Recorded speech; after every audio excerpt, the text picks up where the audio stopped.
Good morning and welcome to Melbourne Park, the home of the 2013 Australian Wildcard Playoff. We're back today. We got through all of our matches, thankfully, yesterday after being washed out all day on Monday.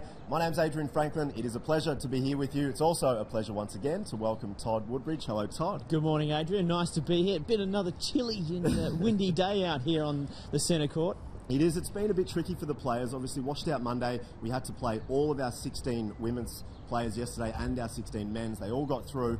Is that a bit confusing for them at all now coming here, or they'll just be professional about how they go about it? No, it's like any other week. This sort of stuff happens week in, week out, and you've got to be prepared to be able to do that. A tougher day for some of the younger guys who went 5 sets yesterday, because it's the first time they've ever played best of 5 set matches and then had to bounce back the next day. So it'll be interesting to see how they bounce back physically. We've got our men's quarterfinals up today. Let's get cracking. First match up on court 6. It's our centre court. We have JP Smith taking on Dane Propoggia. Now JP, he's had great performances here over the past few years. He's our #1 seed, but Propoggia looks good. I like him.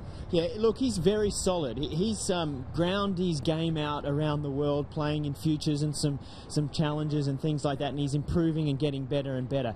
But I think the conditions out here today, I mentioned the wind and so forth, they really suit JP's game. He's going to use the lefty sliding serve, sneak into the net, and it's a perfect setup for him. Second up on court 6, we've got the two good friends, Ben Mitchell taking on Andrew Whittington. Now, they've played each other many, many times. Ben Mitchell won here last year. What are your thoughts going into that one? This is the match that I'm most interested in today for a couple of reasons. One, Ben obviously won here last year, and he hasn't had a super year. He looks pretty confident and relaxed, though.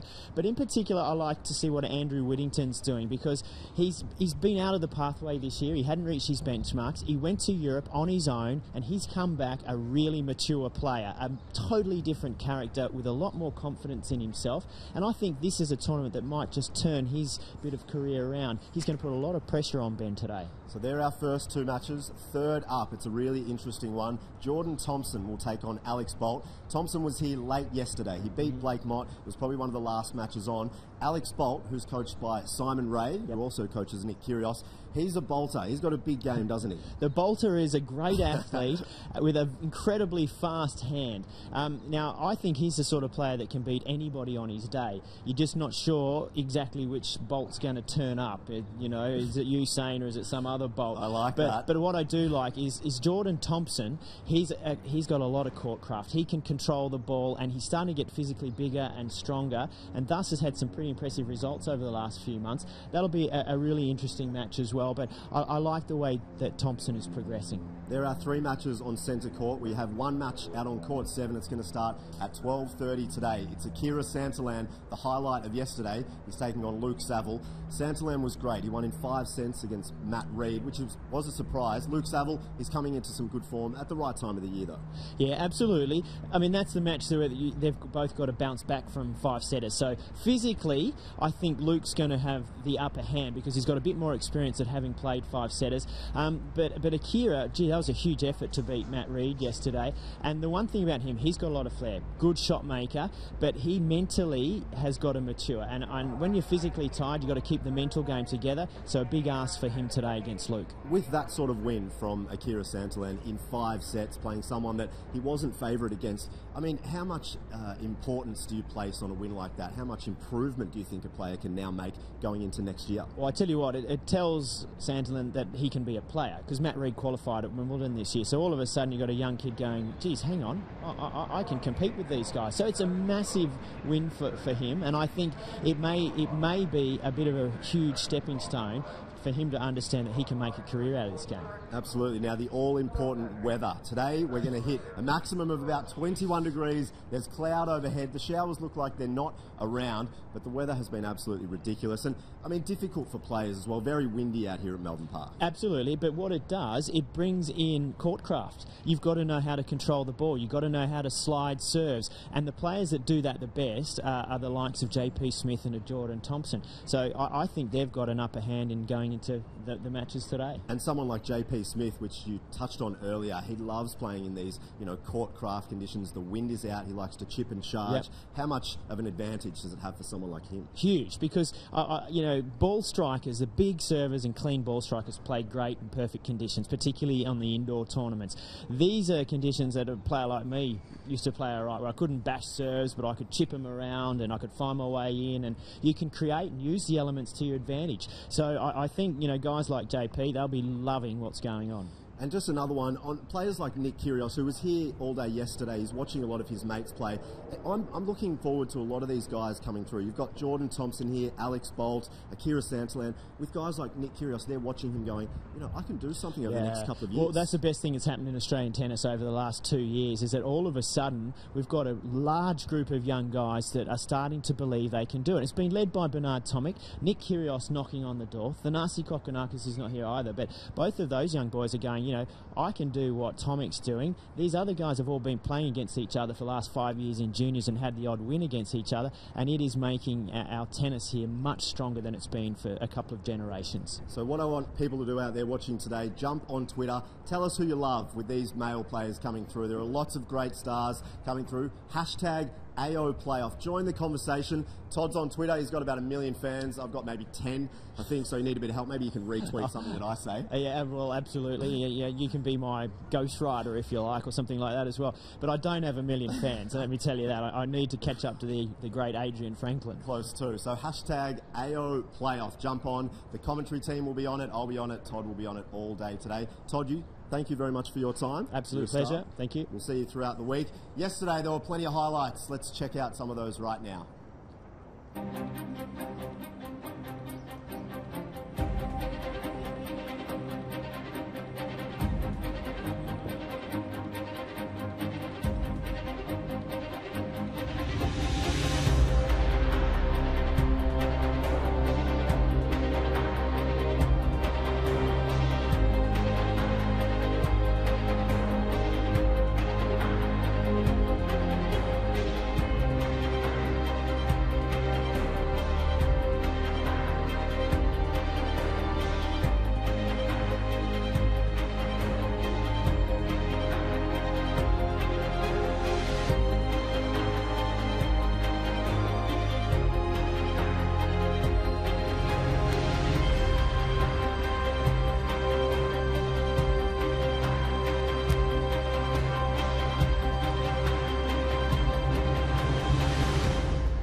Well, the players have arrived. They're just behind me, so I'll chat with them very shortly as they enter the court. But it's now time for our commentary team. It's the A-team, Pete Mercado and Brett Phillips. Thank you, Adrian. Good morning, everyone. The players to arrive very shortly. Yes, we are here courtside. It's a lovely little vantage spot with a tint of blue, I've noticed, Pete, this morning. They've been redecorating. Running repairs, I think we would describe it as. Running repairs. Well, I like it. I feel really included that we've now got blue surrounds to match the blue courts and the blue seats and the blue feel of the Australian Open. Going to be a great day of tennis. A day after we witnessed a young 16-year-old who showed that he might be on the rise. We saw the comeback of Jelena Dokic and Yamila Gajdosova, who's played a bit towards the back end of the year, but both really trying to play some sustained tennis on the tour, some upsets, some predictable results. It was a really good day. Yeah, mixed bag, as you say. And there was so much happening on all the different courts, and having 4 courts going the entire time was really good as well. We got the men's matches through, the women's matches through. It was good to catch up, and plenty for the crowds who came down yesterday to have a look at. And for a lot of them, they wouldn't have seen some of the younger players, and I think they would have liked what they saw out of the action from yesterday. No doubt about that. The first match to get underway very shortly. I think Todd summed it up beautifully. JP Smith, he'll like these sort of conditions. He has been a regular fixture at this tournament. there's always that little bit of extra pressure when you're the top seed. There's no guarantees. We've seen a lot of upsets at this wildcard tournament on both the men's and the women's side of the draw in the last few years. But certainly he is going to be a tough player to beat. Ben Mitchell, who won the event last year, is also going to be tough to beat today. And Thompson and Bolt similarly ranked, so that's probably the most even matchup a little bit later on. But we're just about ready to go. Dane Propoggia is standing by. He's the 7th seed, and he's with Adrian Franklin. Dane, you've been hitting out on court just before. It's windy out here and chilly. What are your thoughts on the conditions? Typical Melbourne weather, just throwing everything at you. Enjoy, mate. Yeah, thanks. As we welcome the number 1 seed, JP Smith, who we know spends a lot of time in America, but we love the fact that he comes down here in Melbourne. JP, you haven't played Dane before. I mean, were you able to do a bit of research? Maybe you jumped on YouTube and had a check last night of how he plays? Oh, I played him in doubles before. We had a match in Burnie last year in doubles, but yeah, I mean, it's going to be a tough match and just looking forward to it. Play well. Thanks. So the boys are ready to go, and they'll hit up very shortly. And it'll be Whittington Mitchell to follow, Thompson and Bolt a little bit later on. And at 12:30 start, if you're drifting in today, the other match on court 7. Akira Sandilands. How will he back up after that 5-setter? And I think he was still around the courts even late last night, just sort of soaking up that great feeling of knocking out the 2nd seed and a man who qualified for Wimbledon in Matt Reed. So Luke Saville, his opponent. He also had to get through a really tough match yesterday against Brad Masley. So really fascinated to see how those two played it out. Around about 12:30 start for that one. Yep, and they're already just going through warm-ups and the like out on court number 7 as well. So we'll keep you up to date with what's happening out there. But our focus is this first match today on court number 6. And good to see the top seed. First time we've seen him in action on our TV court for this tournament. And while they've been making strides on the singles court, both of these players, they've been pretty prolific on the doubles court, and certainly Dane Propoggia has carved out a nice career on the doubles circuit. Both of them won 7 doubles titles on the secondary tour in 2013. So while they've had limited success at a singles level, they've certainly played a lot of doubles as well. So good experience, and certainly both of them will be pretty comfortable at the net, you can be sure of that. Yeah, there's different measurements of success, isn't there? I mean, not everyone's going to be a top 100, top 50, one of the best players in the world, and it is about carving out a career and being able to go out and earn a living and make that sustainable over a long period of time. And we look at JP's rankings, singles ranking really hasn't made any massive inroads in 2013. Propoggia is a regular fixture here, has sort of been ranked anywhere between sort of, you know, the 200s, the 300s, the 400s, but can find a way outside of playing just singles to actually, you know, earn a living out of tennis.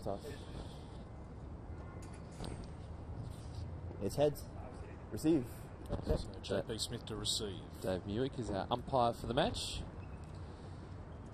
Yeah, you're right, and we've talked about over many years how difficult it is on the secondary tour to get around and carve out a living and make enough money to be able to keep travelling, to get that success so you can rise up through the rankings.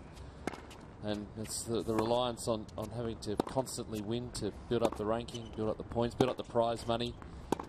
So full credit to all these players who go out there and give it a try. Yeah, Dane, of course, didn't play this tournament last year, but a quarter-finalist back in 2011.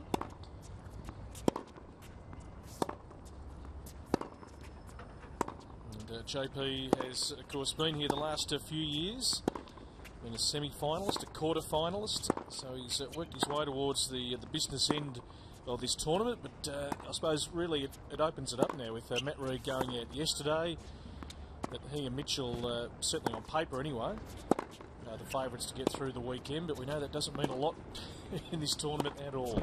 No, we were predicting Matt Reed to get through pretty comfortably yesterday. It didn't work out that way. So can throw up a few surprises. Obviously the weather coming into play as well. A few showers expected. Hopefully they'll miss Melbourne Park today, and we'll be able to get the program through pretty quickly. But yeah, difficult sort of conditions. A little on the cool side. The breeze is down at the moment. That'll pick up throughout the day.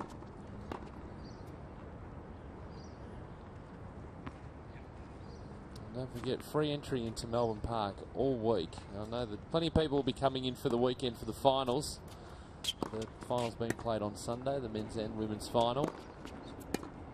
Semi-finals on Friday and Saturday. So make sure you come down and have a look, and not only watch the tennis, but have a look at this wonderful redevelopment. If you haven't been to Melbourne Park for a while, come down and have a look, because there's certainly plenty happening, particularly there, Margaret Court Arena. Looking forward to seeing tennis there next month. Pete, just before we get into this one, for those that didn't catch the match between Yamila Gaidasova and Jelena Dokic late yesterday, there's been a good bit of press on the tournament in the newspapers here in Melbourne today about Jelena's comeback. How would you sort of sum it up? Well, got the first match out of the way. I think she said words to that effect too, that she just had to get back out on court and start getting matches under her belts. And it's going to be a long process, having been off the tour for 2 years, wrist surgery, slowly making a comeback. There were glimpses at times of the Jelena of old. A couple of winners, a couple of beautiful winners, some nice aces along the way, but it was always going to be a battle against Yamila Gaidasova, who's coming back herself but has played a lot more tennis, certainly over the 2 years. So it was always going to be a work in progress. You favoured Yarka to win that match, and she did in the end, and just always building on that consistency. She's got a big game, Yarka, and got the job done. But Jelena, it's encouraging, but it's going to be a long road back. Yeah, it is going to be a long road back, but let's hope both players can really stay just fit and healthy, number one, and can play on the tour from week to week. So, JP, of course, he spent a lot of his younger years in Townsville. We know he's been based over in the US and come through the college system of tennis, and does spend a fair chunk of his year playing the Challengers and the Futures circuit. He's got his ranking to 220.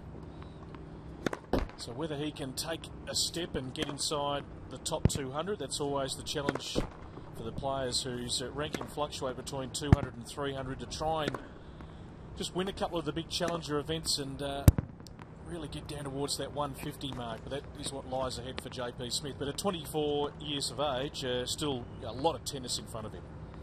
And Dane Propodja from New South Wales sees ATP ranking 443. Doubles ranking a lot higher than that, obviously. Abbreviated service action. And just keeps grinding away on the futures in the Challenger circuit all over the world. I mentioned 7 doubles titles to his name in 2013. Ready to chair, John Patrick Smith. Good luck to the chair. Reached the final of a Challenger event in Turkey this year. A couple of semi-finals along the way as well. Just looking at his age, sometimes because the players start so young, but you feel like Dane's been around for a long, long time. When we come to this sort of event, still only 23, so still some time to really carve out a good career. We see the average age of the ATP top 100s increasing all the time now, so there are those opportunities. Players are playing for a lot longer.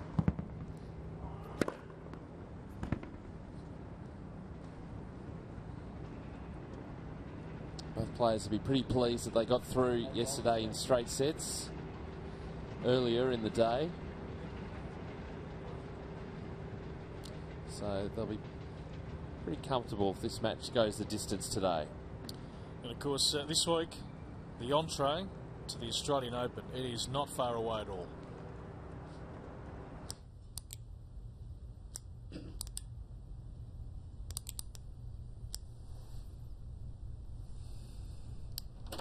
Good afternoon, everyone. Let's get down to business. Apologies for the delay. I got caught up. Get caught up in the Australian Open this summer. Tickets are on sale. Book now. Tickettech.com.au, the one place to head. And we are underway here. The first of the men's quarterfinals. JP Smith electing to receive. Prapodji would love to get off to a good start here. Hold his serve.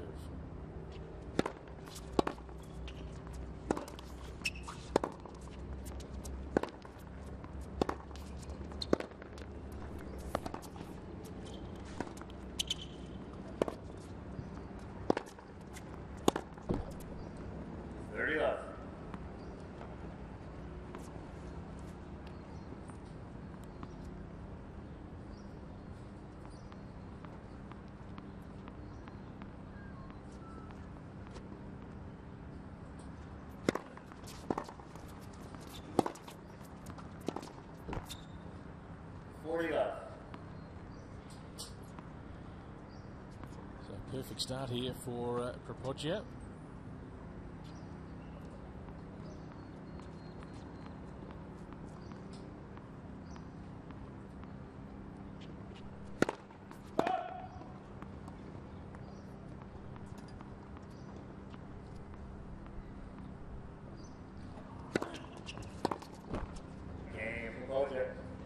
So nice comfortable hold to love.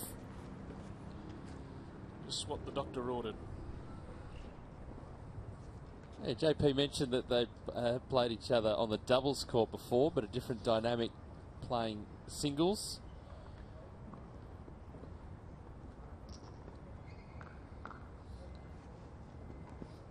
So it might take a little while to get used to each other's games.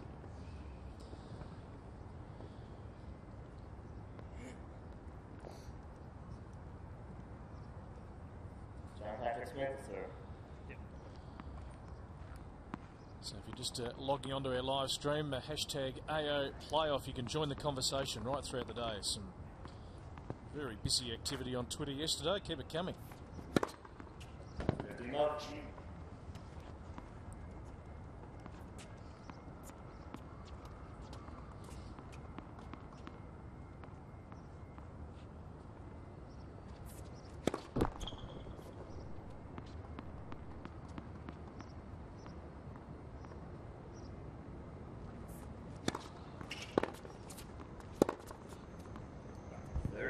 Now 1-2 play.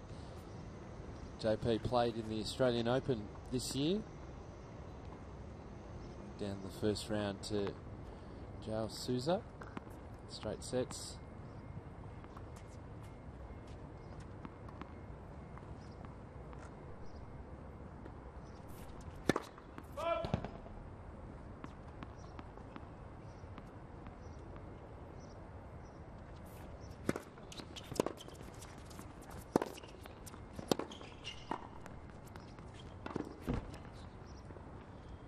Almost just catching the top of the net.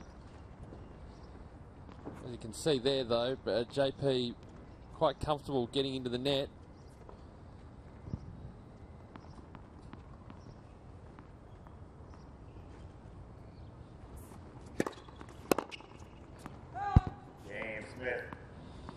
So both players hold serve to love. Game of peace. As we see, we hope that rain does stay away. Looking at the radar a little bit earlier, it's very much down towards the coast of Victoria, so some dark clouds around, but hopefully we'll get through all the action today. For men's quarterfinals.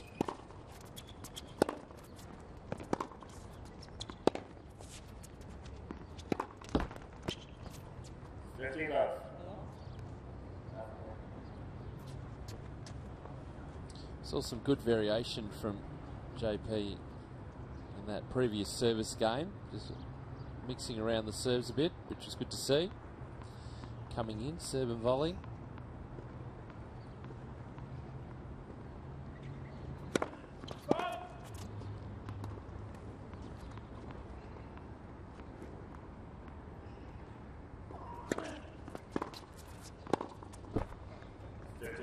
Deep return.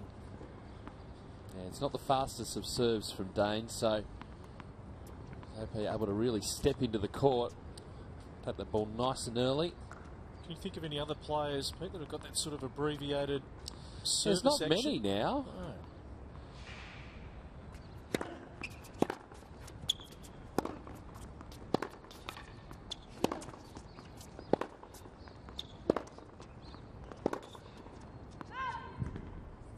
40-15.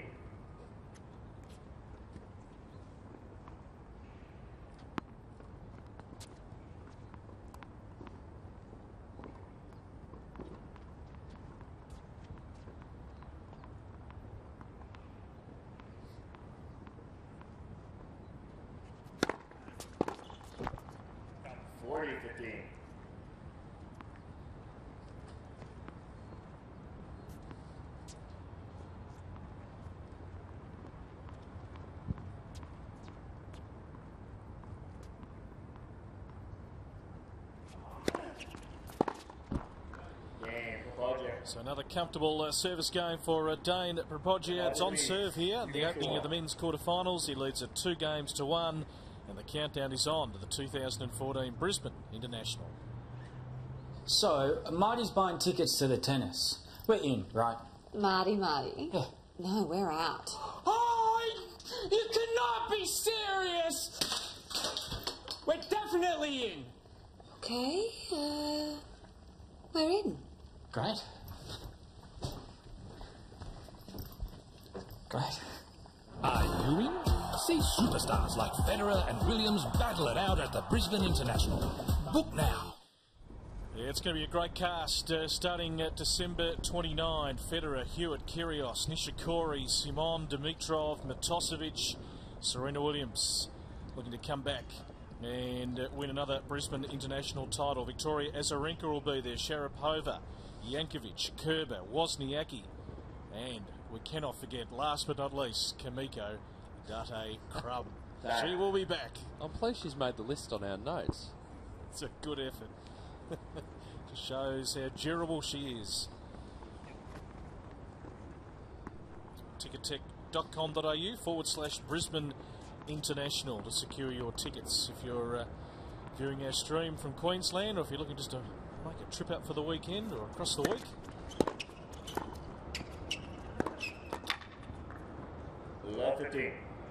It's a nice pick up off his shoelaces, JP Smith there.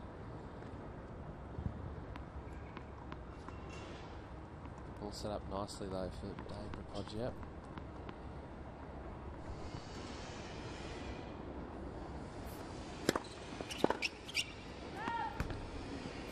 all.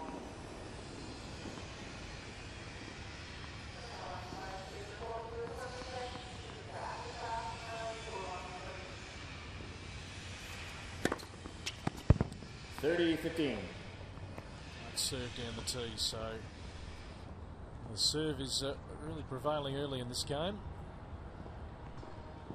Yeah, it's that lefty serve, isn't it, down the middle on that side.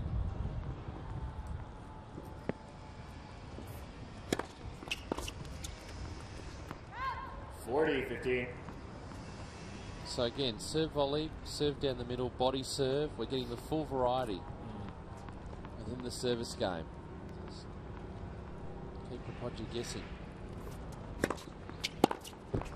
Game, Smith. So comfortable hold. Two Both games players on serve and not really been trouble on their serve at this stage.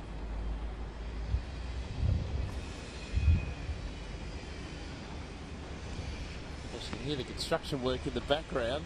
Not only are they working on Margaret Court Arena, but setting up the entire site for the Australian Open.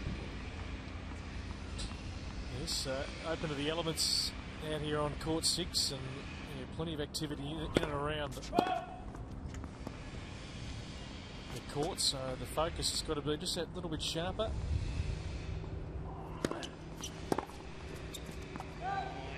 And these players will be used to that anyway, playing all around the world. You have the different conditions. Yep. I'm sure that's where the construction noise is coming from.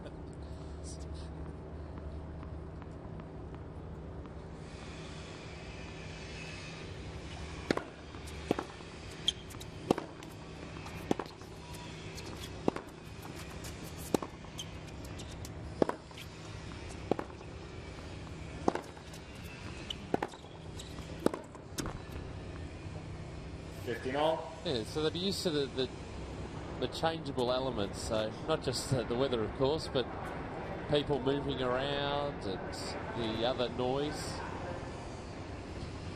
of the city, I presume. really like playing at your local tennis club, isn't it?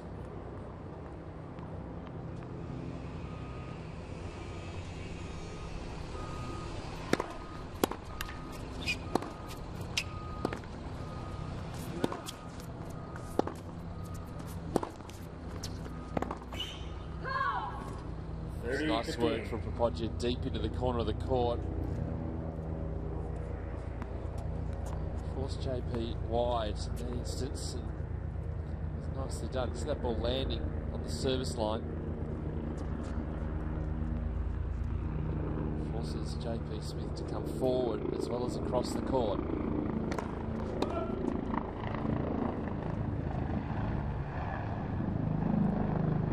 And choppers, just to add to the mix. It's not the chopper, is it? Might be. 40-15. Good serve from Papogia there, just the jamming serve into the body. You certainly come with some intent here. 418, JP 221, but really 200 spots when you look at the rankings isn't much, is it? I mean, you know, we look at Nick Kyrgios from 830 to 180 this year on the back of just a couple of good results. 40-30. Call confirmed by the umpire.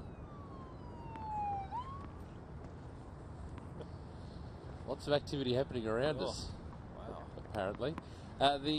You're right, but then it goes by degrees from there. So you've got trying to crack inside the top 100, then inside the top 100 to get to top 70, top 60, and upward from there. It's just enormous.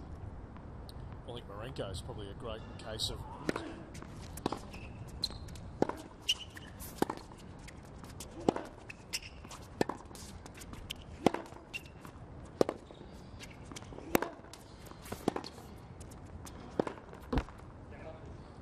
Deuce. Marenko's done enough to sort of stabilise that ranking, and now can he go any?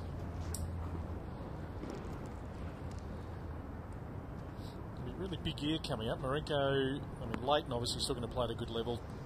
Bernard, we hope, is going to take the next step, and then Matty Ebden having a great back end of the year to get back into the 60s. So hopefully James Duckworth, the next one to come. Advantage Smith. It's a good fight back from Smith. Just getting the better of the baseline rallies. Earning himself a break point. That's one of the questions always at the start of a new season. Who are going to be those players who emerge and really make their mark?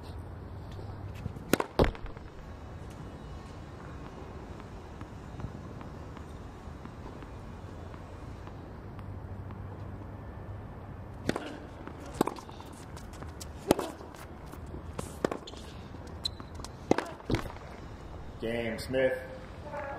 So JP gets the first break of serve. 3-2. It's taken 5 games, but a very important break for the #1 seed. Let's head to Adrian Franklin, who's out and about. I am out and about. I'm right up here. We've spoken a lot about the construction, the noise that's taking place behind us here at Melbourne Park. And up there is one of the main reasons. It's the new roof at Margaret Court Arena. A few details: there'll be an extra 2,500 seats, so it's going to go to 7,500 capacity. There'll be netball played in there. The Melbourne Tigers basketball team are going to make it their home up there. So the roof will be ready for this year's Australian Open, the 2014 Australian Open, but it will be in a fixed position, so it won't actually be able to be moved in or out, but there will be matches there. There'll be glass also surrounding the whole of Margaret Court Arena, so fans will be able to look straight through, and it'll have a bit of an exciting feel for it. And the roof, well, the colour is going to be copper penny. Now, we've spoken about this over the past couple of years. Why copper penny? Well, down at the Yarra River, the architects went for a walk and they saw a lot of the fixtures on the old buildings were copper penny colour.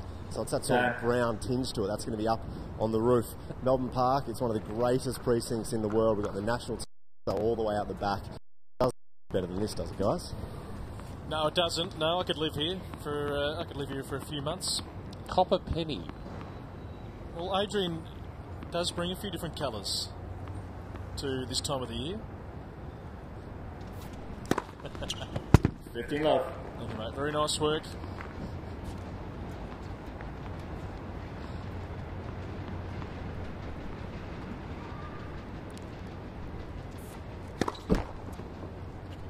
So JP, big game here. He's got the break and really looking to try and put his foot down.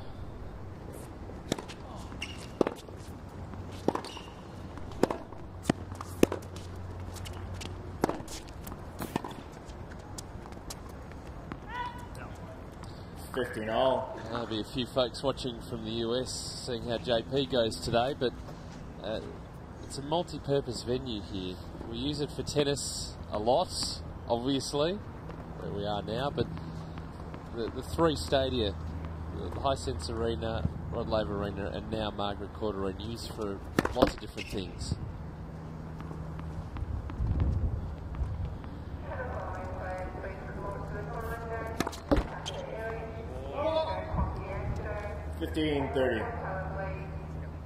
So just when we said that JP was looking to perhaps put the foot down, Rapoggia mightn't allow him to do that. That's a good serve, just what he needed. 30 reply. Yeah, it's good to have that in the bag, ready to go. That big serve, pull out the right time when you're in trouble.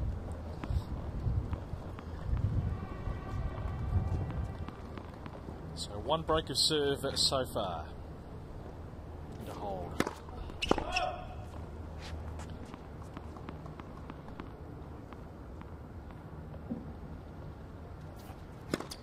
Left, second serve.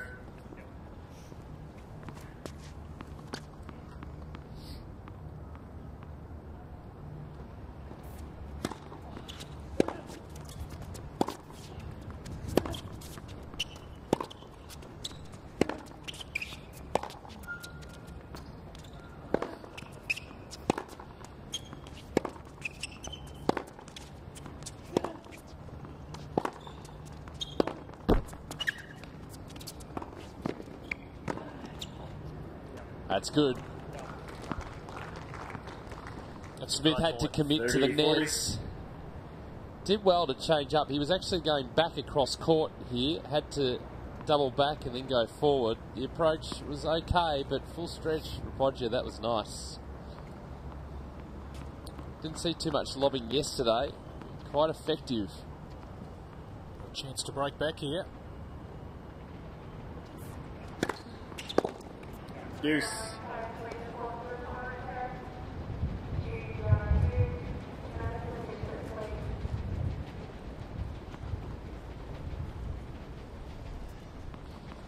Starting to get a little bit more blustery.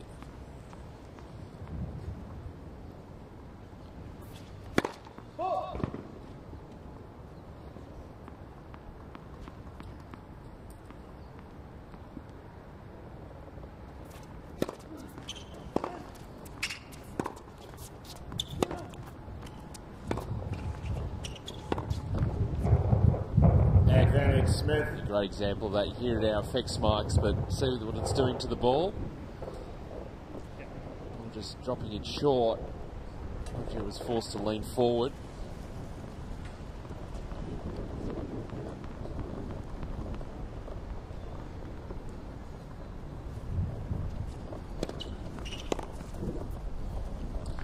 And now, of course, JP serving with that breeze and just took some of the pace off that first serve. It was going to have plenty of speed anyway. So Rapoggia had a little opening there with a chance to break, but JP able to steady and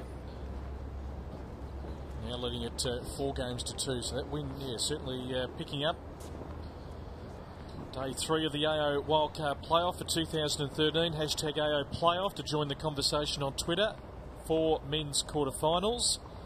We'll be bringing you 3 of those and updates of Luke Saville and Kira Sanderland coming up. And that starts at about 12:30.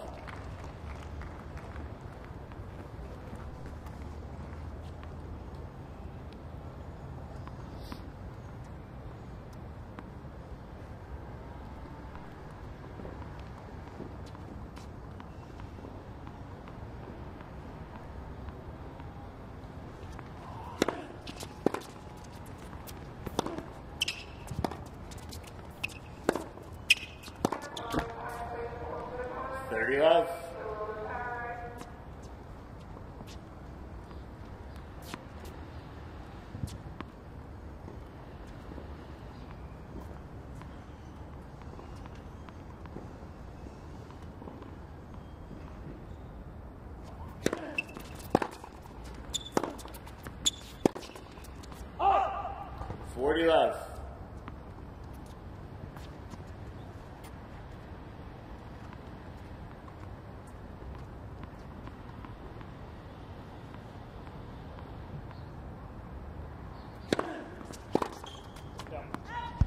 Game for Podger. Another comfortable New hole. balls, He has please. been broken once, but his other service games have been very, very Smith comfortable leads, indeed. 4 games to 3. JP just still with the little buffer here. Come out and serve for a 5-3 lead. That's going to get the other balls over there.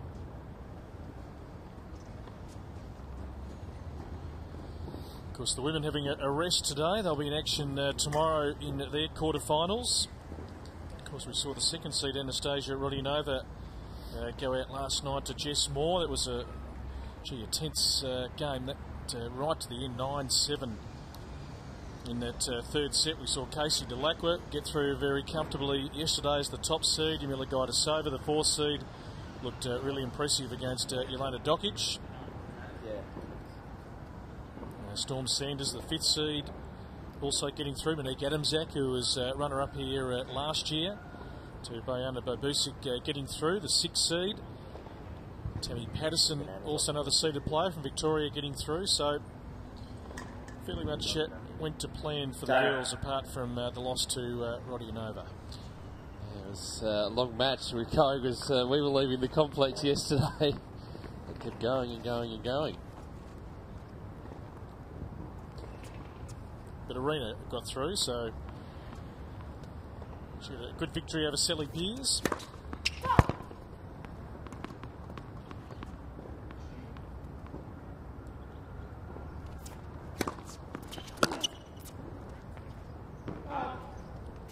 $15 left.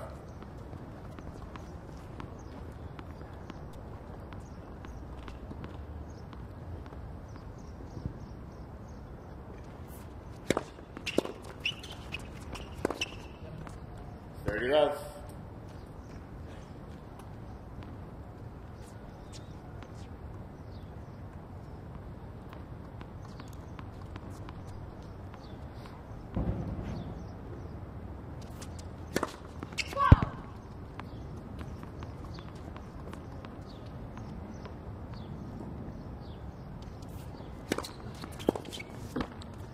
Another good jamming serve. Roger looking to make the move forward there, was standing on the baseline, which is cramped for room.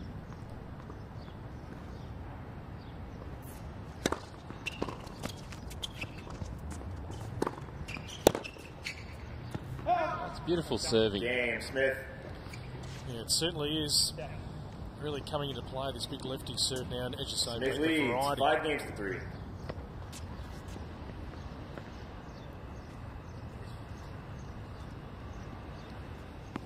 So the break came in the fifth game.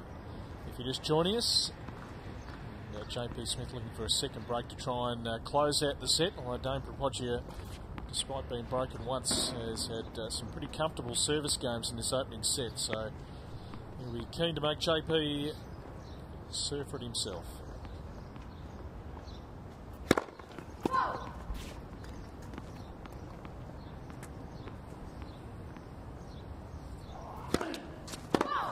Love 15. That's not the way to start though. It's got the breeze which has dropped slightly. So give him a bit of extra speed.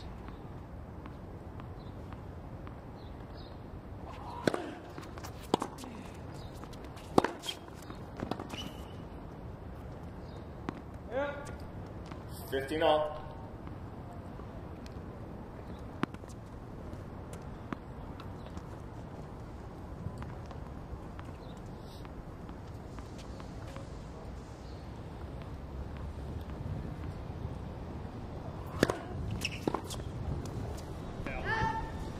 $30, 15.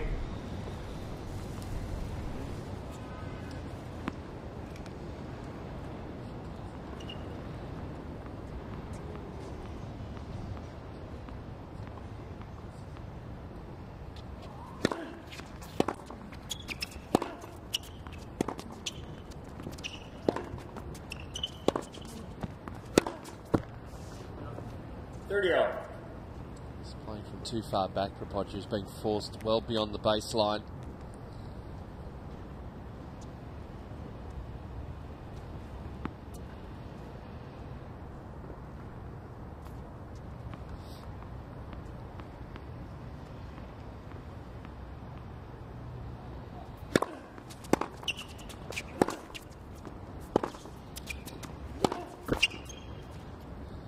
Now, 40. JP Smith with an opportunity to take this first set.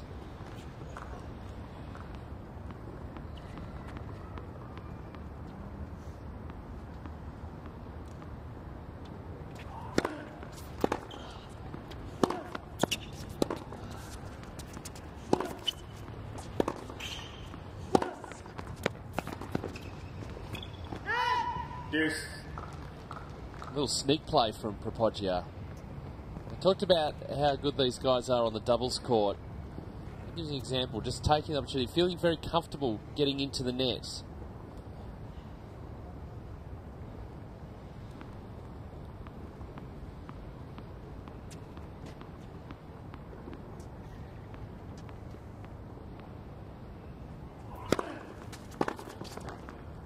Advantage for Podgia.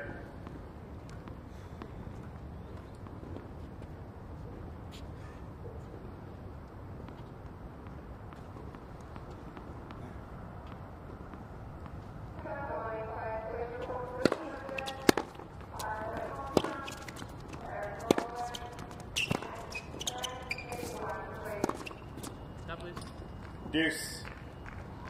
The balance as he hit through that forehand to finish off the point. So that's why Dane Propoggia is going out to the Smith backhand a lot.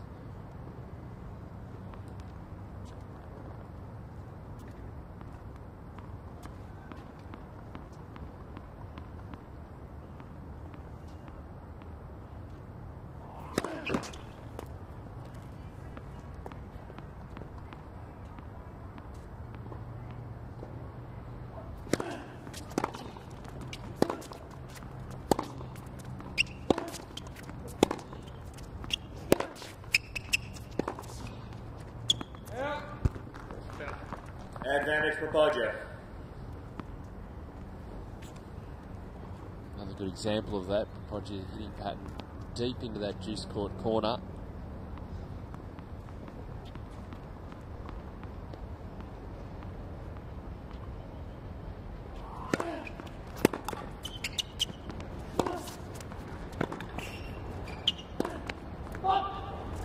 Game for Podgia. So he's able to hold. And you'll make JP come out and serve for the opening set. Well, Hot Shots is a big part, of course, of the summer of tennis and tennis in general here in Australia. Let's take a little sneak peek. Guys, I'm Alicia Mollick, and here's my latest MLC Tennis Hot Shots tip. It's the middle of summer and tennis is all around us, at the local club, in the newspapers, on TV, and we even have the world's best players here in Australia. Now is a great time to not only watch the stars play, but to get outside and practice. Whether it be developing a forehand like Sam Stosur, a slice backhand like Bernard Tomic, or the never give up attitude of Leighton Hewitt. That's all for today. Keep working hard and having fun with MLC Tennis Hot Shots. Another one of my tips coming your way soon. I look forward to that. Thank you, Alicia. Plenty of tips right throughout the Wildcard playoff. Ambassador, of course, Alicia Mollick for the Hot Shots program. Great for the kids. They're, in fact, out here. A lot of the young school children during this week. You'll see it right throughout the 2 weeks of the Australian Open as well. All the modified courts and the rackets, the compression balls.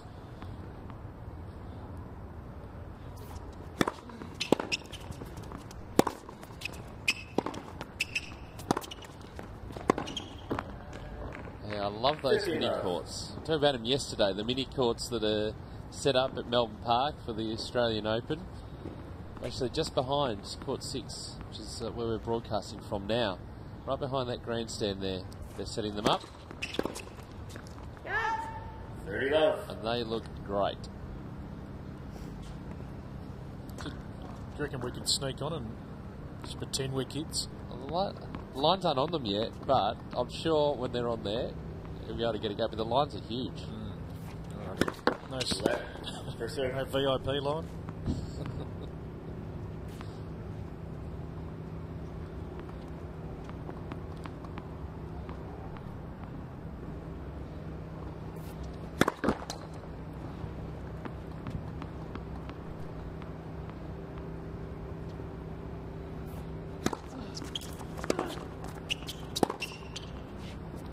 Nice 1-2 play again. That down the line. We've got 3 set points here. Just finishing off on the hot shots. The other good part about hot shots is on the main show courts. Before play starts, there's hot shots demonstrations with the young kids from all over, well, predominantly Melbourne. But the coaches get involved as well. Always good to see. Game and first set. Smith. Got there in the end, JP Smith. Got that all-important break in the 5th game. And Dane Propoggia certainly held his own early, but once the break came, JP was able to go on and win the opening set. 6 games to 4. Number 1 seed here at Melbourne Park. So the highlights of this opening set, and really impressed is with the variation that JP is using on his serve. We're getting into the body, going out wide, serve volleying. It's heavy on the big forehand. That's the big weapon. Really does set up the points for him. Pretty comfortable getting into the net. Propoggia holding his own, as you say, Brett, early, but it was that breaker serve that was the difference. JP was able to roll along from there. So 6 games to 4. Pretty happy with his performance so far. So JP Smith, the top seed, will sit down and have a break. Dane Propoggia looking to find a way to get back into this match. Well, you're a man of great etiquette. Oh, yeah. Peter Mercado, we all are here. And, well, when you're on the tennis court, etiquette, extremely important. The rules of etiquette are the agreeable terms of pleasantness that ensure your game stays fun. To decide who serves first, toss a coin or spin a racket. The person who wins the toss may choose to serve, receive, pick an end, or even make their opponent choose. The server should always announce the set score before the game and the game score before the point. This also shows that you're ready to begin the next point. If you cannot clearly tell whether your opponent's shot was in or out, it was in. You can only make a call if you know it's the correct call. The benefit of the doubt always goes to your opponent. You do not want to be tempting with tennis karma gods. Apologise if you win a lucky point or if you accidentally hit your opponent in the head. Probably best to apologise if it was on purpose too.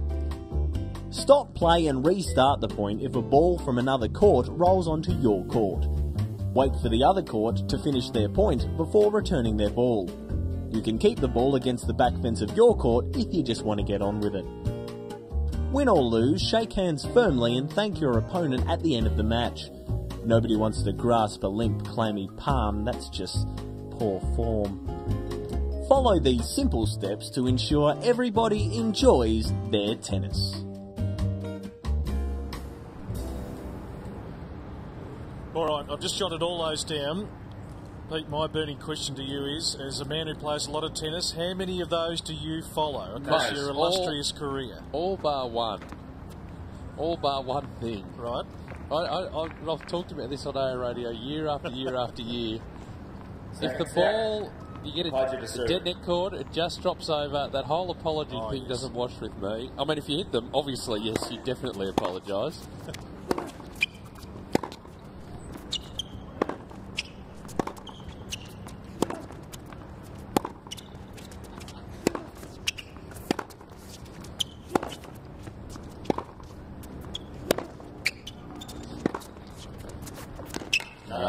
Again, the breeze. Ball bounced twice there. See, gusting up. Is there any player on tour that doesn't? No, they all do, but it's just it's an etiquette thing that I don't quite understand. Yeah, let's hope there's some etiquette within our team here at the Wildcard playoff, because we don't get a chance to get out all the time, and we've got the lunch scraps yesterday. So lunch etiquette, please, gents and ladies. Just a muffin, half an apple will do me.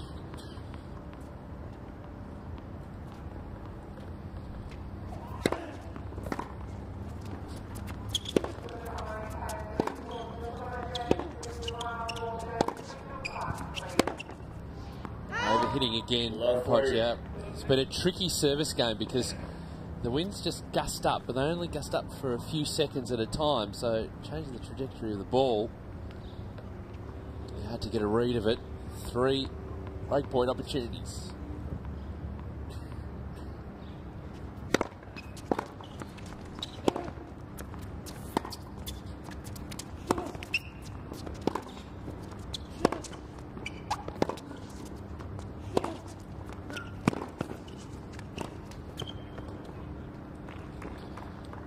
$15.40.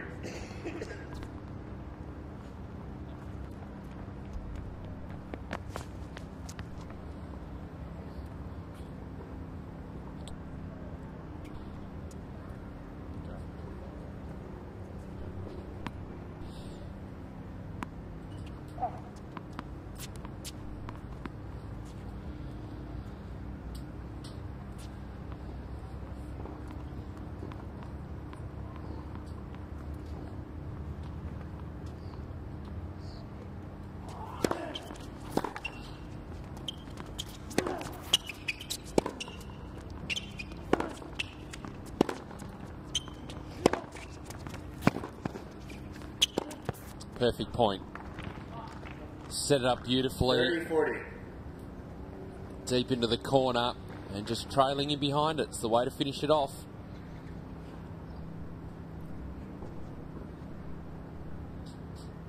Still one more breakpoint opportunity here though.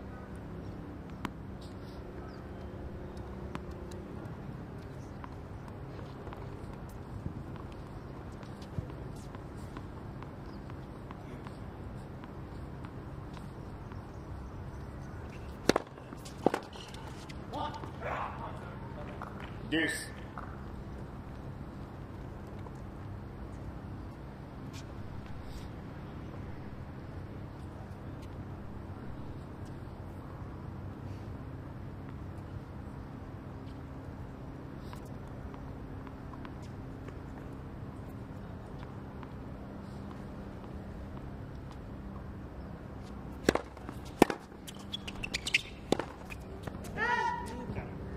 Advantage Smith. So JP looking to try and break serve in this opening game of the second set.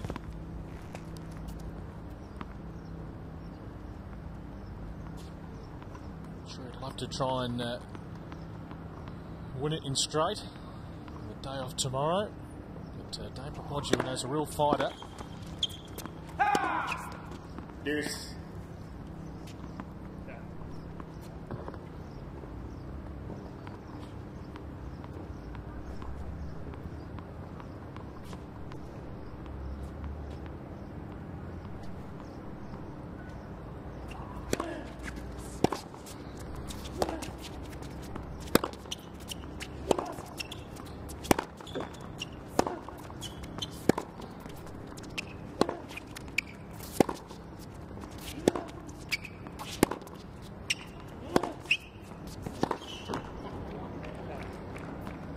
Good from Propogio, just moving the ball side to side.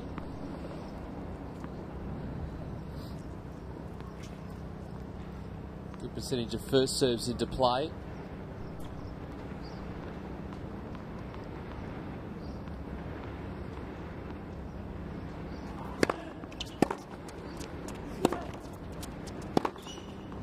Great shot up the line. Deuce.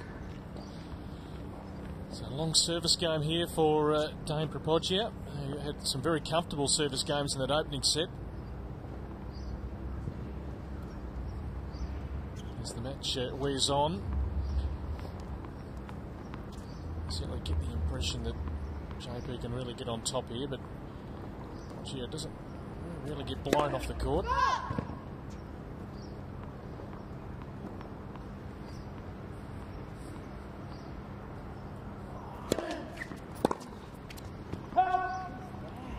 Advantage for Podger.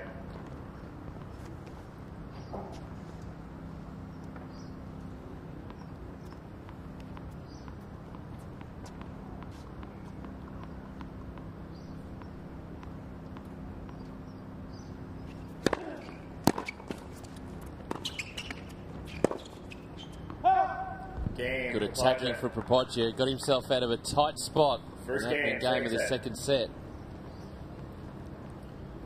Yeah, he certainly didn't want to be broken in that first game, being a set down. So it is the number 1 and the number 7th seeds. We'll get to a few of your tweets shortly. Keep those coming through. Hashtag AO Playoff to join the conversation. Day 3 of the Wildcard. We're going to get back out to the other man, part of our team, Adrian Franklin, who's out on court 7. Of course, it's going to be Luke Saville and Akira Santalan coming up in the next little while, but a little bit of practice out there as well, Adrian. Yeah, we've got a couple of the boys that will be in action later today. Luke Saville at the bottom of your screen out here, just hitting with Andrew Whittington up the top there in the white. So they won't be playing against each other, but yeah, as you mentioned, Luke Saville will be playing Akira Santalan. That'll be coming up at 12:30 on court 7. And Andrew Whittington, who's just serving at the top of the screen there, he'll play his good mate Ben Mitchell. So it's always interesting to see the boys. They all know each other very well, and they hit up together also. 15 love. Yeah, they certainly do. It's a fascinating match to see how Santalan is going to come back from a 5-setter, just 16, and Luke Saville had to work really hard to see off Brad Mousley, the under-18 champ from last week. It's a hard-fought battle just behind us here.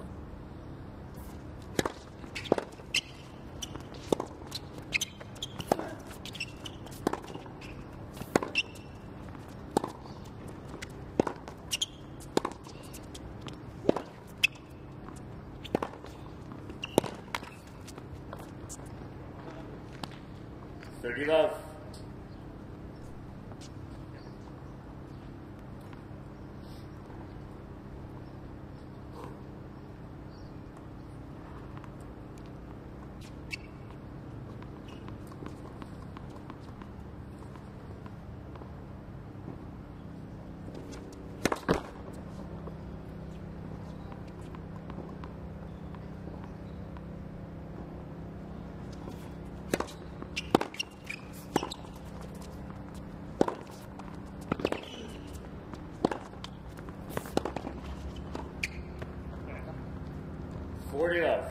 Just stranded at the service line there, Dane Propoggia. It's nicely done from JP Smith. Full stretch in that corner, just to keep the ball nice and low.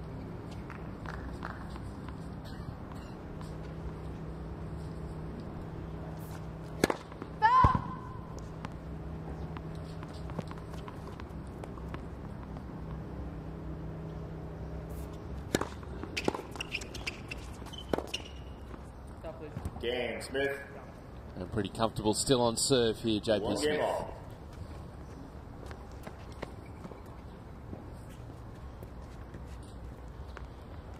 What are you looking forward to, Pete, as we head into what is going to be a massive 2 weeks at the Australian Open? Fingers crossed that Andy Murray is going to get here. I know he's been doing some solid training at his Miami base in the last little while. As we just take a look at that, Madison Inglis, who played Casey Delacroix yesterday. It was a big occasion for her at 15. Nervous start, but she played some good tennis various times. But Casey, with her experience, just far too good. But having the Dale back is going to be massive, isn't it, for the Australian Open itself? And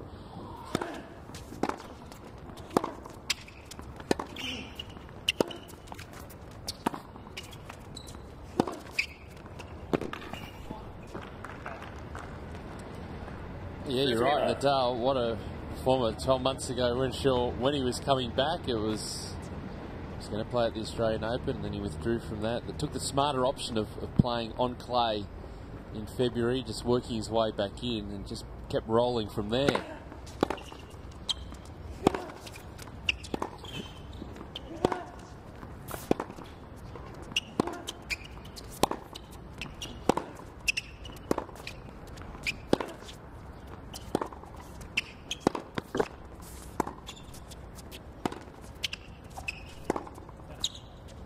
too short. He's trying something a little bit different, Propoggia there, with a bit of side spin on the forehand. Yeah, looking forward to seeing the fully fit Rafa. It's great to have him back, as it will be for Andy Murray to be back here as well. Novak Djokovic hasn't done much wrong this season. Oh, he's back into the year. Just superb. It's one, I reckon, Rafa, I think he's only won here once, 2009, and as he's building his Grand Slam cabinet, we know he's dominated the French, but he'd like to get a nice spread of the others. So only victorious once here, and sometimes he's had to miss here or hasn't been totally fit.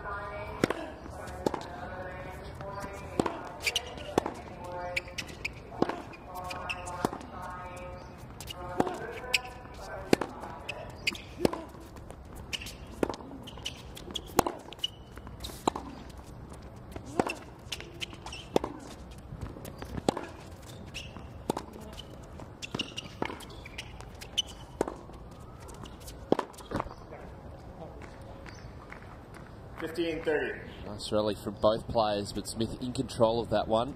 Roger being forced side to side. Yeah, well, I'm looking forward to that epic 5-set match that will class as match of the tournament, whenever that may be. This year it was Middle Sunday. I think it was Middle Sunday, wasn't it? It was. Stanley and Novak. In fact, I had a night off that night. Went to bed thinking that it was going to be done. I'm going to make that mistake again, let me tell you. What a match. It's had a great year for Wawrinka. Yep. The match we're referring to, of course, is Stanislas Wawrinka and Novak Djokovic.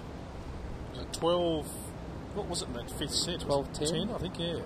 Let's go back and check now. Yeah. Wind's picking up here on court number 6. Yeah, it was. Wawrinka got off to a great start. And Djokovic, as we've seen so much, just fought his way back.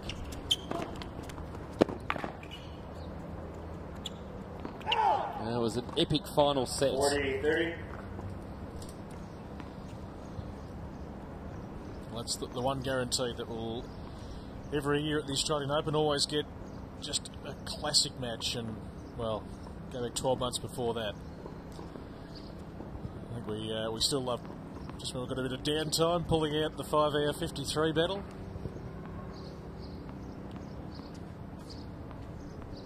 Yeah, lots to look forward to. The countdown is on January 13. We cannot wait. Ticketek.com.au. Make sure you're here as well. That's a good serve out wide by Dane Propoggia. He's had a couple of tough service games. 2 games to 1. But he's got his nose in front in this second set after JP Smith took the first. 6 games to 4. Well, one man who knows Dane Propoggia very well is his coach, and he is courtside with Adrian Franklin.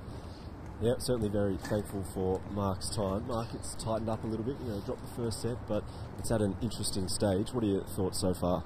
Yeah, I think he's actually played quite well. He a bit of a loose game at 2-all in the first set on his serve, and had a couple of game points there and didn't take it. And when you miss opportunities at this level, I mean, your opponent makes you pay. So hopefully he can hold a few more service games here and hopefully force JP to a tie break. It's hard to break his serve, but hopefully we'll see how we go. It looks like when he can get on his forehand and he can run around that one and dominate off 3 or 4 strokes in a row, he's doing quite well off those points. Is that something you're looking for? Oh yeah, I think it's important to dictate the point a little bit and obviously rob JP of his strength of coming forward. And Dane's forehand is his biggest weapon, so if he can use that more often, I think he's a good chance. And you've been doing a little bit of work with him, over the past month or so out at your academy at Maribyrnong. What are some of the things you've been working on? I know you've had a few players out there as well. Yeah, I think it's only been a month now with Dane, but we've been just trying to change a few things in his game, and look, physicality's been one of them, and he's changed body shape and hopefully getting a little bit fitter and stronger. But yeah, there's a few things. I won't probably mention it to you on camera, but yeah, a few things that we're trying to change in his game at the moment. Thanks so much for your time. Cheers, mate. Thanks. Thanks, Adrian. Thanks, Mark.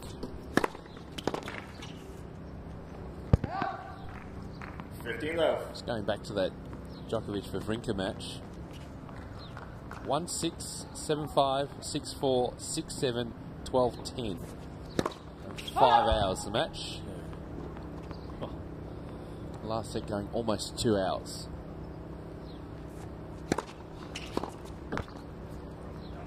Yeah, it was great to see Stan get an opportunity at the ATP World Tour Finals. A real reward, and I suppose we keep asking that question, don't we, every year. Wawrinka and Tsonga and whether Del Potro can really get up and at Grand Slam level and challenge, well, certainly Djokovic and Nadal, who have 40 off. A little stranglehold on proceedings at the moment. Andy coming back, and whether Roger can still play at a really, really high level. Game Smith. Serving so well at the moment, JP Smith. 2 games off.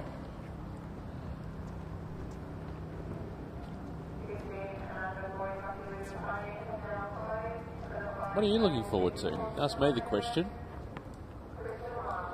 Well, I always like to see someone come from the clouds a little bit, and traditionally the Australian Open is maybe not so much the last few years. We go back a bit.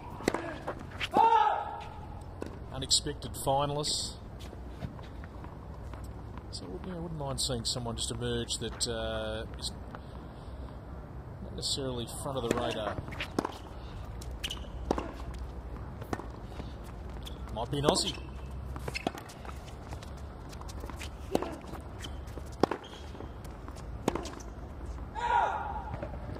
Low 15.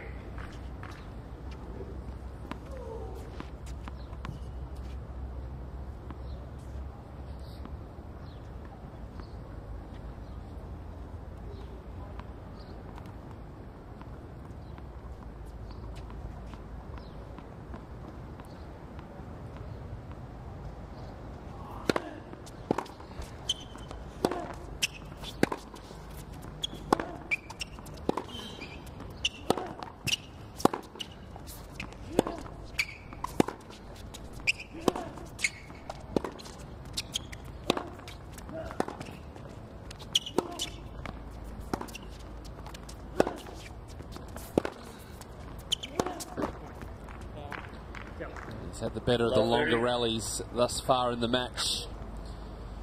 JP Smith, it was on the defensive for a lot of that as well.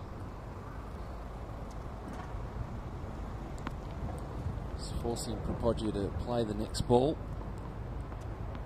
This time trying to come up with something different.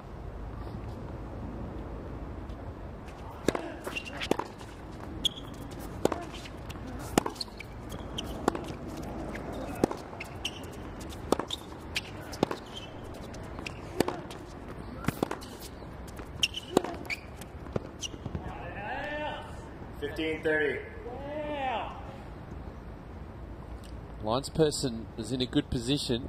We've got a good compliment of Lions people today. Let's have another look. I couldn't see it from here. Not totally conclusive. Can we see that in the extra slow-mo?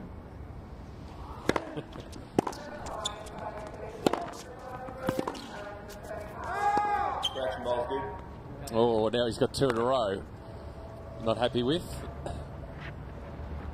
Replay the point. We're going to replay the point because Propoggia did have a play on that ball.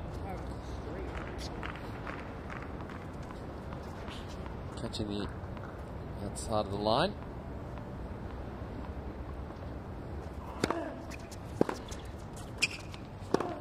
That's missed. 15-40.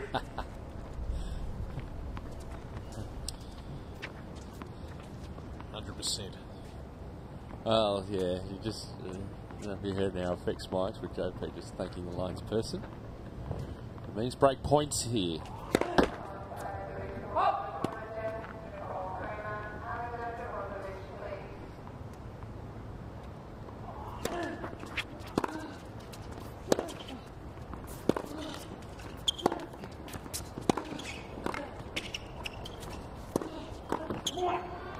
Game Smith. So JP gets the break. Smith leads. Comes 3 games to 2. Once, like it did in the first set, in the 5th game. Will it be a carbon copy of the first? We'll have to wait and see.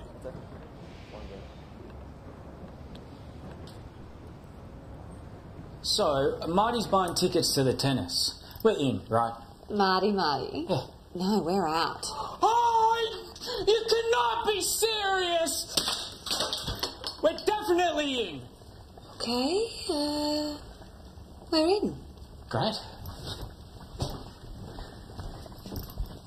Great. Are you in? See superstars like Stozer and Songer battle it out at the Hyundai Hopman Cup. Book now. Hopman Cup, 28th of December, it all gets underway. Australia being represented by Bernard Tomic and Sam Stozer.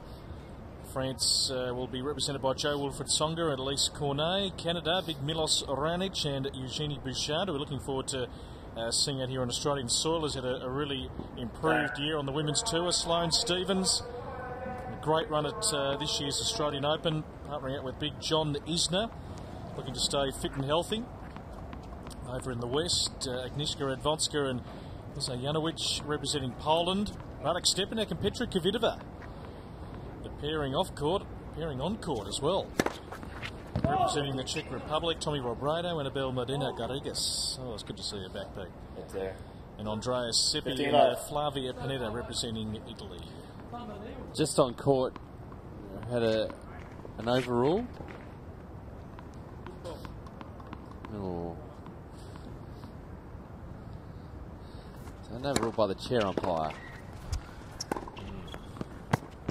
Which is what Dane was talking about. Now he's still going to keep that conversation going. So both players initially were complaining to the umpire.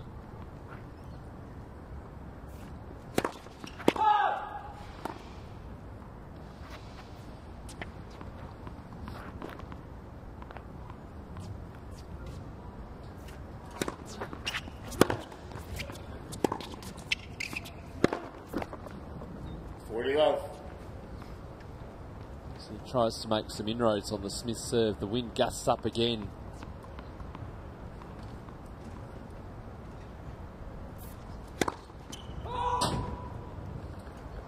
We'll get that.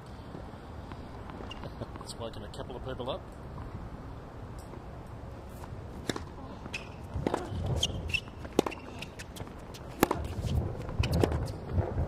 Out. 40-15.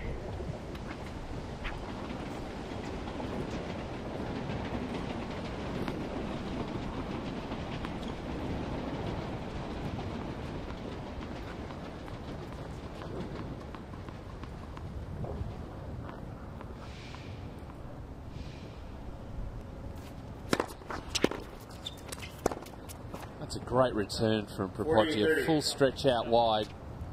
Got a good piece of it. Saved a couple of game points.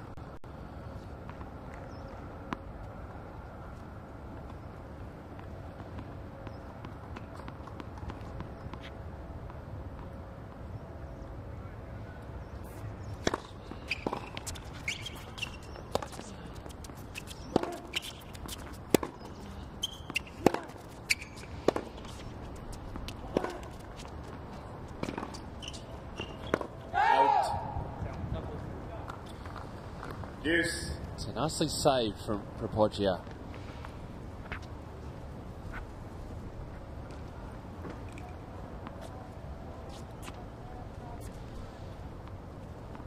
Yeah, the wind's certainly picking up. Just keeping an eye on that radar, Pete. I think we're going to get some drops coming from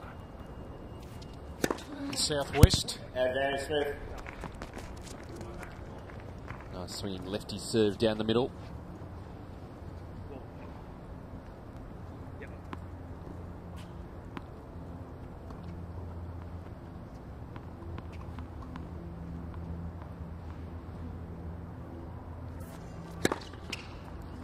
Smith. Again the lefty serve, this time out wide. Please. That one taking the line. Smith leads. It's 4-2. So consolidating the break.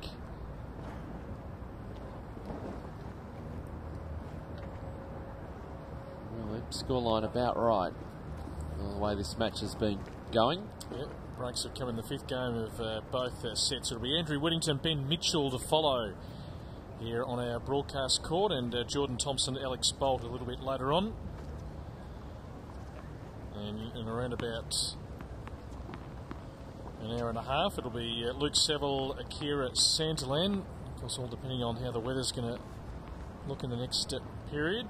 And we're doing battle on court 7.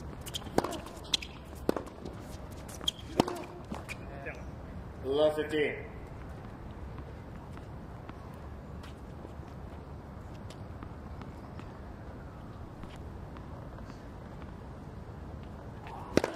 Left, reserve.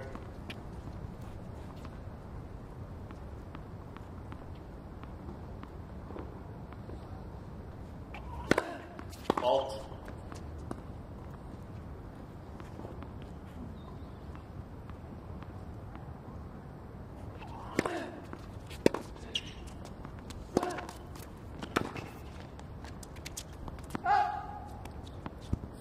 Smart play from Propoggia. Just having a low net clearance, drop the ball in short, force Smith to come forward again. It's a good attacking play.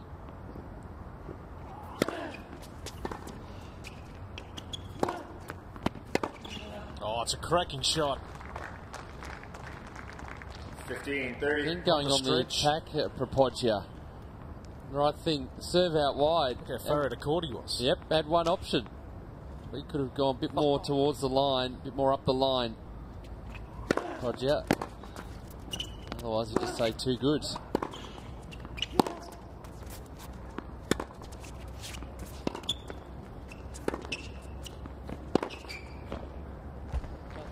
Had a dose of luck. He actually stopped midway through that point. There's a ball that landed right on the baseline, dropped late, and Propoggia actually stopped, thinking that he'd lost the point. Had to quickly regroup.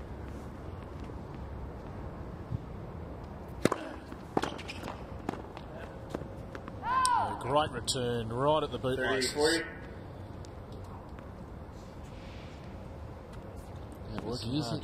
Using the pace of the Propoggia serve. See, just guiding it back.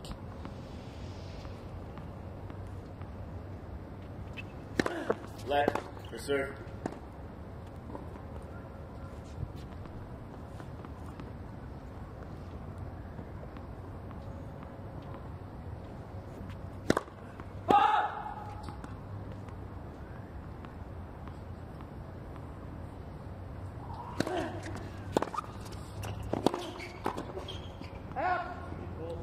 Deuce. Again, the change up. A little chip charge.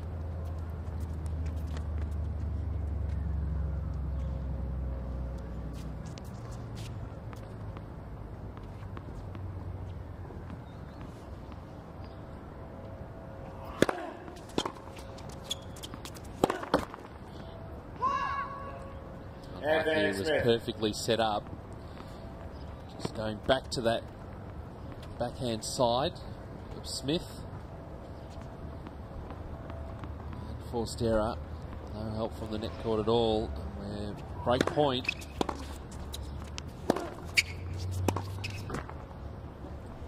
Deuce.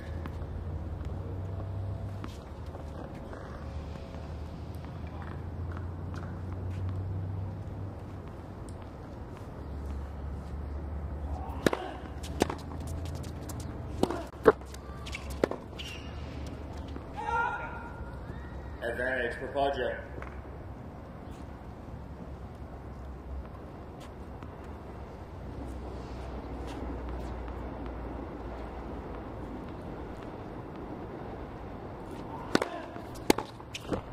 Game for Propoggia. So a tough service game, but able to hold. Smith leads 4 games to 3. JP had an opportunity to break at 6-4, 4-3. If you missed some of the action yesterday, let's take you back to day 2 here at Melbourne Park.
action from a packed day 2, the Australian Open Wildcard playoff.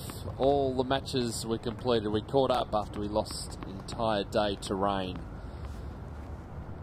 JP Smith serving 4-3 second set. 15 love.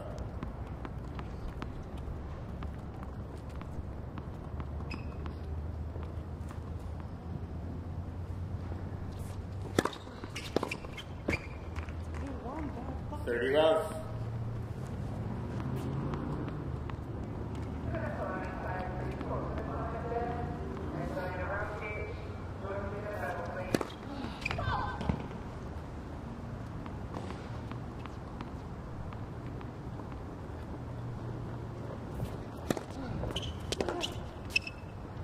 Help.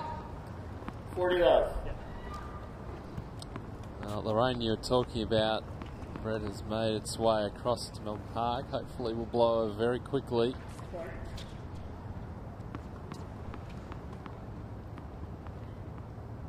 Just very faint at the moment, but there might be some heavier stuff on the way.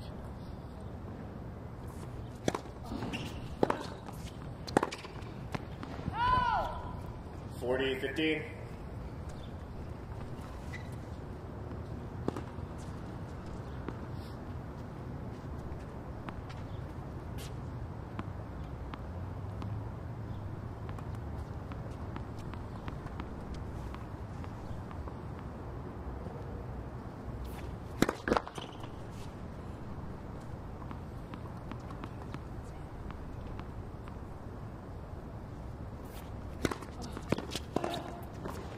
Game, Smith. So a comfortable hold again for JP Smith. Leads 5-3. Set and 5-3 up. He is well on his way, the number 1 seed. Having to back up from yesterday. Now we're getting plenty of feedback coming through on Twitter. To join the conversation, hashtag AO Playoff. This one we just thought we'd put up there, Pete, because we want to know the answer as well. Thank you, Isaac. What does Adrian Franklin do for the other 11 months of the year? Well, first of all, if I can just jump in there, BP. Oh, he's here. I'll actually correct you. It's 10 months of the year, because I'm here for 2. Okay, so factually incorrect to begin with. Is it that long? Okay. I'm here for 2. Does someone actually ask this question? Is this, or is this you? No, this is a genuine question. So it requires a genuine answer then. Joe Brooks goes over the baseline. We want to know. Well, I do a number of different things. I run a business actually just at home in Fitzroy, just in the back alleys of Fitzroy. Run an office just beside where I live there, so we lease out that space and I reside in that space as well. Also work for Fox Sports as well, just doing a little bit of stuff over in a place called New York, if you've heard of that. And I'll do a little bit more Fox gear in January as well over in Adelaide, so just bits and pieces off to the side of currently being here for the 2 months. And so we just watch this rally unfold.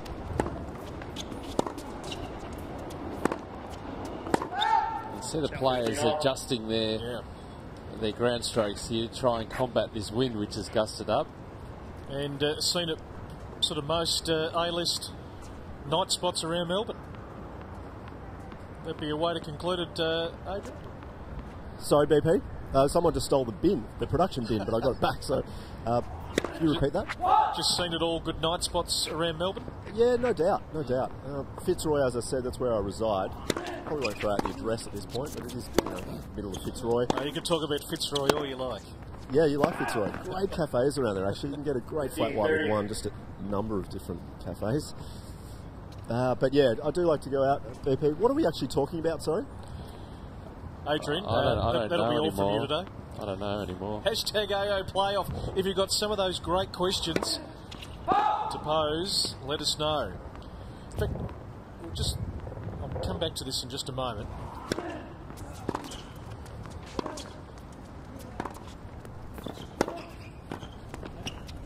Nicely done. That's a great touch. 15-40. Ball cross court. Really closing in on the net. Tricky in the breeze. So a good option is to get into the net as quickly as possible.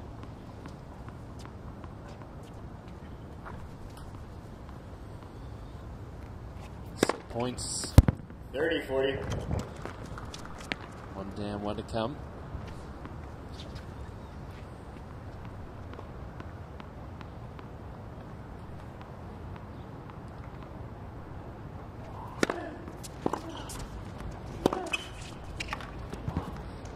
Deuce. Nicely saved again. So important getting that first serve into play.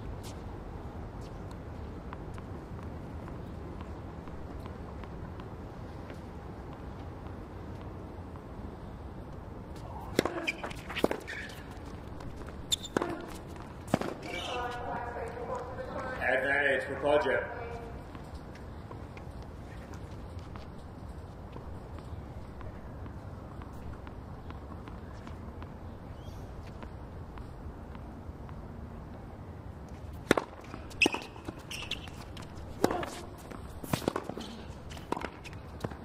Got it. Well played. Game for Podger. It's a carbon copy of the first. He's going to make JP Smith come out. Smith leads 5-4. And serve for the second set. 6-4 in the first, 5-4 in the second. Going very nicely. Hashtag AO playoff. One question, one thing I've noticed, Pete, with a lot of the people tweeting is that they obviously know a lot of these young players quite well. We see them a lot at this time of the year. I want to know out there from all the people watching the Wildcard playoff, who do you really rate as our very good young players coming through? We've got Whitton and Akira Sandiland, who we saw yesterday, Thompson and Bolt, who will play later on today. I'd like to know who you rank, and on both the men's and the female side. I'd love some feedback on that. I see a lot of people tweeting in and also tuning into our Wildcard who may know these players quite well and spend a bit of time with them throughout the year. Time. And at the same time as you're doing that, we'd love you to subscribe to Australian Open TV, and you will not miss a beat. And it looks like that rain is doing a very good job of evading us here at Melbourne Park, which is good news. I don't want to speak too soon though, it could change. So JP to serve for the second set.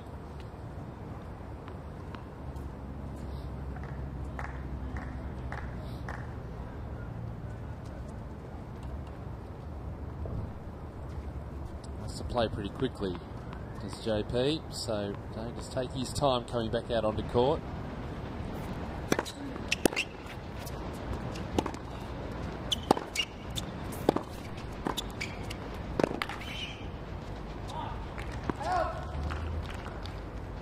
Love 15.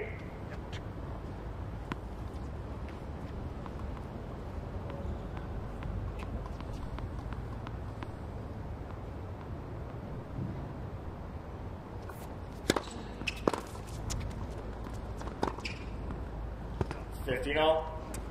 Great finish, closed in on the net well. So just roll through his service games. High percentage of first serves into play.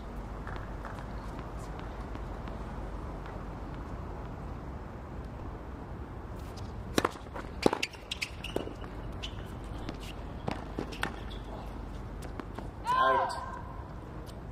30-15.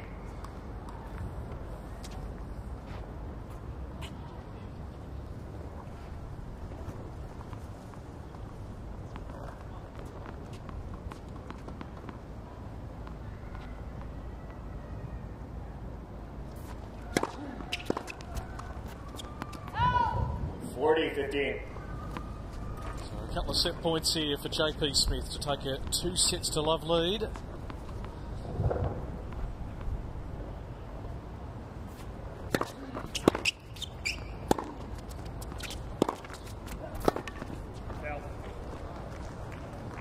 Again saved. Roger just really going for it. Good to see he's attacking. Good piece of that first serve, definitely in the rallies.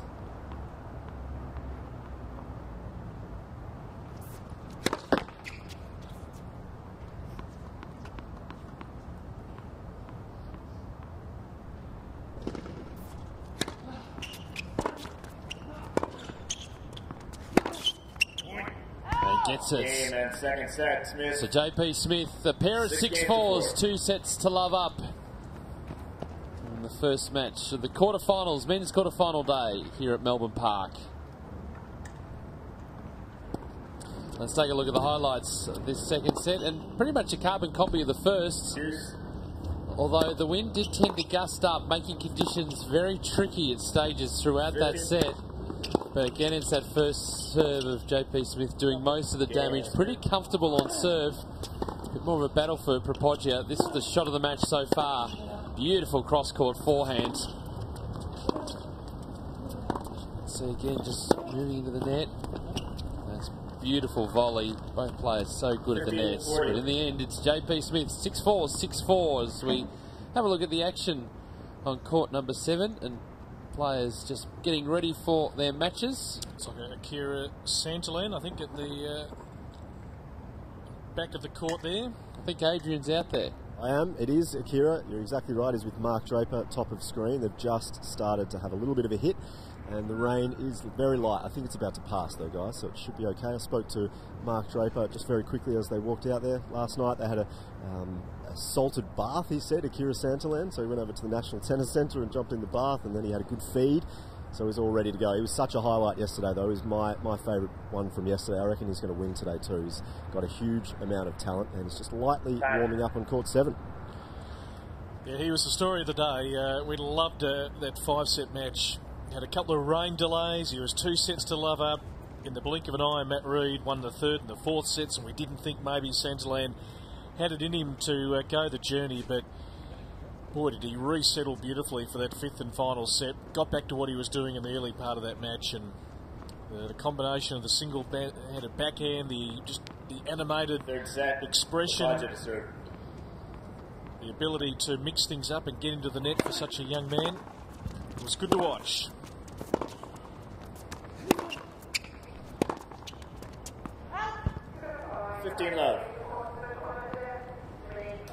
So start of the 3rd set here. If you've just logged on, 6-4, 6-4. JP Smith has won the opening 2 sets, the number 1 seed.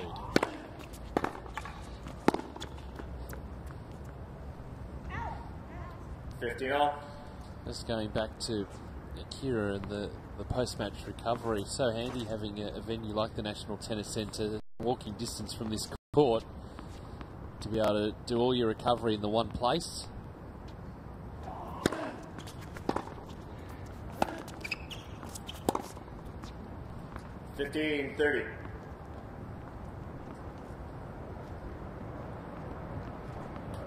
JP looking for the early break here. He's got a real spring in his step.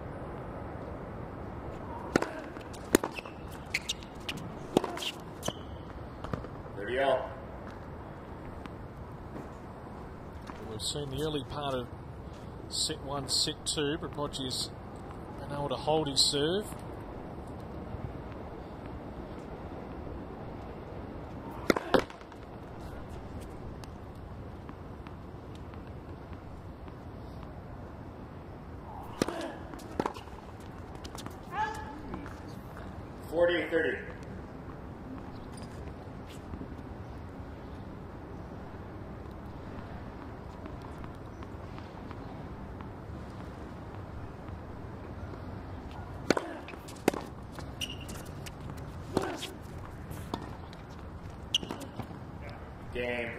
Closing in on the net for Propoggia. So quick getting there.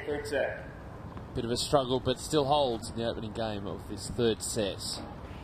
Best of 5 sets, the wildcard playoff for the men.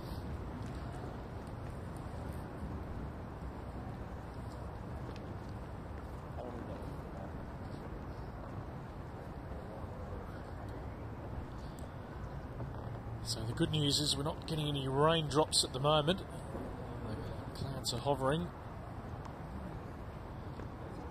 The breeze has sort of fluctuated throughout the morning so far. It's picked up in gusts.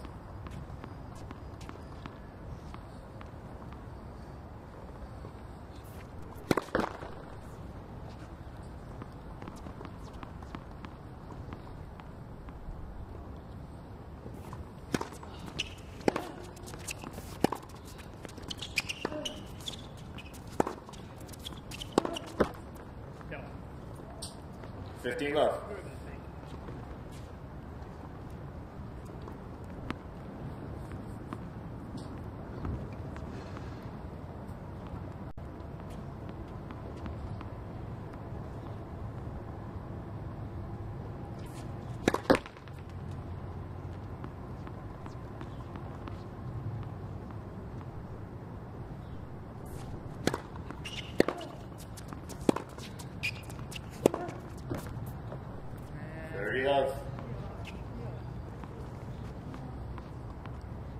It's not giving himself enough room, so he's talking about.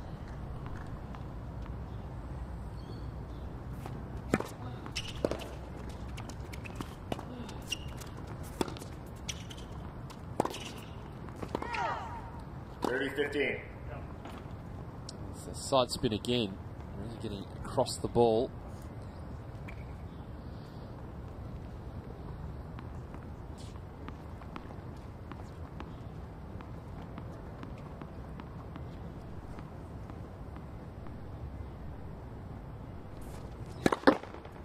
Left for serve.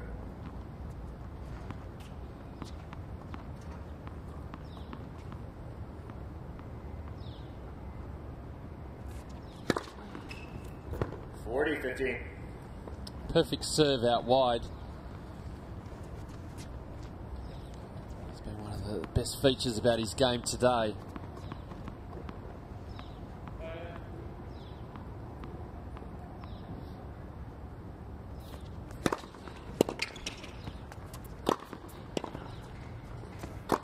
Playing the extra ball, but the same results.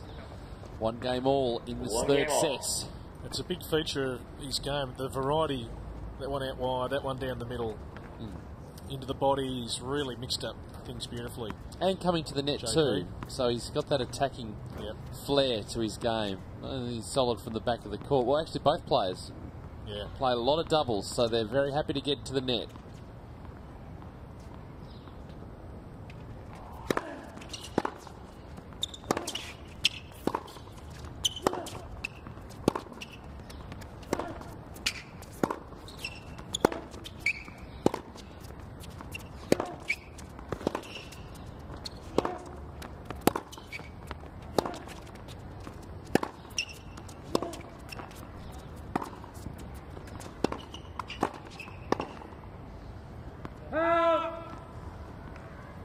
$15.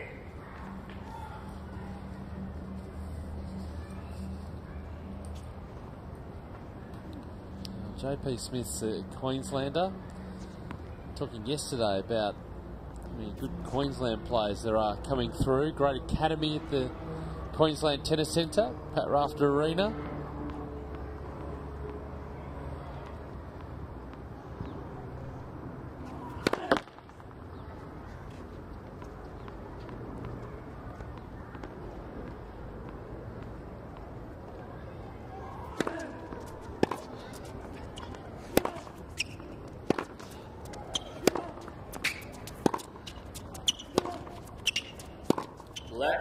Yeah, there's a ball that's rolled onto the court from the courts behind us. I think it might be court 7.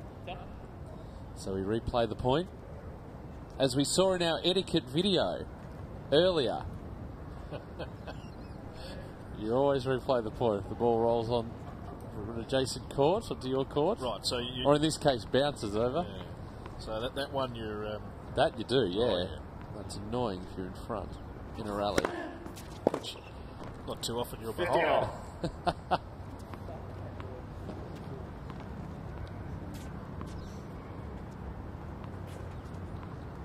So JP looking to strike a bit earlier. The break has come in the 5th game of sets 1 and 2.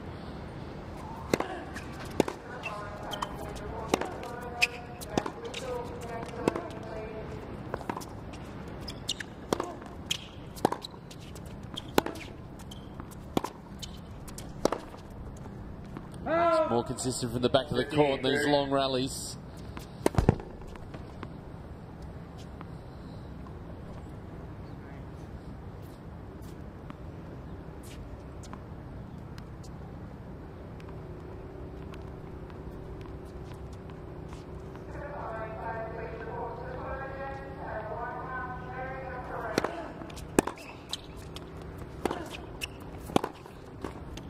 Great volley. Good hands.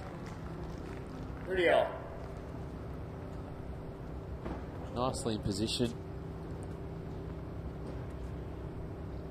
Be able to take the pace off the ball, move it cross court.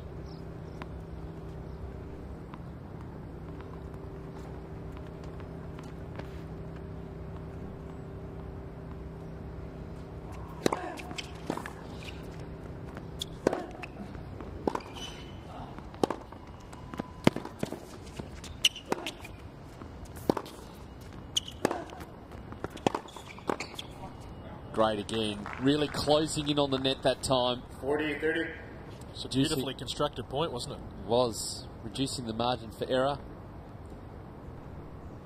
Committing to coming in. Cross-court ball, nicely put away.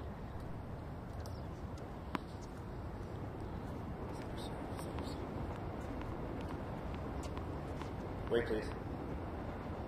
Center serve. Center serve.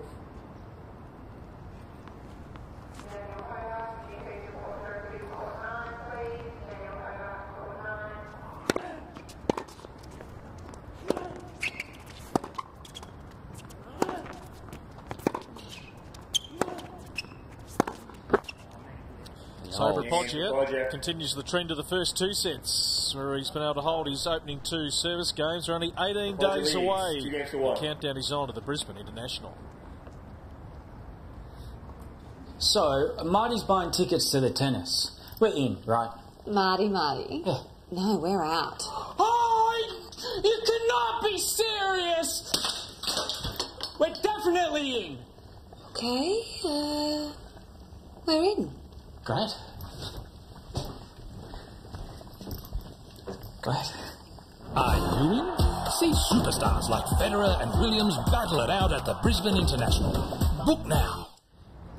Tickettech.com.au/Brisbane International. What a field it is going to be. Serena Williams on your screen looking to hold another trophy. She'll be joined by Victoria Azarenka, Maria Sharapova, Jelena Jankovic, Angelique Kerber, Caroline Wozniacki, Kamiko Date Crum in the women's field. And for the men, for the first time ever, Roger Federer will play in Brisbane. He'll be joined by Leighton Hewitt. Young Nick Kyrgios is going to be there.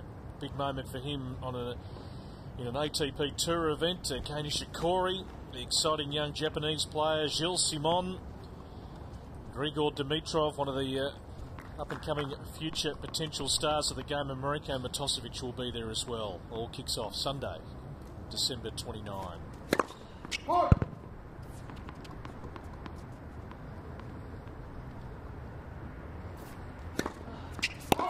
11-15.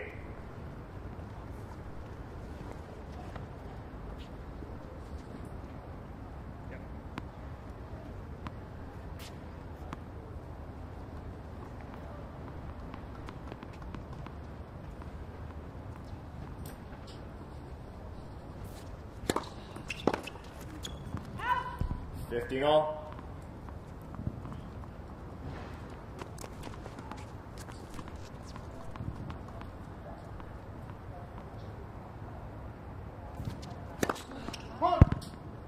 Yeah. Long.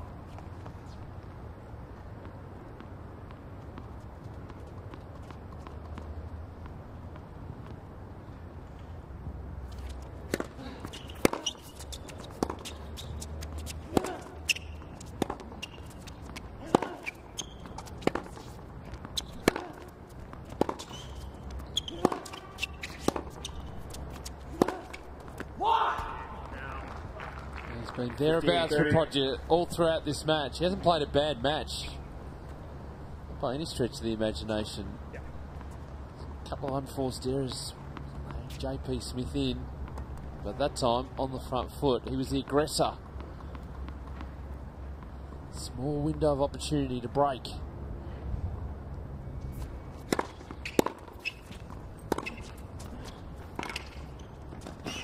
Nice. Great touch. Yep, very good for Podger. 2 goods. It's a great feature of this match, isn't it? The all-court play of both players. Their doubles success. It's nice to see. Not just stuck to the back of the court.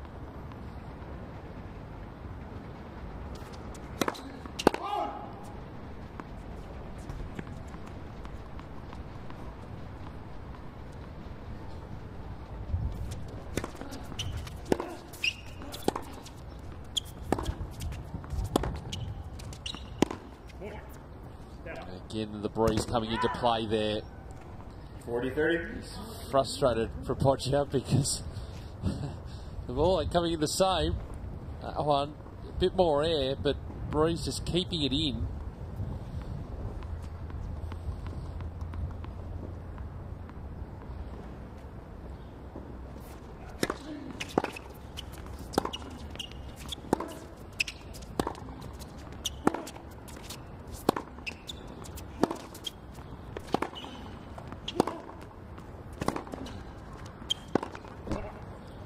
did well to hold to get to 2-all.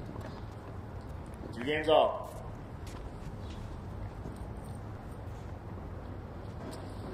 So school kids make their way in.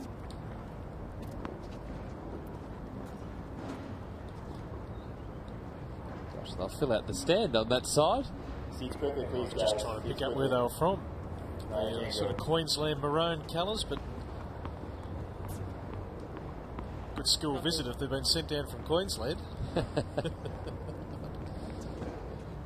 Part of the Hot Shots program and school programs that run here throughout the year.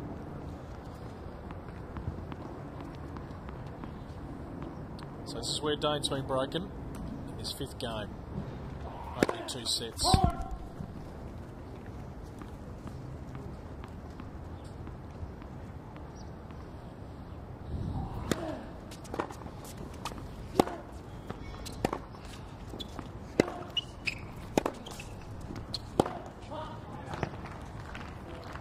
That was always going to be put away, set up nicely. It's a good part about players who are comfortable at the net. Looking to get in there as well. Short ball, going to take it early, get into the net, ready for the next ball.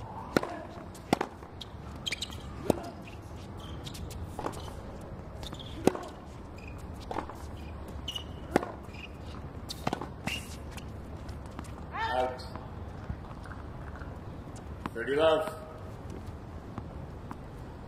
And he knows how important this 5th game is to try and get back into the match and not be beaten in straight sets. So he's some real intent here. Watch out.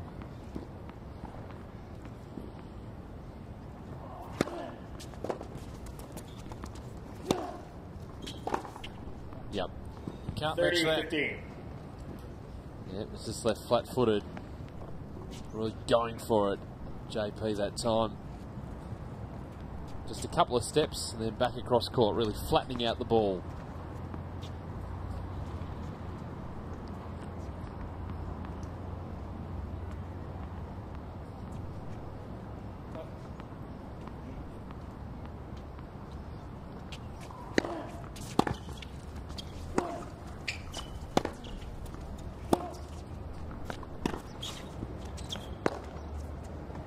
Again, just struggling with the timing. 30 all. You're in fact right. Yes, they are Queenslanders. The kids have just come in. Touch football. Girls and guys. Yep, there they are. Enjoying a bit of the tennis.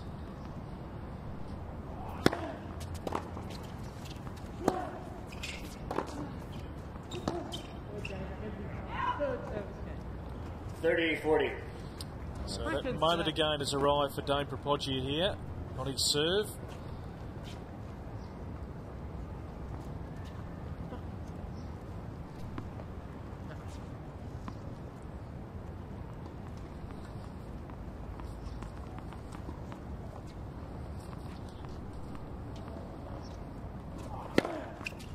Deuce. Nicely saved again. Geez, been in some tight spots on his serve.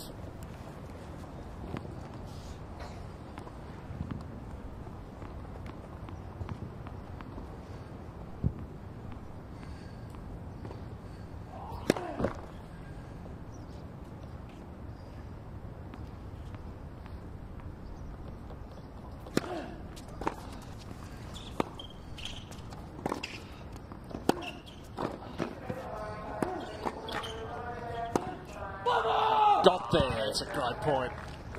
Advantage for Podger. JP was all over the net that time. Really small opportunity to get up the line. Did really well. Saw that little bit of space and went for it.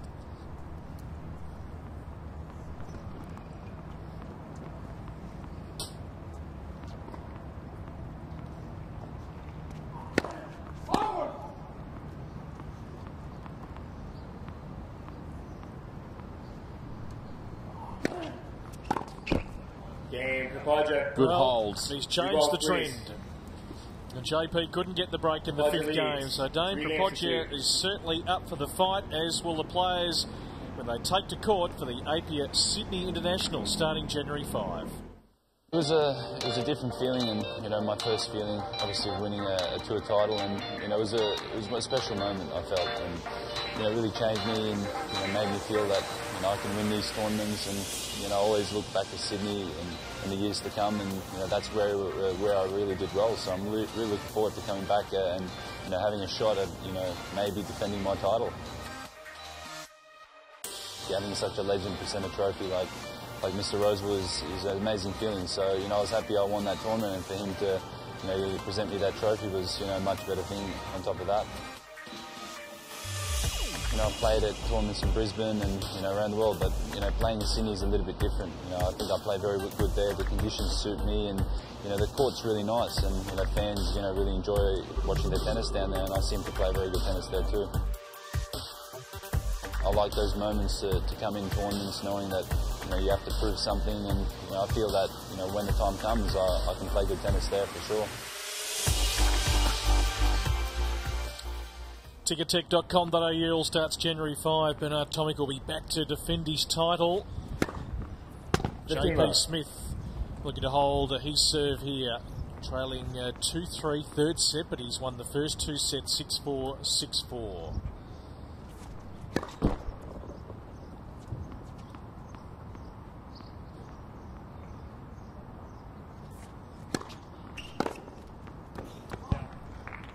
Just slightly short from Smith. Roger really getting in on that one. So well inside the baseline, just having to lean across to guide the ball at the line.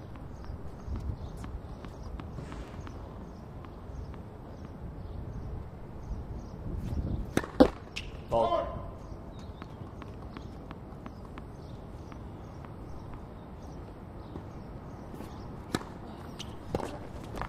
Yeah. 30-15.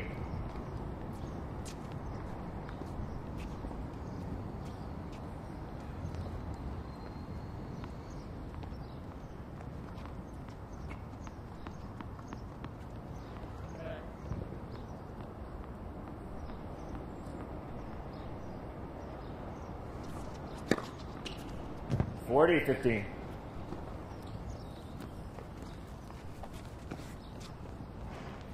Quite have his first serve stats to hand, but I imagine the percentage will be quite high.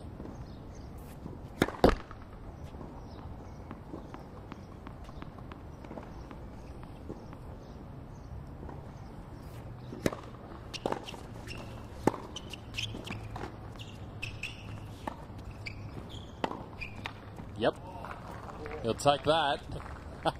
40-30. Nice little flick. That was very nicely done. Way out of position here. JP just getting into position, getting himself balanced. So he played it as a half volley. Just left that little bit of space. Just flicked across court. Yeah, it brought a smile from the coach in the stands. He would have jotted down quite a few positives out of this match for Dame Propogia, even though he may go down in straight sets, possibly. Black, second two. Yeah, he's not out of this match. Don't worry about that.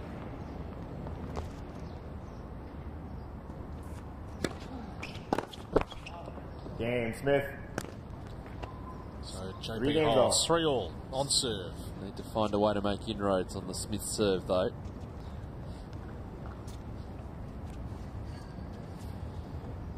So we mentioned just before the APIA International Sydney. That's the website you can log on to. Bernard Tomic is going to be back, along with Juan Martin Del Potro, Nicolas Almagro, Fabio Fanini. There's a Janowicz, Andreas Seppi in the men's field, and once again a very impressive women's field. Agnieszka Radwanska, Petra Kvitova, former Wimbledon champion. 15 love. Along with Sara Errani, Elena Yankovic, Angelique Kerber, Caroline Wozniacki, Simona Halep. Great end to the year to finish in the top 20. A couple of victories over Sam Stosur, and Sloane Stephens will also be in the field. Tickettech.com.au/Sydney International.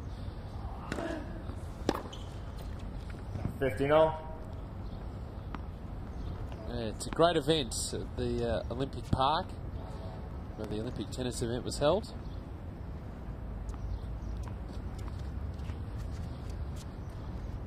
Wait, please.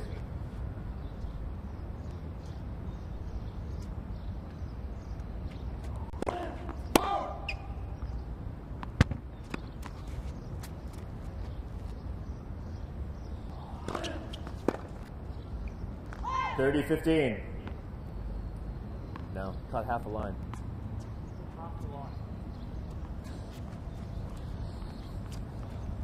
We could do a whole segment on banter between players and umpires.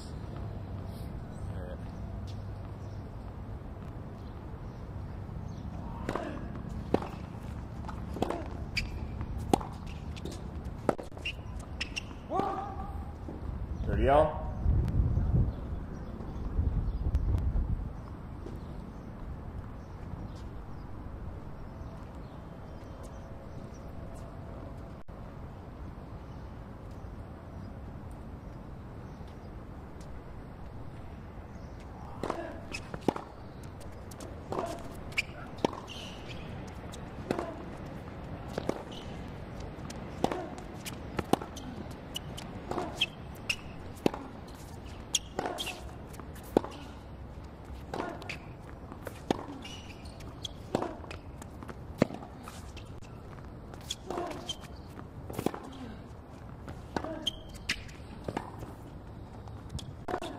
Yeah, there's always going to be a short ball put away.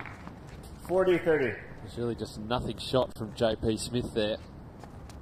I had a position, didn't be able to get back here. Nice cutting ball, but that just sat up. Not too much pace on it, wasn't doing much.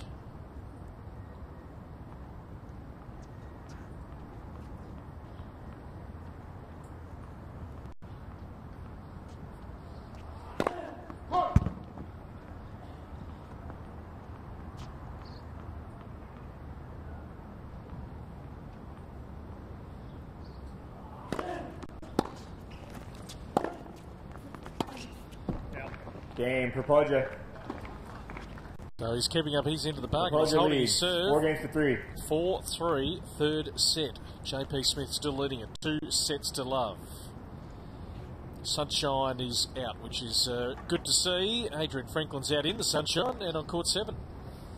Yeah, it is beautiful right now. It's just turning it on, and it's ready for the 12:30 match, which is between Akira Santalan and Luke Saville. Akira's just sitting down at the moment out on court 7 with his coach Mark Draper. So that one is coming up in about half an hour or so. Saville, in his first round, he defeated Bradley Mousley in 5 sets after winning the first 2. So Mousley came back in those second 2, and Luke Saville just fell over the line. Akira Santalan, he's just walking across the court now. He'd want to move pretty quickly here, Adrian. He's about to get a serve in his head. I think he is. He's just stopped a little cheekily, actually. He knows the other boys. He's been hitting them. There he goes. He's going to walk across now. But we know he beat Matt Reed yesterday. Question for you guys, I guess, is has he played his grand final match one match too soon? Because we will find out very shortly as he walks towards me. I thought he played his... well, you described his grand final match and the first 2 sets. Yesterday I thought it might drop away when the tide started to go against him, but what a turnaround in that 5th set. Just dropped the concentration in the 3rd and 4th, but was able to regain in the end. And if he hits as freely as he did yesterday, then he's a big chance. I'm sure he won't be listening to us, but yeah, just come and play and go for it like he did against Matt Reed. It was great to watch. He was brave. Below 15. Lots of variety. Really went for his shots.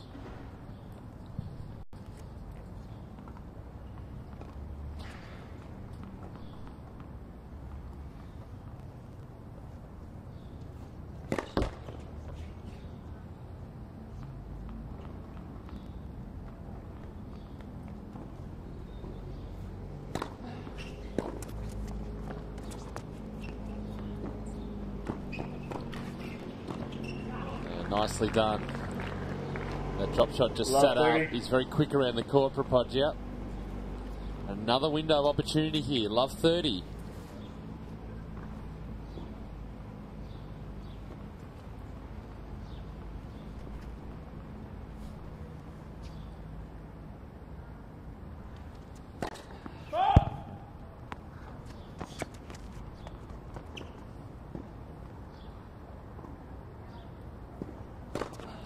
Oh, and the double fault. 40. Well, well, well.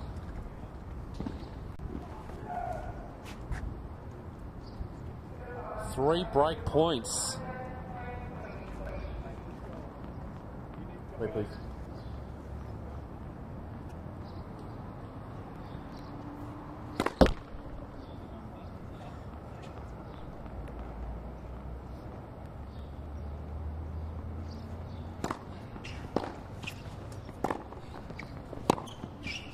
Good attacking. 15, 40. Back on the front foot.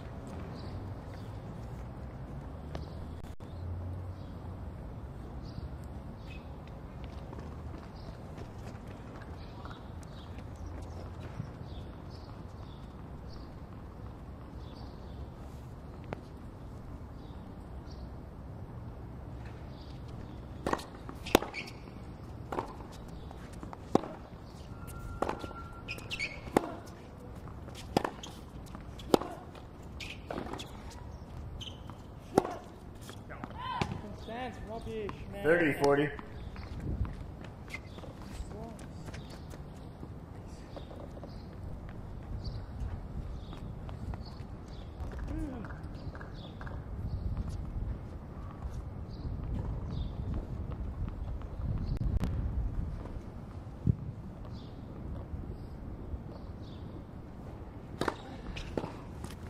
That's well done. Serving his way out of trouble.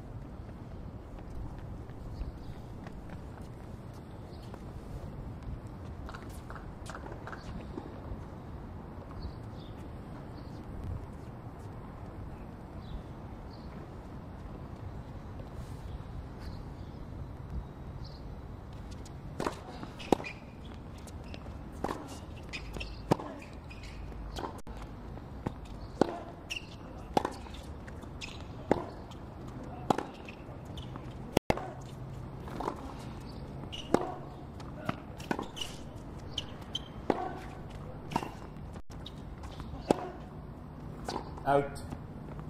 Advantage, Smith. Call from the chair. Good. The impressive part about this is that JP has had to go out and win the game. It hasn't been that Propogia's levels dropped off in the last couple of points. To really fight hard for it. He's coming out with the results. He's making him work, isn't he? Propogia, all match. That's nicely done. Damn, Smith. So love 40 down to hold games serve. Yeah, big opportunity miss for Propogia. You can just see with his body language, really disappointed to lose that game. That was his little opening.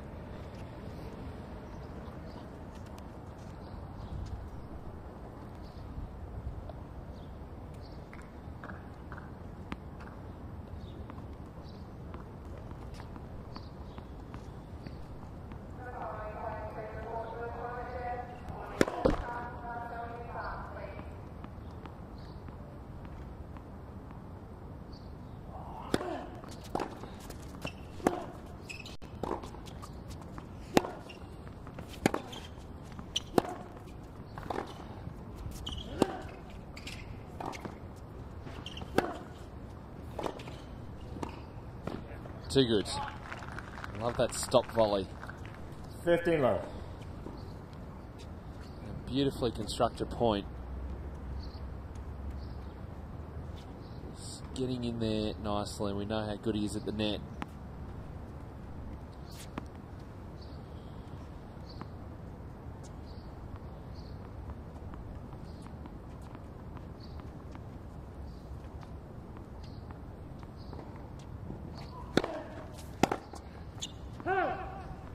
Love.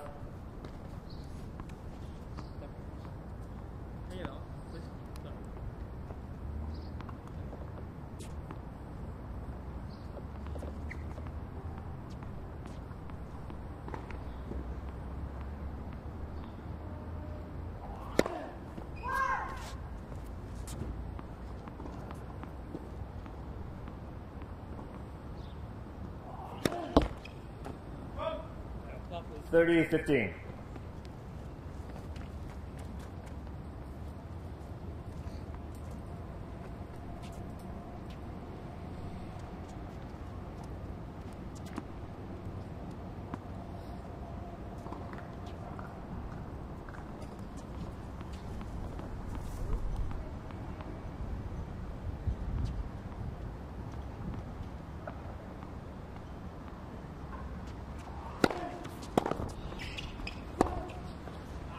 40-15. Again, the 1-2 play. Good serving from Propoggia.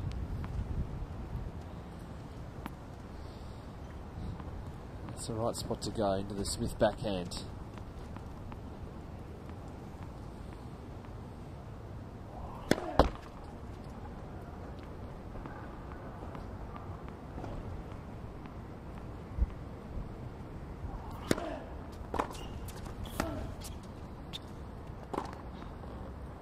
Bit of improvising from JP that time. Tricky overhead with the wind again, just gusting up.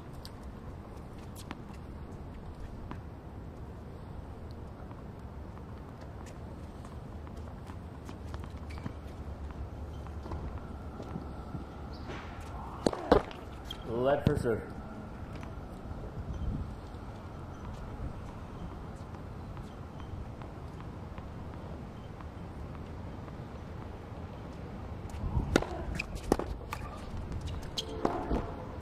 Deuce. Oh, that's a bad miss. Looking to go down the line, the high part of the nets.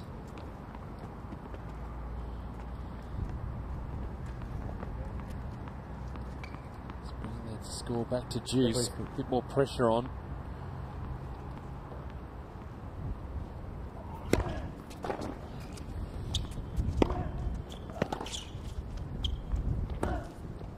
Out. Oh, that's going to be a tough call. Overrule from the chair.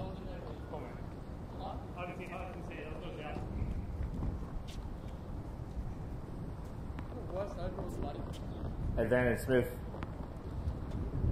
Yeah, we aren't going to be able to tell from here, but these are super slow-mo, by the way. They brought that in for you. Yeah. Well, I was going to have a crack at that. Deuce.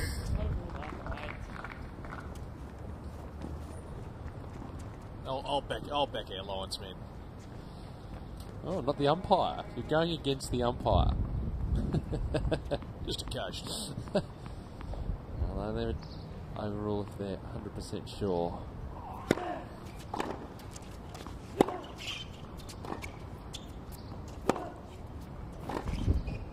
That's good hitting. Advantage for Propoggia. Grinding away from the back of the court. Put that overrule behind him.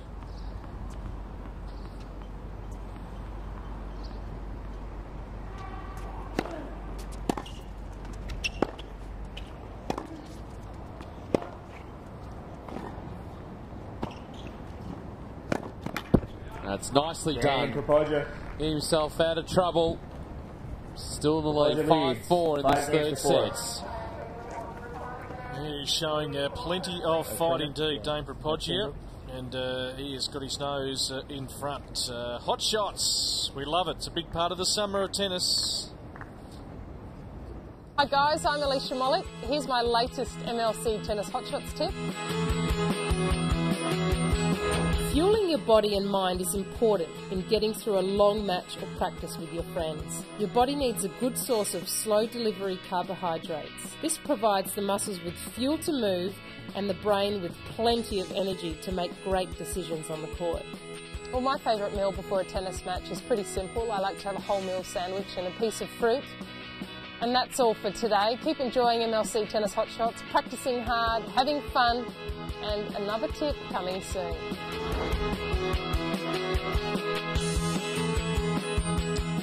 Hotshots.tennis.com.au is the website if you want to get amongst it. And track down your local club. Heaps of clubs across the country getting involved with the Hot Shots program. Great way to get started in tennis. Back here, JP Smith, bit of work to do now in this third set. Taking the first two 6-4.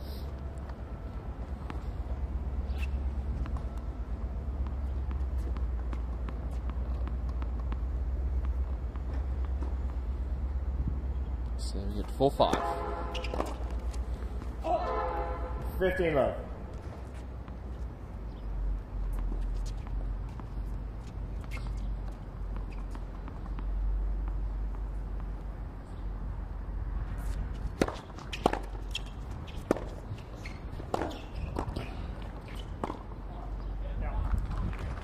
15 all. It's good closing in on the net. Good speed to get there, but done a little more with the volley. It's under pressure.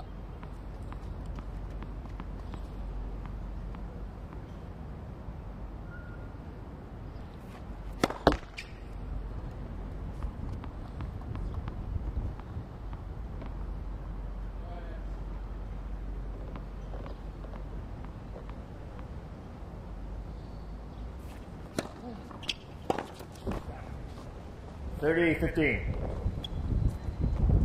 Struggled a little bit with the timing on his backhand return today, Propoggia. Tricky conditions with the wind.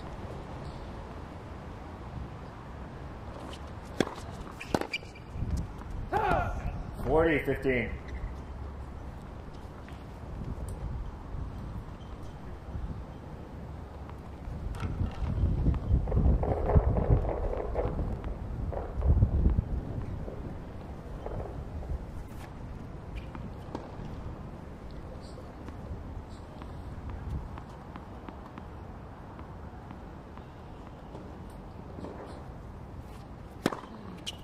Game, Smith.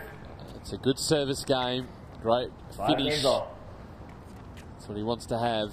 Struggled on his previous service game.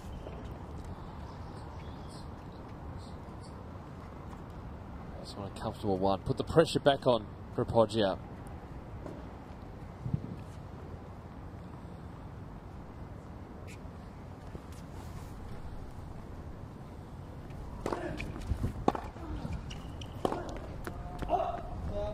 Love 15.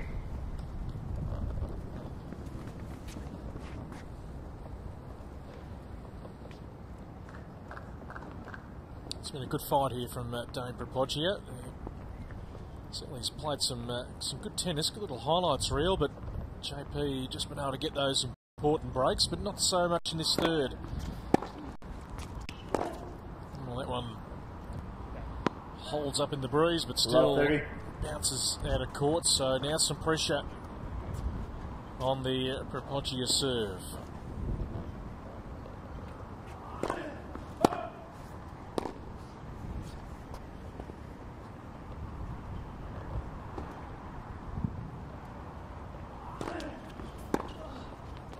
Out.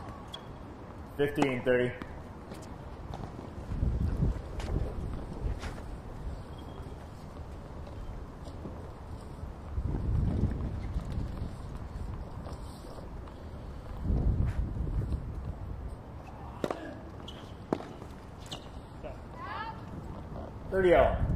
Good strong serve. The winner of this match to take on the winner of Jordan Thompson and Alex Bolt in a semi-final. So we're going to have that one a little bit later on. That'll be our third match.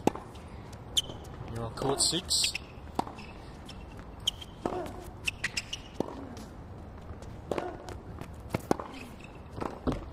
Oh, missing the volley. Hasn't missed too many. 30-40. It's been very, very good at the net. So now the break point opportunity. Was set up nicely for him. Did all the hard work. Just couldn't quite finish it off.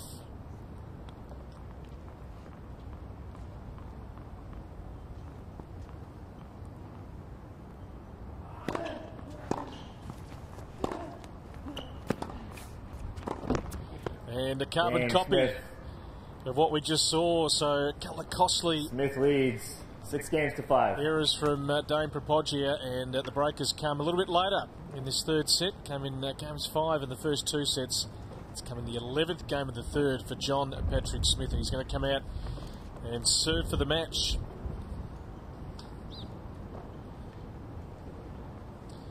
Yeah, a couple of missed volleys, so crucial. Just been those unforced errors along the way. Made the difference. He hasn't been out of the match and been outplayed. JP has been so solid throughout the 3 sets. See again, just closing in, really trying to get plenty of angle on the volley, giving up the game. The way JP's been serving, I suspect that he'll serve it out here. Time. So JP Smith looking to make it through to the semi-finals. He has been in the semis before. He's been in the quarterfinals, so quite familiar with JP getting towards the business end of this wildcard.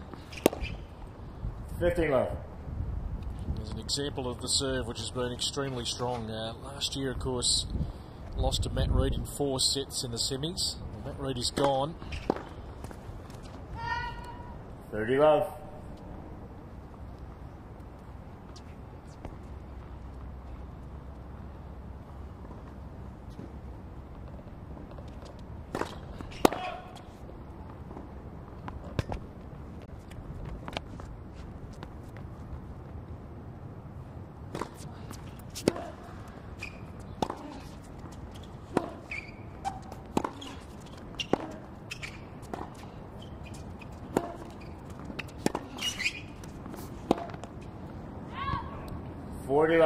So now 3 match points for JP Smith. Just over the 2-hour mark for this match. And a solid performance from the top seed. And good way to finish it too. James, JP through to the semi-finals. 3 sets to love. 6-4, 6-4, 6-4, 7-5 over Dane Propodja. A good match in tricky conditions, but in the end the top seed prevails and will face either Jordan Thompson or Alex Bolt in the semi-finals on Friday.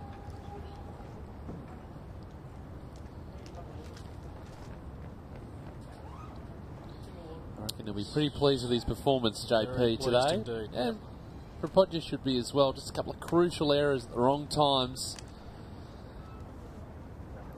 2 breaks of serve, obviously decisive in each of the sets. Just been the 1 break of serve each set. Yeah, and they had some real openings. Yep. In that 3rd set to really go away and pinch a set and get it to a 4th, but JP able to steady and come back very nicely. Play some very, very solid tennis. He'll be pretty happy. Defeated Mark Polmans yesterday. 4-4-4, and today just stretched a little bit further in at the 3rd by Dane Propodja. So we'll hear from JP Smith in just a moment. The match to follow, of course, will feature Ben Mitchell and Andrew Whittington, the 3rd and the 6th seeds. That match coming up next here on court 6, to be followed by Jordan Thompson and Alex Bolt. And Luke Saville and Akira Santalam will do battle just behind us here on court 7 in the next 15 minutes or so. If you're coming down to Melbourne Park, free entry, or if you're not in the vicinity, just keep it logged on here on youtube.com. We'll bring you the women's quarters tomorrow. The men and women will rotate through to Sunday's finals. Well, JP Smith will be pretty happy with his work. He is standing by to have a chat to Adrian Franklin courtside. He certainly is happy. JP, it was a tough battle out there, but you seem to take the opportunities at the right time. Yeah, definitely. You know, I had a lot of opportunities in the first and managed to get 1 break. Same in the 2nd set. And then the 3rd set, you know, he came up pretty clutch and a couple of break point serves. So, you know, I was happy to get the last one at 5-all and, you know, advance on. The guys in the commentary box were mentioning your serve over and over. You served incredibly well, and that's something, it's a strength of your game, isn't it? Yeah, definitely. You know, a lot of times my speed kind of slows down into the 3rd set. I've been working on maintaining a good high level for, you know, a good majority of the match, and I think I did that quite well today. Now, I know you've worked with Wayne Hanna since you were younger. You base yourself in America, and I think last year we spoke, and you do Skype conversations and that sort of thing. Where are you at coaching-wise at the moment? Are you still working with Wayne a little bit? Yeah, basically I have 2 homes, Townsville and Knoxville, so big thanks to both cities. And, you know, we're just trying to work on the small things to try and get me better, you know, obviously get stronger and, you know, hit my spots on the serve. So, you know, it's a great, you know, I have a great support camp, you know, over in Tennessee and Townsville as well. So it's been a lot of help and, you know, it's a lot of fun. So on our Twitter account, just when you mentioned Tennessee, we did have people wishing you well. So they're definitely there, they're definitely watching. So maybe a shout out, you want to say hello? Yeah, definitely a shout out to Knoxville and obviously Townsville. You know, obviously Wayne and Kent back home, been great help, and my parents and everyone else, especially just coaching stuff at Tennessee as well. So big thanks. And just finally, you played the Australian Open this year. What would it mean to you, and what sort of impact do you think it would have on your game if you could play again in the Australian Open in January? You know, last year I was quite starstruck a little bit when I came out here and played my first Australian Open, but I think I've obviously learned a lot since then. It's been a year since now, and you know, next time I'll be definitely ready. Thank you so much. Good luck. Guys.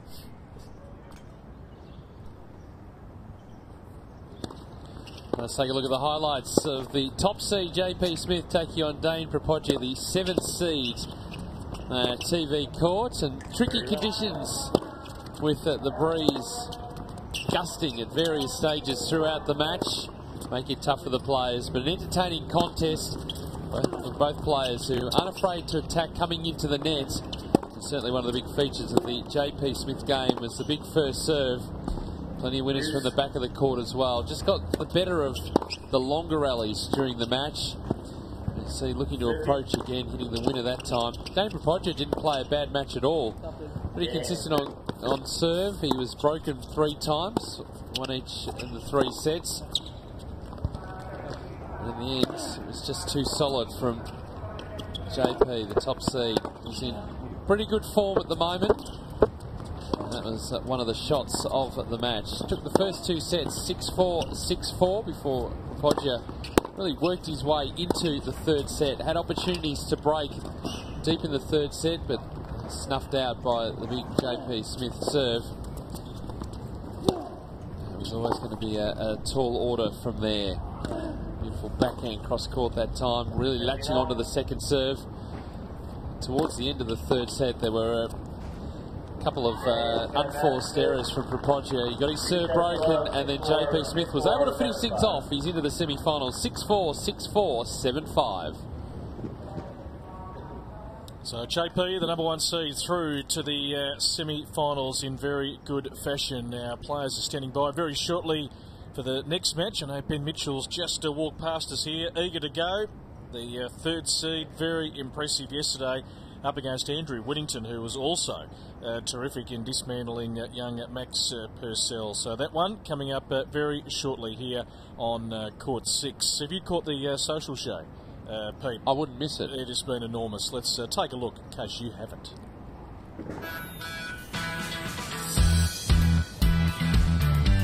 Hello and welcome to the AO Blitz social show. It was Newcomb Medal Week this week. Jess, from behind the scenes, what were your highlights? Some of my highlights were watching the girls get ready backstage, Ash Barty and Casey Delacqua taking a sneaky selfie before they headed out. Plenty of tennis stars were joining us on the blue carpet before heading into the Crown Palladium to watch Leighton Hewitt win his very first Newcomb medal. He was a very happy 32-year-old on Monday night. Well, here's a picture of a very happy 75-year-old on Monday night in Ian Barclay. Cute. But of course, that wasn't the only highlight from the event. The girls were glammed up and looking great. Who were your best dressed? Best dressed for me was Storm Sanders, who looked very schmick in this beautiful black gown. Sam Stozer also looking ravishing in this purple number, and Casey Delacqua, I think, wins it for me in this gorgeous red lace dress. And on the boys' side, Marinko Matosevic wore a black suit. Bruno Tomic, he wore a black suit. And Nick Kyrgios, he wore a black suit.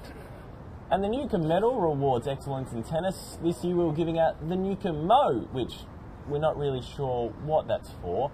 But the finalists for the Newcomb Mo 2013 are Rocket Rod Laver, Leighton Hewitt, and Bernard Tomic. And the winner of the Newcomb Mo 2013 is...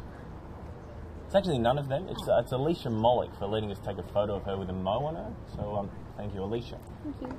But away from the Newcomb Medal, Goran Ivanisevic, speaking to Tennis Space, has given his top tips for breaking a racket. They're very interesting. Number 1 is ignore the booing crowds. I do that after every week of this show. Number 2 was, why break 1 when you can break 3? It's a good point. And number 3 on the list was make sure that you just ensure you have enough rackets to actually finish the match. A good point, because he's the only player ever to be disqualified from a match for running out of rackets. Now it's time in the show for our favourite segment. Is Sam Stozer on Twitter yet? No. Oh. Well, that is the AO Blitz social show for this week. Jess, thank you for joining us. Thank you. And for more, subscribe to the Tennis Australia YouTube to get all the updates on the AO Blitz as it travels around Australia. But for this week, that's all, so bye.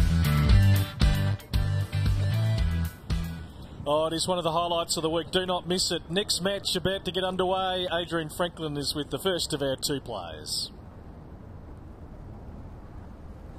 Ben, we've seen a number of the players practising out on these outside courts earlier, trying to get used to the conditions. It's probably not something that worries you, though, because you've had great experience here in Melbourne, haven't you? Yeah, I've played here a lot in all different types of conditions, so yeah, I'm ready for whatever. All right, play well today, mate. Thank you. Thanks. As we welcome Ben's opponent, Andrew Whittington, over to the mic. Andrew, you won yesterday convincingly, only lost 3 games. You obviously look to take the same form going into this one. Yeah, looking forward to the match today. It's going to be a great match, and yeah, looking forward to it. And hopefully this rain passes as well. You never know with Melbourne. Thanks, mate. Thank you, Adrian.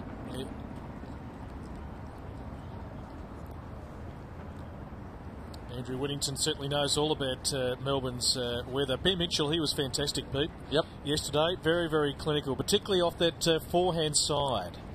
Yeah, he was excellent yesterday. Played Harry Bouchier from Tasmania.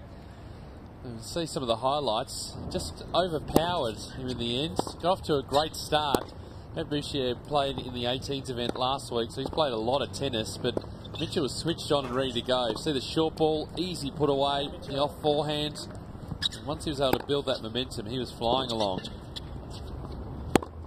Another example of it here, and a guy like Bouchier, who's got a big wingspan, needs to go deep into the corners of the court. It was a good straight sets win for him, 6-4, 6-1, 6-love. And he's taking on a guy, Andrew Whittington, who had a good win, 1-1-1 against the 15-year-old Max Purcell yesterday. So we're just standing by for the coin toss, and as Todd Woodbridge said earlier, Andrew has sort of really gone abroad on his own. Okay, once again, outside the TA program. There's a line umpire in every line. Andrew, you can call. Matthew McAleer, the chair umpire. It's heads.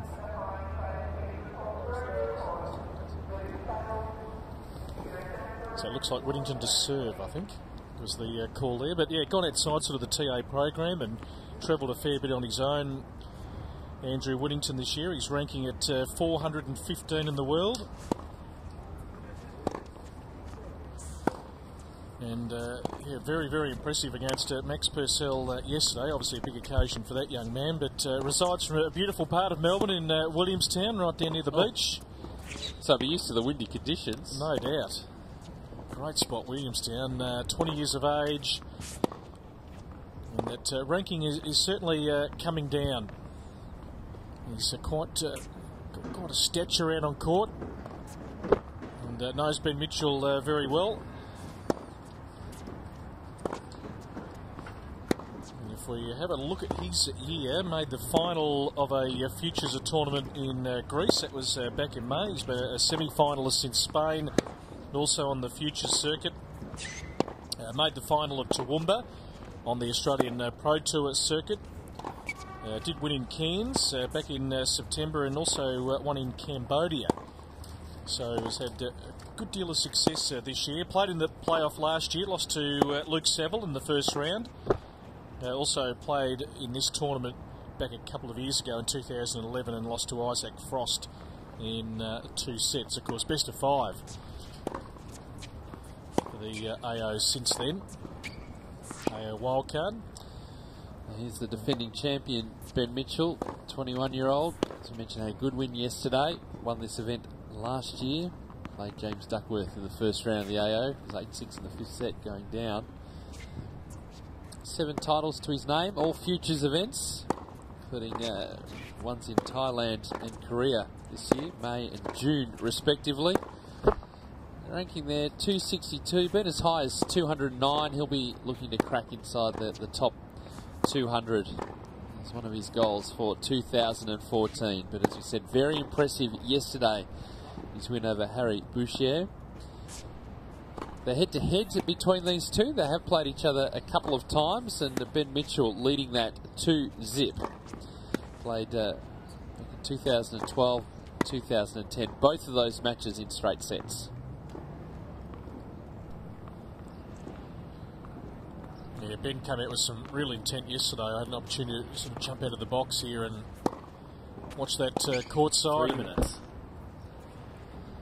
And of course, Harry had the medical timeout late in that game. But certainly had been made to work very hard by Ben Mitchell. And he's one of that group of players that we're waiting to see whether he can emerge into that top 200 and build. But still got plenty of time on his side. Of course, we go back a few years ago and he made the final of the boys at Wimbledon. And we'll wait and see how it all unfolds with this match coming up very, very shortly between Ben Mitchell and Andrew Whittington.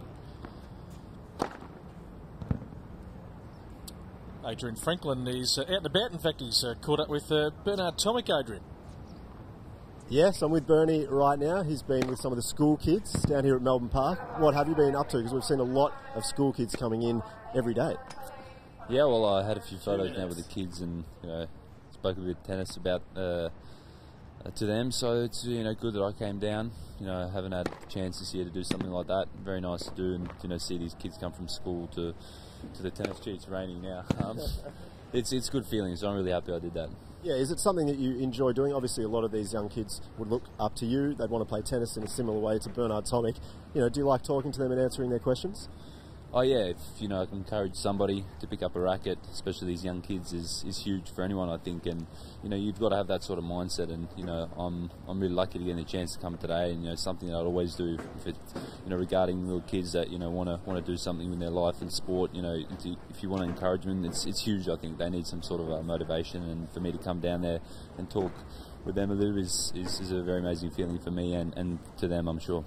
Yeah, absolutely. I'm sure they take a lot from it. Now let's talk tennis. What are you up to at the moment? You're obviously getting ready for Sydney, defending that title. Hopman Cup is there as well, and then looking further to the Australian Open. So you're in training at the moment? Yeah, I'm preparing now for the Hopman Cup. It's not a long. It's not a while away, so 2 weeks is going to go fly through like very quickly. So I'm happy the way I'm training. My team's really good now. My coach, so we're working hard, getting the shape that I should be in, and hopefully I can defend my match runs in Hopman Cup and in Sydney, and hopefully play well down at the Open. As it comes down now, the rain, you've been watching a little bit of tennis. We know the boys have just played out there. JP Smith won. Are you going to go and check out some of these guys and just see how they're going? I will for sure later on during the week as matches get a little bit more tougher. I'll for sure come out and watch. I saw Smithy beat Dane in 3 tight sets, so obviously he's seeded 1 and the favourite to win. So hopefully he can play well throughout this tournament. But you've got Benny Mitchell out here playing as well, so it's a tough draw. So we'll see how this week plans out.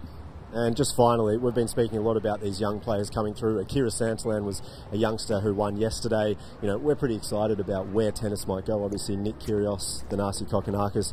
You must be looking forward to the next few years and bringing these kids through. I am, absolutely. I like Nick really good. He's a good guy. Got to know him good in the Davis Cup now in Poland. So hopefully he can break through, get into the top 100. It's something we need. I think we have Matty Ebden now that's in the top 70, Marinko, Leighton and myself. So we've got a strong team. We've got to get it strong, and hopefully their time will come to break in the top 100. Well, thanks so much for your time. We look forward to seeing you over the next couple of months. Good luck, mate. Thank you. Thanks.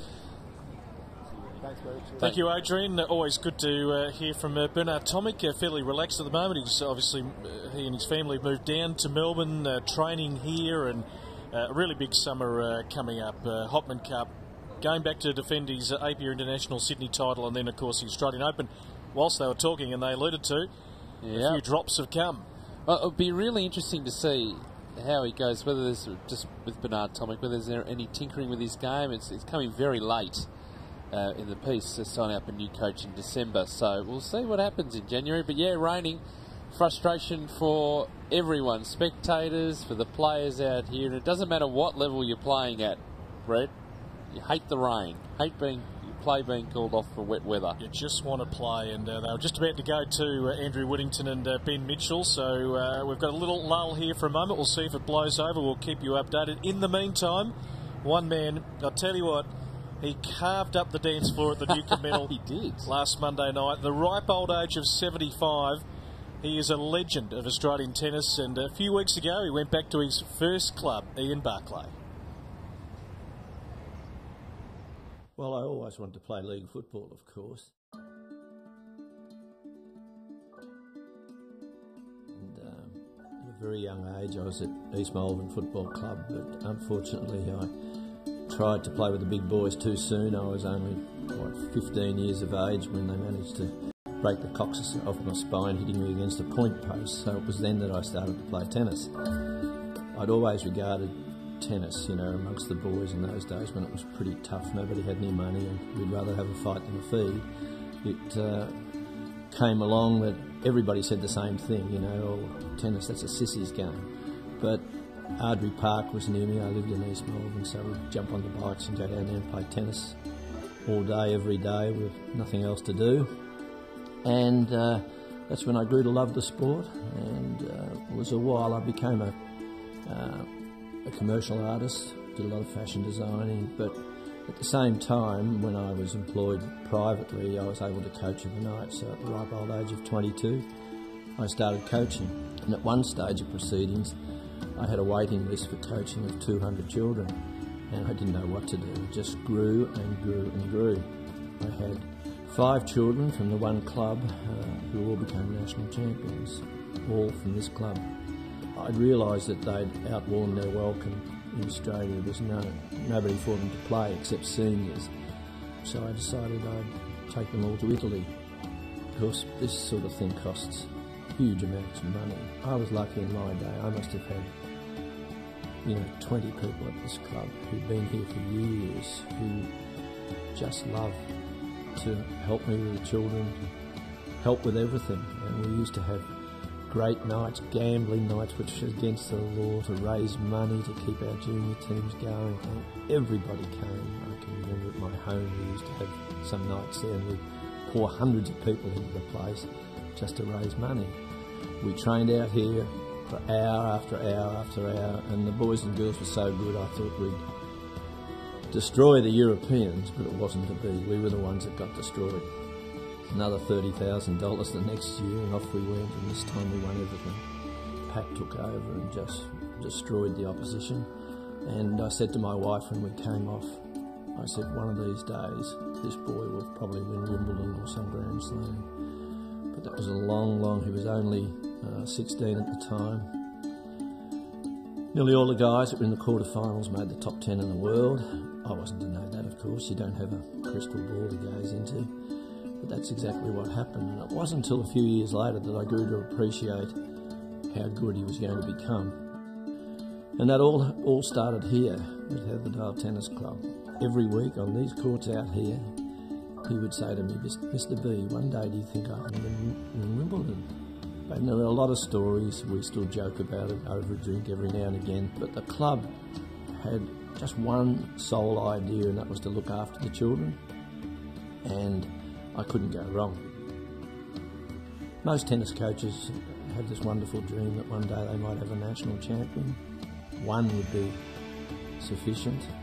I was lucky I had so many, it doesn't matter, in 2 countries. But that's the excitement, and once you get one, you want more. And I'm still looking for another Wimbledon winner, after Pat won Wimbledon, which was the most exciting day of my life.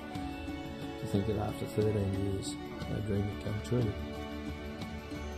This tennis club was just so unique. To see all of these little ones out there was just very exciting for me, because I look across all of the courts and I say to myself, is the one there that could possibly make it? But we can't do it without the help of all of these clubs. Heatherdale Tennis Club is always an exception, but there's no reason why it can't be done again.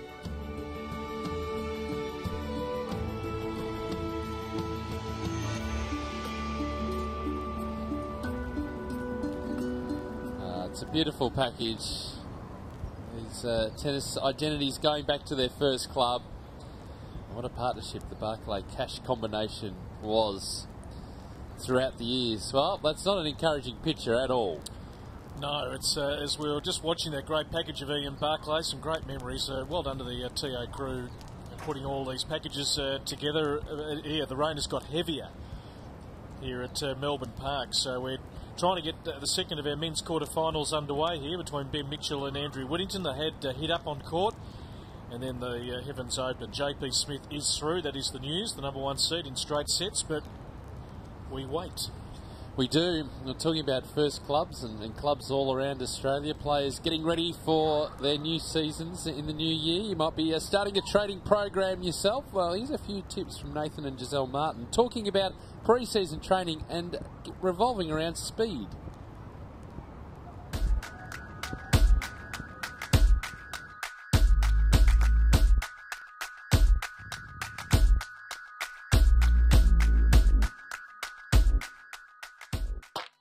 Hi everyone, Nathan here. Today I'm going to show you 5 easy exercises you can do anywhere to help improve your speed and movement on court. Let's check them out.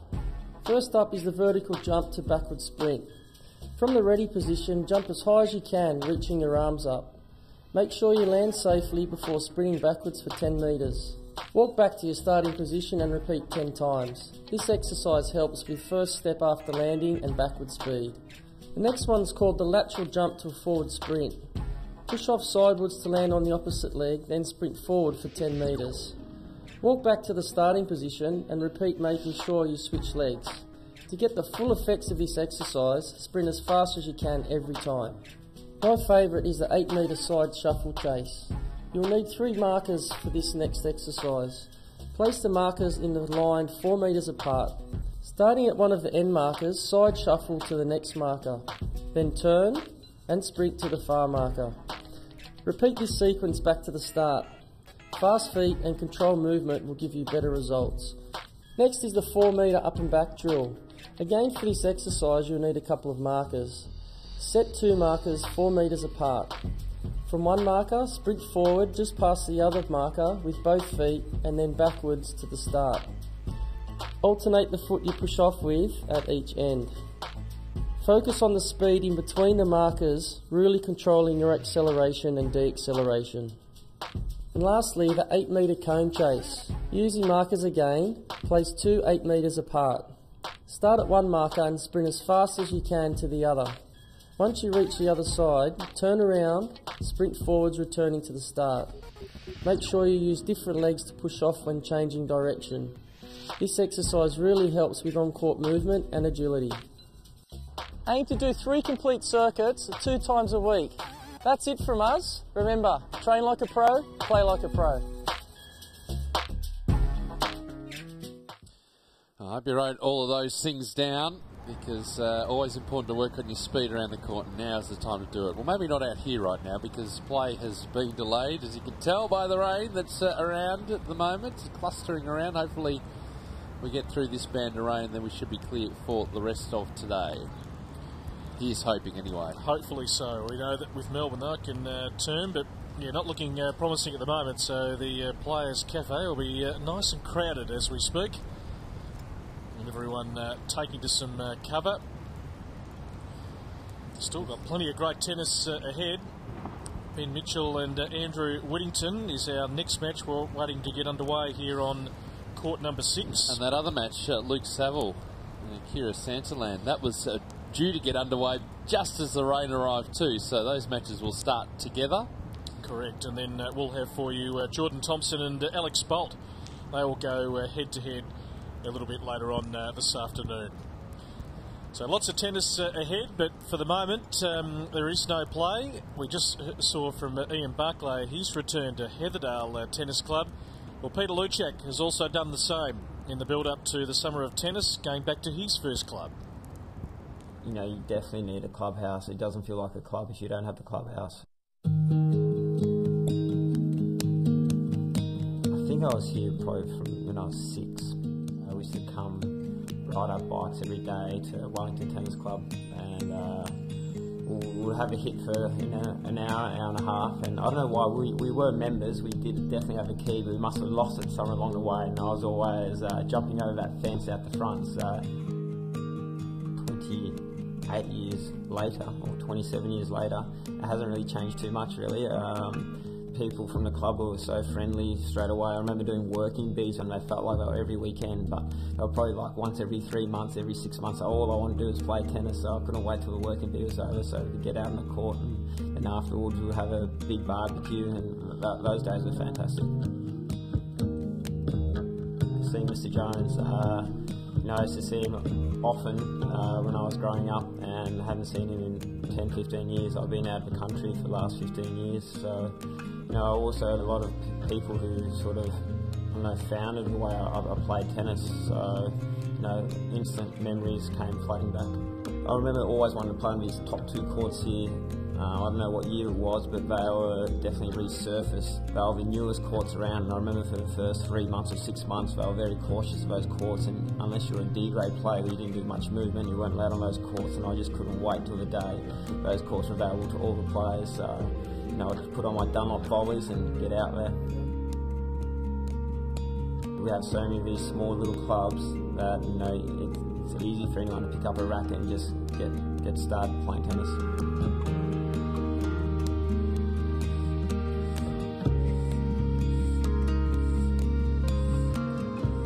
I remember always after a pennant match or Saturday afternoon competition, the home team had to bring some food, so everyone would just share around the table. And my mum, she would make all sorts of different little things, like little Polish cakes and stuff, which everyone else probably thought was weird, but I thought they were pretty delicious. And my dad, he was an unbelievable influence on my tennis career, actually. He wasn't one of those pushy tennis parents, but he was more than supportive. He'd always drive us everywhere he would go. I remember playing tournaments out in Warrnambool, and he would drive us every day back and forth. We wouldn't stay there overnight, so he was more than happy to do that. I can never remember him saying, "Oh, I couldn't be bothered driving you to this tournament. You really have to play that tournament." He was, very supportive of me, and it was a big decision. But my dad, he said, "I've seen you play tennis. You got no future in tennis. You got to go to school." And he's the one who probably made my career in the end, because he made me go to play college, where I sort of improved a lot in that time. My highlight of my career is definitely playing Davis Cup for Australia. In some ways it reminded me a little bit of college tennis. I love college tennis, but just because tennis is such an individual sport, and just being part of that sort of team environment and your whole bench behind you supporting you, that's, it doesn't get better than that for me.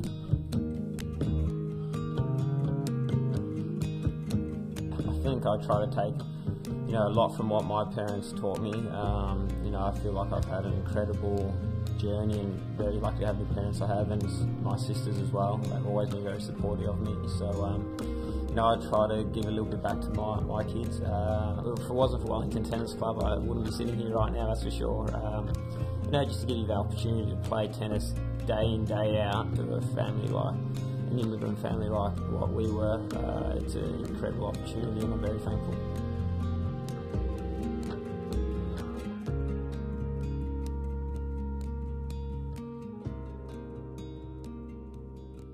Peter Luchak returning to his first club, the Wellington Tennis Club in the southeast of Melbourne. That is the live pitches here at Melbourne Park. We have no play at the moment. We have got word through that there will be no play before 1:30, so it's in around about 45 minutes time. We've had a fair deluge over the last 10 to 15 minutes as we were waiting to get the second of the men's quarterfinals underway between Andrew Whittington and Ben Mitchell. Luke Saville and Akira Sandilands were just about ready to go as well out on court number 7. And a little bit later on, Jordan Thompson and Alex Bolt. So just the one result through so far. If you're just joining us, JP Smith through in straight sets against Dane Propoggi. Had to work pretty hard. 6-4, 6-4, 7-5. He got breaks to serve in the 5th game of the first and the 2nd set, and broke in the 11th game of the 3rd to win in straight. So the number 1 seed is through. Be pretty happy about that. He's been a semi-finalist here before, also a quarter-finalist.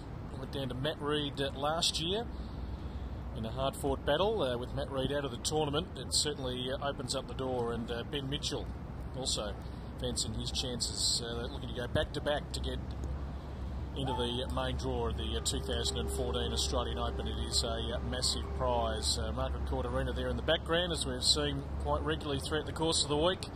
Construction crews working pretty hard to get that all ready to go for January 13. Been good crowds coming in here over the last 3 days.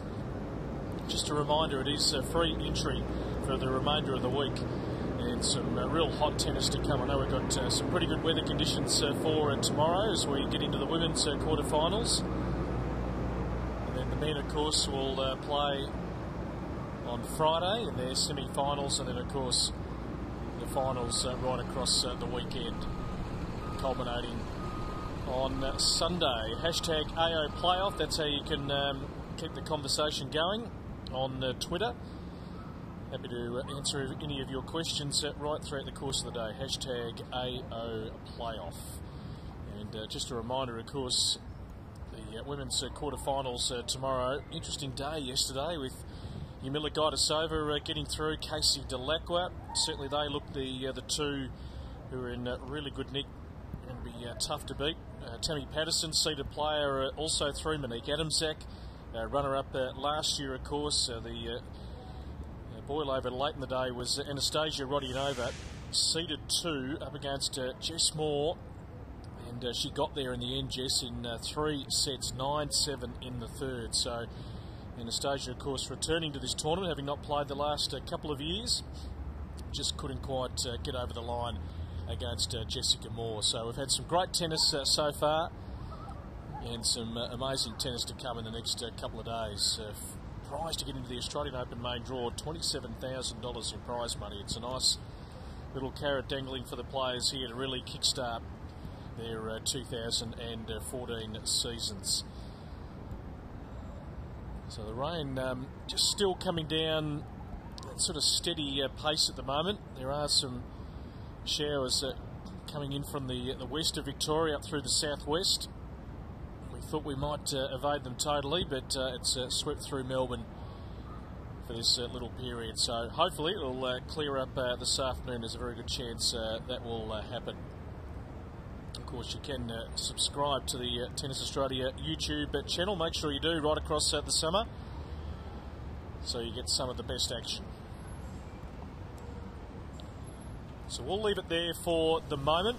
Keep the screen up because we hopefully will get some play up around about 1:30, but we're going to pause here for a moment. No play before 1:30, so grab yourself some lunch, whatever you need to do, and come back and join us for day 3 of the 2013 Australian Open Wildcard Playoff. We'll catch you soon.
guys, I'm Alicia Mollick and here's my latest MLC Tennis Hot Shots tip.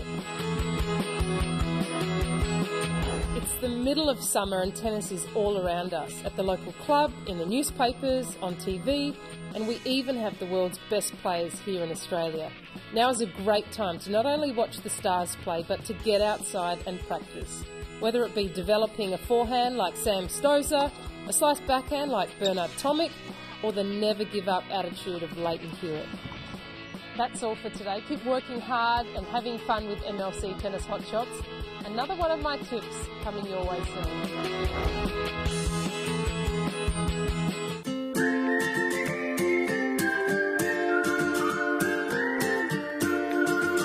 I remember thinking back then, I was at my desk and I was going, how unreal would that be if Alicia could come here? So it was pretty cool. I was pretty stoked for Lockie as well because he's a really cool kid. Lockie, how are you, mate? Good to see you. I cried. Yeah, it was really, I was so pleased for him. It was really lovely. All right, let's get started. Shocked when my parents were, my sister was. That's just sweet. My friends at school, they were amazed. Okay, Lockie on your right leg, good.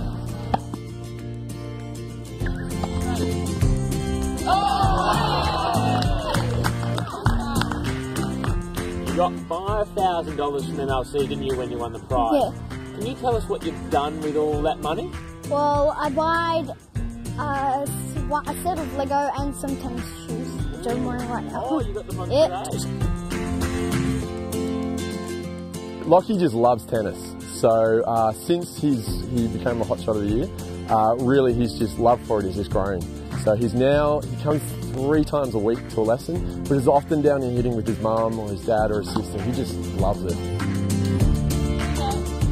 I started playing tennis because it's something fun to do, and it's like you can come down to the court whenever you want, have a little hit, and it's really fun. Pass it back. And I'm going to follow through. Well, for me, the reason I love MLC Tennis Hot Shots is because kids can do what their idols do almost immediately. That's rally, let's face it, that's what kids want to do. They want to play matches, they want to score. Going over the bridge this way, see that? It was exciting, just like hitting balls with her. Technique, fantastic. Unbelievable. She's just an awesome personality. We've got so many kids here who are just excited to see someone like her play, and it's great that she's getting amongst it, having a hit with kids. That's some kids, fantastic. Holly, Lachlan, Dempsey, Ethan, great stuff. It's been incredible here at Melbourne Tennis Club, and that's what keeps communities ticking over is volunteers. There's people cooking the barbecue in the kitchen, making salads, making sure the kids are well provided for. What are you saving the rest of that money for? To use in tennis later, or probably to buy a house to live in. And having Alicia at our little club here in Canberra has just been really exciting. We made sure she came in spring when Canberra's putting on a bit of a show with weather. Well, thanks for having us at your club. We've had a lot of fun, actually. Well, yeah, I'd like to say thank you to MLC and Alicia and my mum. So, Marty's buying tickets to the tennis. We're in, right? Marty? Yeah. No, we're out. Oh, you cannot be serious! We're definitely in. Okay, we're in. Great. Great. Are you in? See superstars like Stosur and Songer battle it out at the Hyundai Hopman Cup. Book now.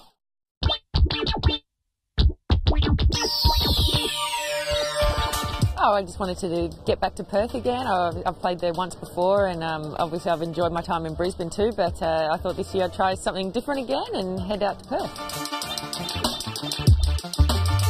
It's one of the nicest arenas I've ever played on. I think it's beautiful, it's different, and to me it is one of the best arenas. Well, I mean, obviously I've heard a lot about the new stadium. Last year I know it was there, but from what I've heard it was a great atmosphere and, you know, big crowds and kind of feels like you're playing on Rod Laver Arena already. So great preparation, obviously, and no, I think it's just going to be overall a really great experience. Yeah, it's very good prep before there. I think playing on this event here is very good preparation before the Australian Open, and you know, I'm going to use it as much as I can and, you know, get ready for the big one in Melbourne. I think it'd be nice to be able to play. You know that you're going to get 3 matches, and you know, maybe that's going to be good for me going into the Aussie Open. After not playing so many matches over the pre-season, obviously take that time off. Hopefully that's going to be the secret formula to me doing well. You know, you're going to get a lot of great matches here, and you know, I'm prepared to work and play as well on the side, so you know, it should be good for me. Hey, I'm Sam Stocer and I'm looking forward to seeing you all at the Hopman Cup.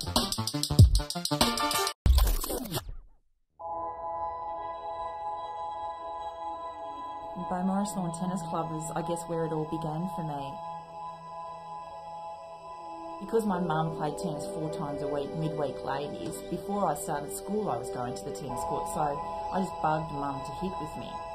I got started that way, and my uncle used to take me down all the time and play tennis if mum and dad couldn't, or we lived in a court, and so I would draw a tennis court in the court, and then we'd get all the kids to come in and play, or I'd hit on a brick wall. I had a big brick wall at the back of our house, and I think that's how I got my love of tennis.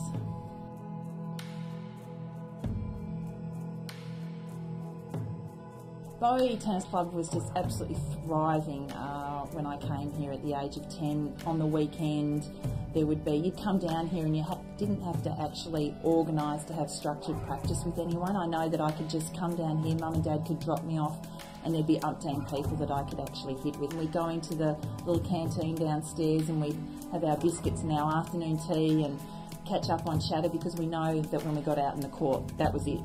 It was concentration time. It was the business end of things, and that's what we were there to do, was concentrate on our tennis. But a lot of fun with a lot of the kids around here.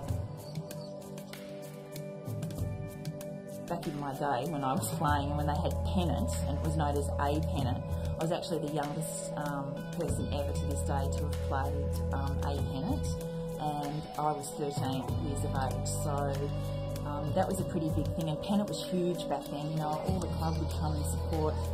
It was just great practice for me, and I played a lot of the top women in those days. I wasn't an upstart, but this young girl was coming in, and I was getting a lot of publicity at the time, and I was going away in Australian teams, and it was just a really great thing for me to come back in and play pennant, and the courts were always looked after, so I had the best courts to play on. The members were fantastic. They really embraced me and followed my success, and it gave me a really great base for me to go away and have my success overseas. That's probably why I did so well in Europe, because I grew up on the clay. I knew how to slide. I was quite consistent, so it wasn't foreign for me going over to Europe and having to grind it out on the clay. And I would do a lot of like my off-court training and down at the beach, a lot of hill running and sand running. But we'd spend just, a lot of time probably mainly hitting tennis, but you know, obviously just with the bay so close, there's a lot of great things to do down here.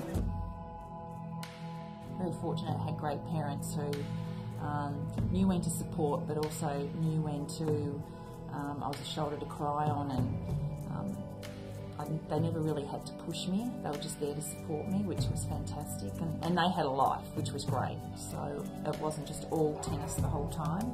And how I parent now, I try and parent the same way. I have Austin, who's just turned 13, and Jensen, who's about to turn 9, and they play basketball like their father, and so I think tennis, I'd love them to be able to play tennis for later on in life, that they can still come out and hit with mum, but I always say to them, you know, if you're going to do something, do it at 100%, and therefore you can't be disappointed if you miss out on something. Always give it your best, and that's all anyone can ever ask of you, and that's how I treat things as a parent. I started when I was 5, and hopefully I'm still playing at 85. Whether anyone wants to be playing with me at 85, I don't know, but I think it's a sport that you don't have to play it competitively like I did. You can play it socially for young kids, and I think it's just, you know, just a wonderful, healthy lifestyle to play tennis.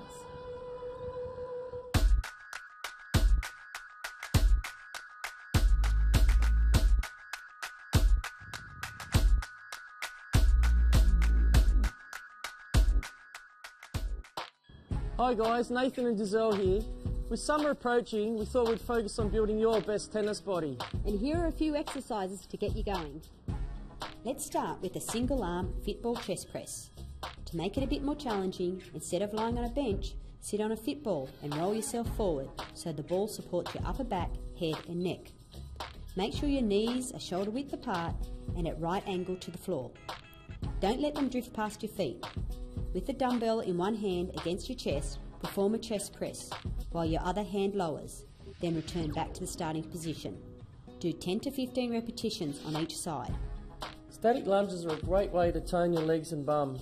Start with your dumbbells in each hand by your sides.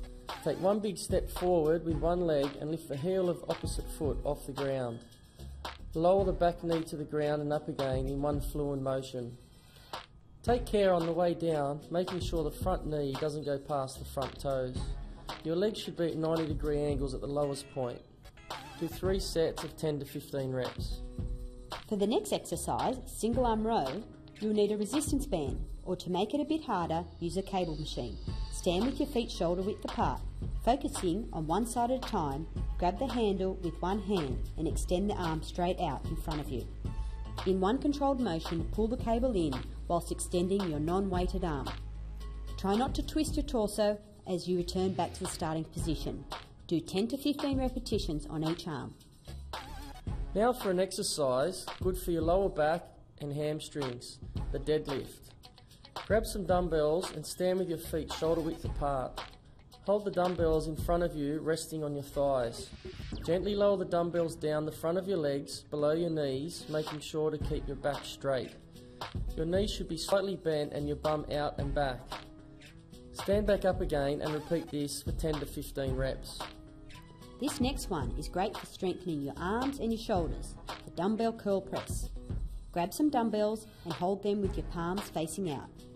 Using your biceps, lift both dumbbells, then using your shoulders, raise them above your head. Bring them back down to the starting position in 2 parts, controlling the movement again with your shoulders, then with your biceps. Repeat for 10 reps. This next exercise is a great way to tone up the underside of your arms. Using a cable machine or resistance band, grab the handle with an overhand grip. Keep your arms tucked in nice and close to your body. Using your triceps, pull the handle down so your arm is straight but not locked at the elbow. Return to the starting position again, controlling the release of the weight. Do 3 sets of 10 to 15 reps. Do 3 complete circuits, aiming to do it between 2 to 3 times a week. And remember, it's not about the speed, it's about control. Make sure you work within your own abilities. We hope you enjoyed the tips. That's it from us. Train like a pro, play like a pro.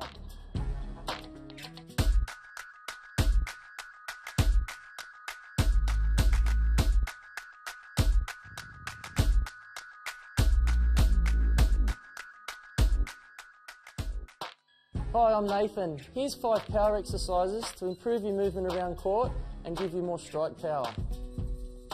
First up, we have the squat into the split lunge. Start down in your squat position with your back straight and your chest up.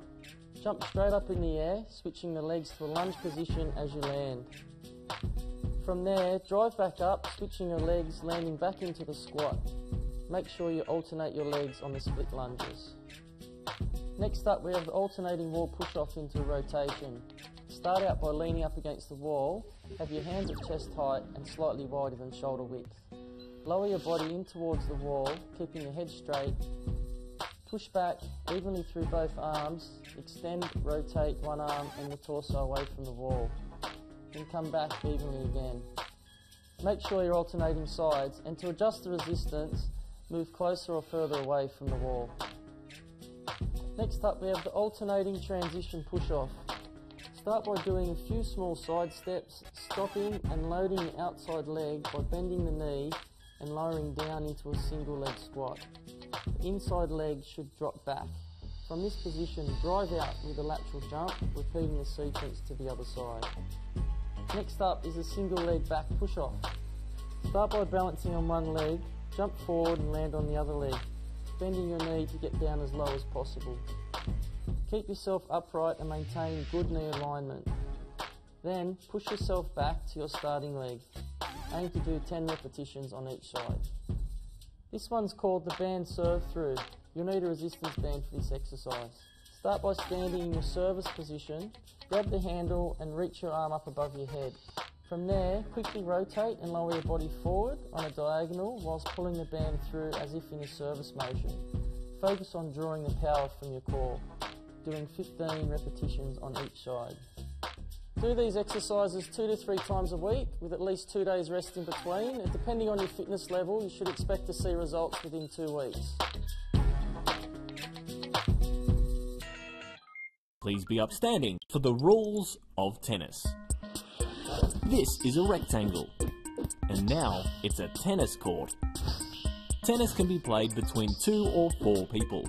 Playing in singles is called singles. Playing in doubles is called doubles. Starting on the right-hand side of the court, one person serves and the other receives. Look out, a tennis match has just broken out. As server, you have to get the ball from here to there. If the ball doesn't make it, it's called a fault. 2 faults are a double fault, and your opponent is quite chuffed. A tennis match is made up of sets, which are made up of games, which are made up of points. Point scoring goes 15, 30, 40 and game. But if you and your opponent, let's call him Jeff, both reach 40 all in a game, this is called juice. From here you need to score 2 consecutive points more than Jeff to win the game. So after receiving the serve, the receiver becomes the server, while the server receives the role of receiver. Got it? When returning the serve, your return must land within this area. In doubles, your options are widened.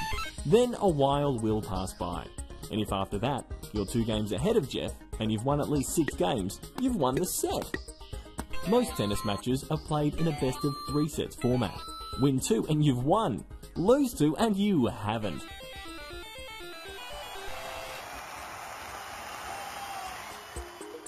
Tennis, the original and classic multiplayer.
Hi guys, I'm Alicia Mollick and this is my latest MLC Tennis Hot Shots tip. As a kid, I was passionate about tennis and loved sharing that with my family and friends. Get your family and friends out in the backyard or on the tennis court to practice your skills.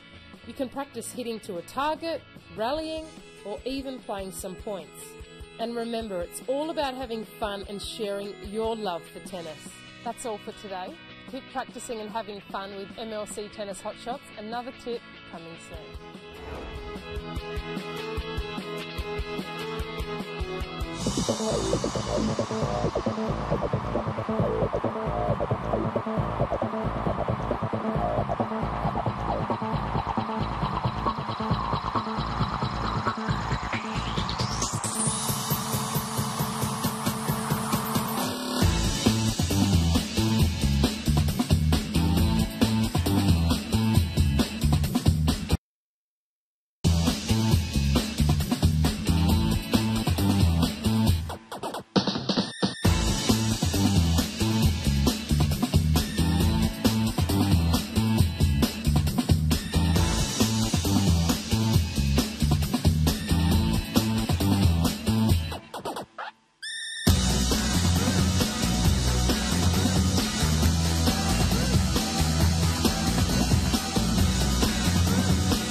I think it's a good chance to feel how can I reach the Australian Open after a month training really hard.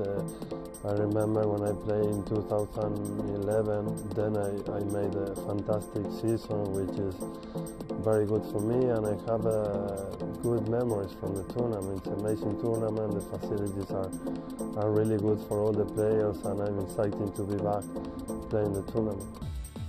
I know the people like when I hit my forehand really strong, and when I try to make winners with my backhand or forehands too, and that's my game. I'm trying to show an unbelievable shots all the time. I like to share moments with the fans and the crowd, and I think in that tournament they create a good atmosphere for the players. I know very well the city. I like to walk around everywhere. I take photos in all the buildings or the opera or the beaches, and maybe I will bring some friends to have fun there. Tennis is a traditional game with well-established rules. Because of this, it is advised that all players wear clothes. I cannot stress that enough. Clothes are a crucial component of social competition. The rules and attire are pretty broad after that. Comfort is key. Women normally wear skirts, shorts, pants, t-shirts, sports shirts, basically whatever you're comfortable in and whatever doesn't impair movement. While men normally wear shorts, pants, t-shirts or sports shirts, while those leave nothing to the imagination shorts from the 70s are best left at home. The outfit should be comfortably comfortable, not too loose, heavy or restricting, so you can move and stretch in all directions. If possible, include super breathable fabrics with built-in UV protection. Other extras are sweatbands and a hat. A really important area to think about is your footwear. Tennis has a lot of lateral movement and short sprints. Your normal runners were designed for running and can't offer the same support as a purpose tennis shoe. Clay courts offer a natural slide, but the fine grains mean you need a shoe that can offer traction. Grass courts give players the most natural cushioning, which means that you need a shoe which favours lateral comfort. Hard courts are the most common playing surface and can be the most challenging for players' feet. The hard surface is unforgiving, so get footwear that has as much cushioning as is comfortable. So you're dressed. Now you need a racket. The racket Roger Federer uses is great, but it's good for his game and not yours. Most manufacturers bring out recreational versions of top players' rackets. They look just as good and will help your game grow much more quickly. So that's it. Don't you look smart? Now you're ready for tennis.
guys, I'm Alicia Mollick and here's my latest MLC Tennis Hot Shots tip. It's the middle of summer and tennis is all around us, at the local club, in the newspapers, on TV, and we even have the world's best players here in Australia. Now is a great time to not only watch the stars play, but to get outside and practice. Whether it be developing a forehand like Sam Stosur, a slice backhand like Bernard Tomic, or the never give up attitude of Leighton Hewitt. That's all for today. Keep working hard and having fun with MLC Tennis Hot Shots. Another one of my tips coming your way soon.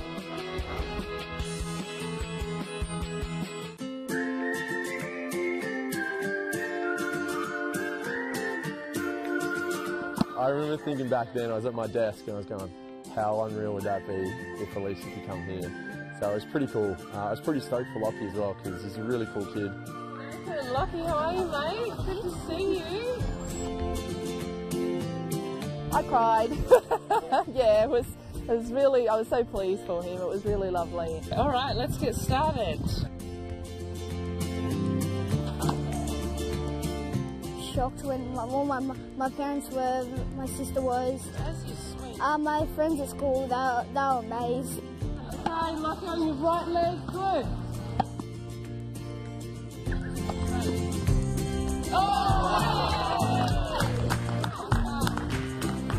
You got $5,000 from MLC, didn't you, when you won the prize? Yeah. Can you tell us what you've done with all that money? Well, I bought a set of Lego and some tennis shoes, which I'm wearing right now. Oh, you got them on today. Lockie just loves tennis. So since he became a Hot Shot of the Year, really his just love for it is just growing. So he comes 3 times a week to a lesson, but is often down here hitting with his mum or his dad or his sister. He just loves it. I started playing tennis because it's something fun to do, and it's like you can come down to the courts whenever you want, have a little hit, and it's really fun. Pass it back. And I'm going to follow through. Well, for me, the reason I love MLC Tennis Hot Shots is because kids can do what their idols do almost immediately. That's rally, let's face it, that's what kids want to do. They want to play matches, they want to score. Going over the bridge this way, see that? It was exciting, just like hitting balls with her. Technique, fantastic. Unbelievable. She's just an awesome personality. We've got so many kids here who are just excited to see someone like her play, and it's great that she's getting amongst it, having a hit with kids. That's some kids, fantastic. Holly, Lachlan, Dempsey, Lucas, great stuff. It's been incredible here at Melbourne Tennis Club, and that's what keeps communities ticking over is volunteers. There's people cooking the barbecue in the kitchen, making salads, making sure the kids are well provided for. What are you saving the rest of that money for? To use in tennis later, or? Probably to buy a house to live in. And having Alicia at our little club here in Canberra is just been really exciting. We made sure she came in spring when Canberra's putting on a bit of a show with weather. Well, thanks for having us at your club. We've had a lot of fun actually. Well, yeah, I'd like to say thank you to MLC and Alicia and my mum. So, Marty's buying tickets to the tennis. We're in, right? Marty. Yeah. No, we're out. Oh, you cannot be serious! We're definitely in! Okay, we're in. Great.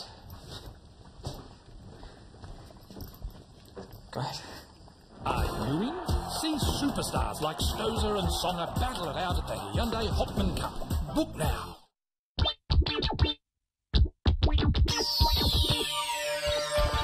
Oh, I just wanted to get back to Perth again. I've played there once before, and obviously I've enjoyed my time in Brisbane too, but I thought this year I'd try something different again and head out to Perth.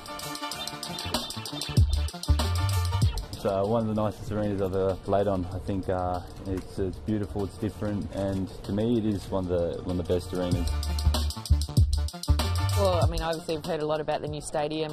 Last year I know it was there, but from what I've heard it was a great atmosphere and, you know, big crowds, and kind of feels like you're playing on Rod Laver Arena already. So great preparation, obviously, and no, I think it's just going to be overall a really great experience.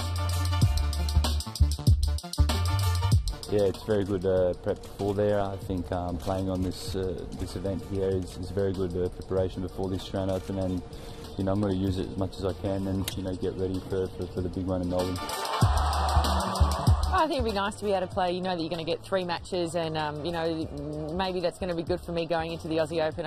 After not playing so many matches over the pre-season, obviously you take that time off. Hopefully that's going to be the secret formula to me doing well. You know, you're going to get a lot of great matches here, and you know, I'm prepared to work and play as well on the side, so you know, it should be good for me. Hey, I'm Sam Stocer, and I'm looking forward to seeing you all at the Hopman Cup.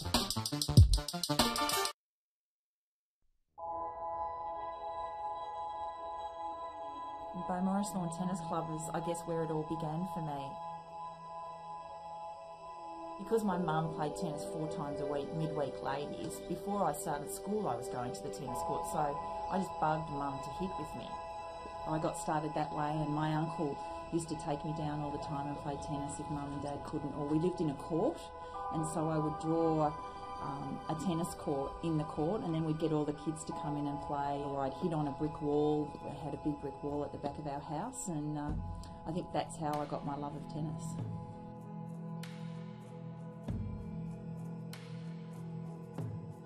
Bowie Tennis Club was just absolutely thriving when I came here at the age of 10. On the weekend there would be, you'd come down here and you didn't have to actually organise to have structured practice with anyone. I know that I could just come down here, mum and dad could drop me off, and there'd be umpteen people that I could actually hit with. And we'd go into the little canteen downstairs and we'd have our biscuits and our afternoon tea and catch up on chatter, because we know that when we got out in the court, that was it. It was concentration time. It was the business end of things, and that's what we were there to do, was concentrate on our tennis. But a lot of fun with a lot of the kids around here.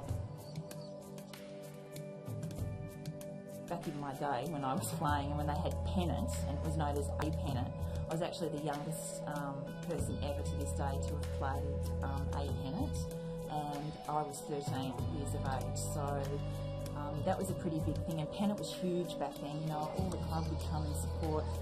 It was just great practice for me, and I played a lot of the top women in those days. I wasn't an upstart, but this young girl was coming in, and I was getting a lot of publicity at the time, and I was going away in Australian teams, and it was just a really great thing for me to come back in and play pennant, and the courts were always looked after, so I had the best courts to play on.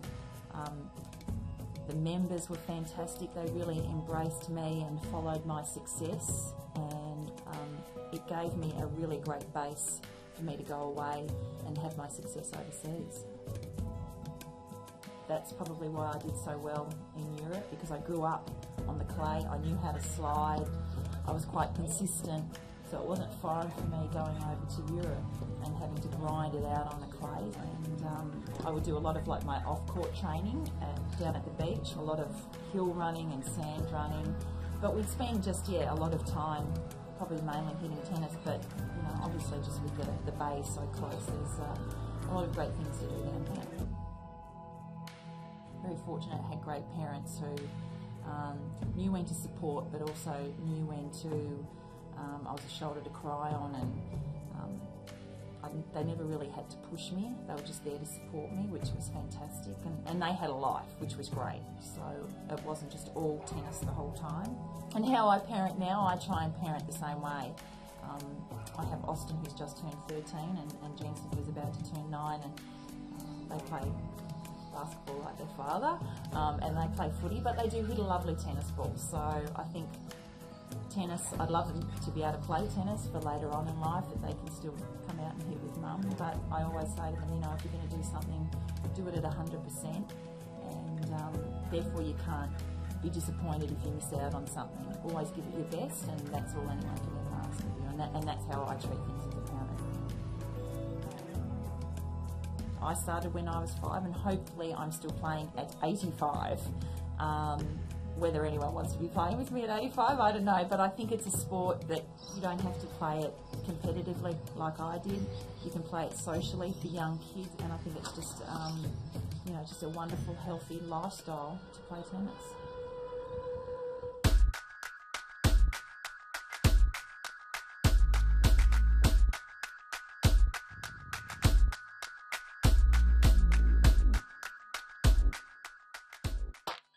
Hi guys, Nathan and Giselle here. With summer approaching, we thought we'd focus on building your best tennis body. And here are a few exercises to get you going. Let's start with a single arm fitball chest press. To make it a bit more challenging, instead of lying on a bench, sit on a fitball and roll yourself forward so the ball supports your upper back, head and neck. Make sure your knees are shoulder width apart and at right angle to the floor. Don't let them drift past your feet. With the dumbbell in one hand against your chest, perform a chest press while your other hand lowers, then return back to the starting position. Do 10 to 15 repetitions on each side. Static lunges are a great way to tone your legs and bum. Start with your dumbbells in each hand by your sides. Take one big step forward with one leg and lift the heel of opposite foot off the ground. Lower the back knee to the ground and up again in one fluid motion. Take care on the way down, making sure the front knee doesn't go past the front toes. Your legs should be at 90-degree angles at the lowest point. Do 3 sets of 10 to 15 reps. For the next exercise, single arm row, you'll need a resistance band, or to make it a bit harder, use a cable machine. Stand with your feet shoulder width apart. Focusing on one side at a time, grab the handle with one hand and extend the arm straight out in front of you. In one controlled motion, pull the cable in whilst extending your non-weighted arm. Try not to twist your torso as you return back to the starting position. Do 10 to 15 repetitions on each arm. Now for an exercise good for your lower back and hamstrings, the deadlift.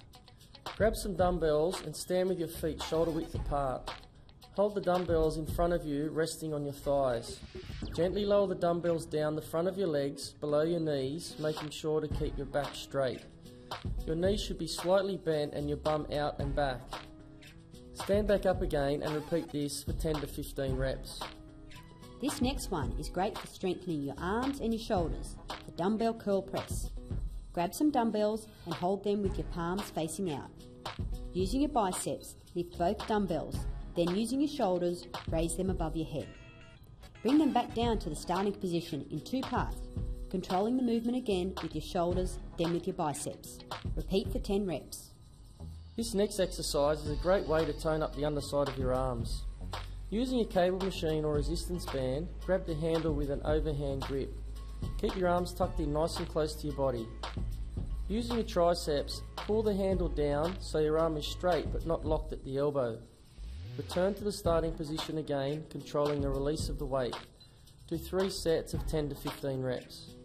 Do 3 complete circuits, aiming to do it between 2 to 3 times a week. And remember, it's not about the speed, it's about control. Make sure you work within your own abilities. We hope you enjoyed the tips. That's it from us. Train like a pro, play like a pro.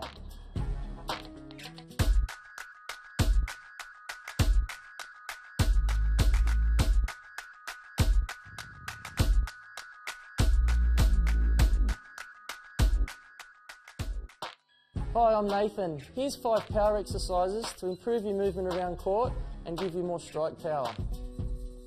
First up, we have the squat into the split lunge. Start down in your squat position with your back straight and your chest up.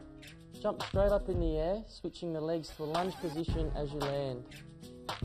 From there, drive back up, switching your legs, landing back into the squat. Make sure you alternate your legs on the split lunges.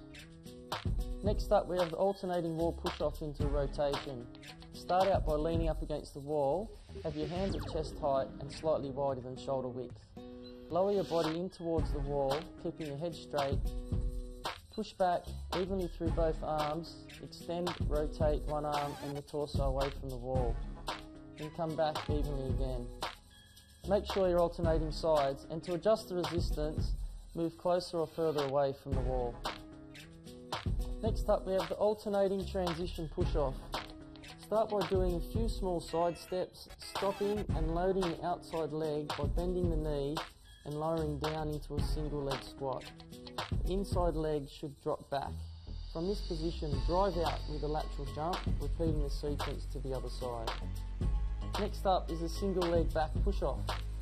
Start by balancing on one leg, jump forward and land on the other leg, bending your knee to get down as low as possible. Keep yourself upright and maintain good knee alignment. Then push yourself back to your starting leg. Aim to do 10 repetitions on each side. This one's called the band serve through. You'll need a resistance band for this exercise. Start by standing in your service position, grab the handle and reach your arm up above your head. From there, quickly rotate and lower your body forward on a diagonal whilst pulling the band through as if in a service motion. Focus on drawing the power from your core, doing 15 repetitions on each side. Do these exercises 2 to 3 times a week with at least 2 days rest in between, and depending on your fitness level, you should expect to see results within 2 weeks. Please be upstanding for the rules of tennis. This is a rectangle, and now it's a tennis court. Tennis can be played between 2 or 4 people. Playing in singles is called singles. Playing in doubles is called doubles. Starting on the right-hand side of the court, one person serves and the other receives. Look out, a tennis match has just broken out. As server, you have to get the ball from here to there. If the ball doesn't make it, it's called a fault. 2 faults are a double fault, and your opponent is quite chuffed. A tennis match is made up of sets, which are made up of games, which are made up of points. Point scoring goes 15, 30, 40 and game. But if you and your opponent, let's call him Jeff, both reach 40 all in a game, this is called juice. From here you need to score 2 consecutive points more than Jeff to win the game. So after receiving the serve, the receiver becomes the server, while the server receives the role of receiver. Got it? When returning the serve, your return must land within this area. In doubles, your options are widened. Then a while will pass by, and if after that, you're 2 games ahead of Jeff, and you've won at least 6 games, you've won the set. Most tennis matches are played in a best of 3 sets format. Win 2 and you've won. Lose 2 and you haven't.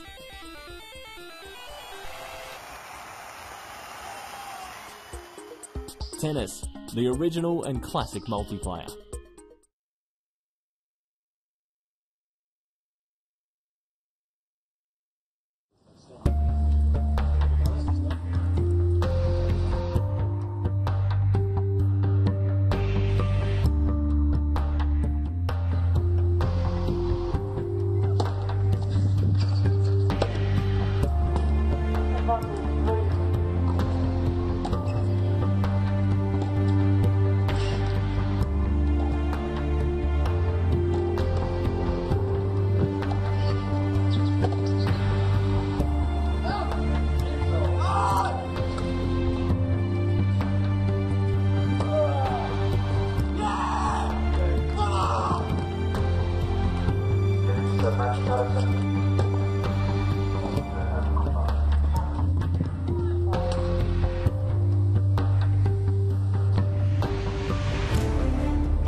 3634.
Hi guys, I'm Alicia Mollick and this is my latest MLC Tennis Hot Shots tip.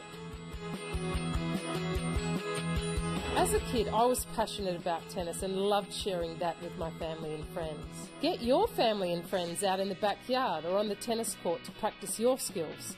You can practice hitting to a target, rallying, or even playing some points. And remember, it's all about having fun and sharing your love for tennis. That's all for today. Keep practicing and having fun with MLC Tennis Hot Shots. Another tip coming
I think it's a good chance to feel how can I reach the Australian Open after a month training really hard.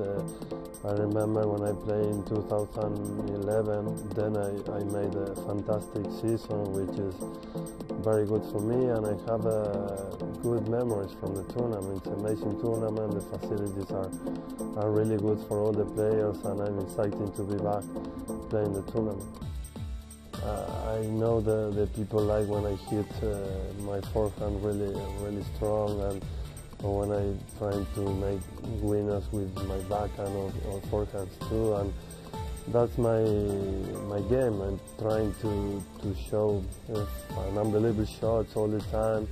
I like to share moments with the fans and the crowd, and I think in that tournament they create a good atmosphere for the players. I know very well the city. I like to walk around everywhere. Take photos in all the buildings or the opera or the beaches, and maybe I will bring some friends to have fun there. Tennis is a traditional game with well-established rules. Because of this, it is advised that all players wear clothes. I cannot stress that enough. Clothes are a crucial component of social competition. The rules and attire are pretty broad after that. Comfort is key. Women normally wear skirts, shorts, pants, t-shirts, sports shirts, basically whatever you're comfortable in and whatever doesn't impair movement. While men normally wear shorts, pants, t-shirts or sports shirts, while those leave nothing to the imagination shorts from the 70s are best left at home. The outfit should be comfortably comfortable, not too loose, heavy or restricting, so you can move and stretch in all directions. If possible, include super breathable fabrics with built-in UV protection. Other extras are sweatbands and a hat. A really important area to think about is your footwear. Tennis has a lot of lateral movement and short sprints. Your normal runners were designed for running and can't offer the same support as a purpose tennis shoe. Clay courts offer a natural slide, but the fine grains mean you need a shoe that can offer traction. Grass courts give players the most natural cushioning, which means that you need a shoe which favours lateral comfort. Hard courts are the most common playing surface and can be the most challenging for players' feet. The hard surface is unforgiving, so get footwear that has as much cushioning as is comfortable. So you're dressed. Now you need a racket. The racket Roger Federer uses is great, but it's good for his game and not yours. Most manufacturers bring out recreational versions of top players' rackets. They look just as good and will help your game grow much more quickly. So that's it. Don't you look smart? Now you're ready for tennis.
guys, I'm Alicia Mollick and here's my latest MLC Tennis Hot Shots tip.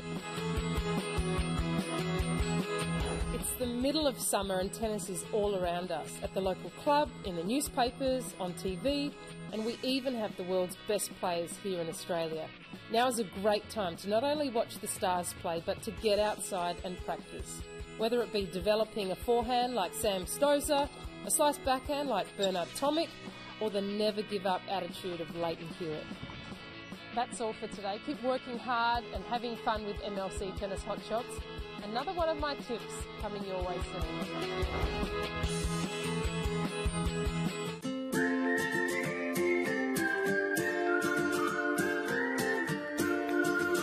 I remember thinking back then, I was at my desk and I was going, how unreal would that be if Alicia could come here? So it was pretty cool. I was pretty stoked for Lockie as well because he's a really cool kid. Lockie, how are you, mate? Good to see you. I cried. Yeah, it was really, I was so pleased for him. It was really lovely. All right, let's get started. Shocked when my parents were, my sister was. That's just sweet. My friends at school, they were amazed. Okay, Lockie, on your right leg, good.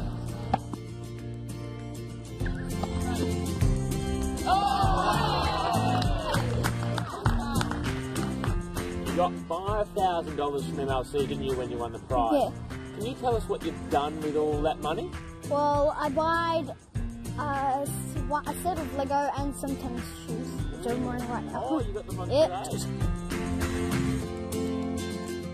Lockie just loves tennis. So since he became the Hot Shot of the Year, really his just love for it is just growing. So he comes 3 times a week to a lesson, but is often down here hitting with his mum or his dad or his sister. He just loves it. I started playing tennis because it's something fun to do, and it's like you can come down to the court whenever you want, have a little hit, and it's really fun. Back it back. And I'm going to follow through. Well, for me, the reason I love MLC Tennis Hot Shots is because kids can do what their idols do almost immediately. That's rally, let's face it, that's what kids want to do. They want to play matches, they want to score. Going over the bridge this way, see that? It was exciting, just like hitting balls with her. Technique, fantastic. Unbelievable. She's just an awesome personality. We've got so many kids here who are just excited to see someone like her play, and it's great that she's getting amongst it, having a hit with kids. Lesson kids, fantastic. Holly, Lachlan, MC, Ethan. Great stuff. It's been incredible here at Melbourne Tennis Club, and that's what keeps communities ticking over is volunteers. There's people cooking the barbecue in the kitchen, making salads, making sure the kids are well provided for. What are you saving the rest of that money for? To use in tennis later, or? Probably to buy a house to live in. And having Alicia at our little club here in Canberra is just been really exciting. We made sure she came in spring when Canberra's putting on a bit of a show with weather. Well, thanks for having us at your club. We've had a lot of fun, actually. Well, yeah, I'd like to say thank you to MLC and Alicia and my mum. So, Marty's buying tickets to the tennis. We're in, right? Marty? Yeah. No, we're out. Oh, you cannot be serious! We're definitely in. Okay, we're in. Great. Great. Are you in? See superstars like Stosur and Songer battle it out at the Hyundai Hopman Cup. Book now.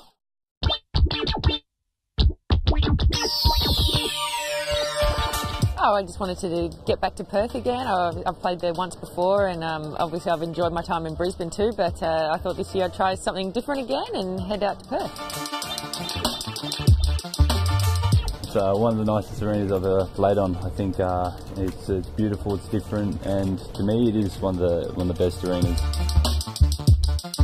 all, I mean, obviously I've heard a lot about the new stadium. Last year I know it was there, but from what I've heard, it was a great atmosphere and, you know, big crowds, and kind of feels like you're playing on Rod Laver Arena already. So great preparation, obviously, and no, I think it's just going to be overall a really great experience. Yeah, it's very good prep before there. I think playing on this event here is very good preparation before this Australian Open, and you know, I'm going to use it as much as I can and, you know, get ready for the big one in Melbourne. I think it'd be nice to be able to play. You know that you're going to get 3 matches, and you know, maybe that's going to be good for me going into the Aussie Open. After not playing so many matches over the pre-season, obviously take that time off. Hopefully that's going to be the secret formula to me doing well. You know, you're going to get a lot of great matches here, and you know, I'm prepared to work and play as well on the side, so you know, it should be good for me. Hey, I'm Sam Stoser, and I'm looking forward to seeing you all at the Hopman Cup.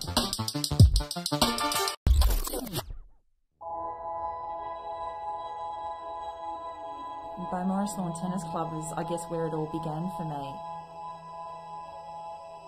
Because my mum played tennis 4 times a week, midweek ladies, before I started school I was going to the tennis court, so I just bugged mum to hit with me. I got started that way, and my uncle used to take me down all the time and play tennis if mum and dad couldn't, or we lived in a court, and so I would draw a tennis court in the court, and then we'd get all the kids to come in and play, or I'd hit on a brick wall. We had a big brick wall at the back of our house, and I think that's how I got my love of tennis.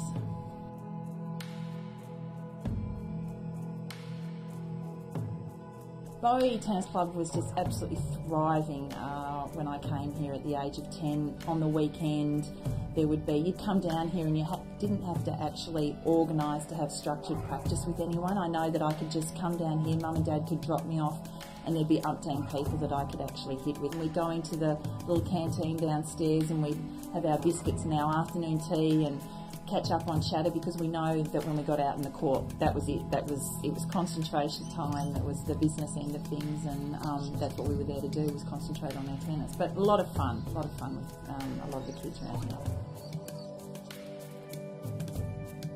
Back in my day when I was playing and when they had pennants, and it was known as A pennant, I was actually the youngest person ever to this day to have played A pennant, and I was 13 years of age. So that was a pretty big thing, and pennant was huge back then. You know, all the club would come and support.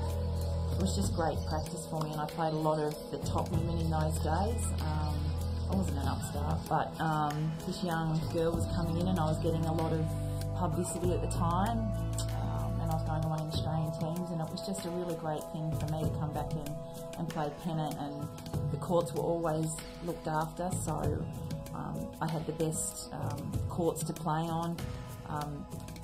The members were fantastic. They really embraced me and followed my success, and it gave me a really great base for me to go away and have my success overseas. That's probably why I did so well in Europe, because I grew up on the clay. I knew how to slide. I was quite consistent, so it wasn't foreign for me going over to Europe and having to grind it out on the clay. And I would do a lot of like my off-court training down at the beach, a lot of hill running and sand running. But we'd spend a lot of time probably mainly hitting tennis, but you know, obviously just with the bay so close, there's a lot of great things to do down there. Very fortunate, I had great parents who knew when to support, but also knew when to I was a shoulder to cry on, and they never really had to push me. They were just there to support me, which was fantastic, and they had a life, which was great, so it wasn't just all tennis the whole time. And how I parent now, I try and parent the same way.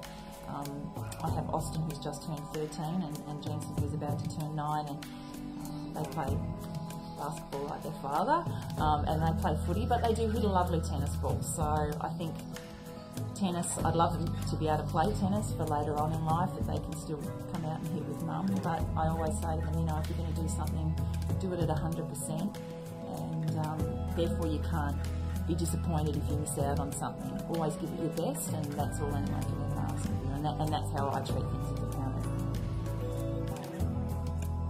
I started when I was 5, and hopefully I'm still playing at 85.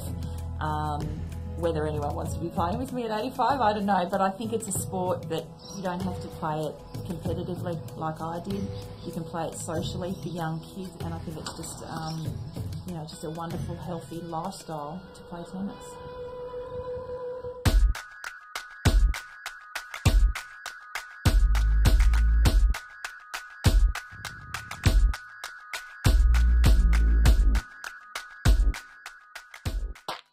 Hi guys, Nathan and Giselle here. With summer approaching, we thought we'd focus on building your best tennis body. And here are a few exercises to get you going. Let's start with a single arm football chest press. To make it a bit more challenging, instead of lying on a bench, sit on a football and roll yourself forward so the ball supports your upper back, head and neck. Make sure your knees are shoulder width apart and at right angle to the floor. Don't let them drift past your feet. With the dumbbell in one hand against your chest, perform a chest press while your other hand lowers, then return back to the starting position. Do 10 to 15 repetitions on each side. Static lunges are a great way to tone your legs and bum. Start with your dumbbells in each hand by your sides. Take one big step forward with one leg and lift the heel of opposite foot off the ground. Lower the back knee to the ground and up again in one fluid motion. Take care on the way down, making sure the front knee doesn't go past the front toes. Your legs should be at 90-degree angles at the lowest point.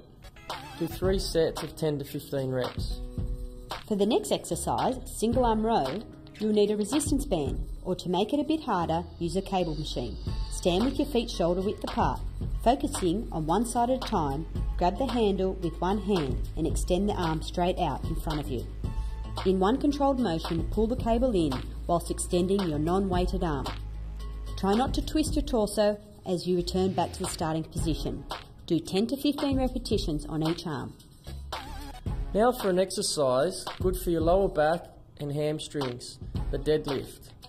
Grab some dumbbells and stand with your feet shoulder width apart. Hold the dumbbells in front of you, resting on your thighs. Gently lower the dumbbells down the front of your legs, below your knees, making sure to keep your back straight. Your knees should be slightly bent and your bum out and back. Stand back up again and repeat this for 10 to 15 reps.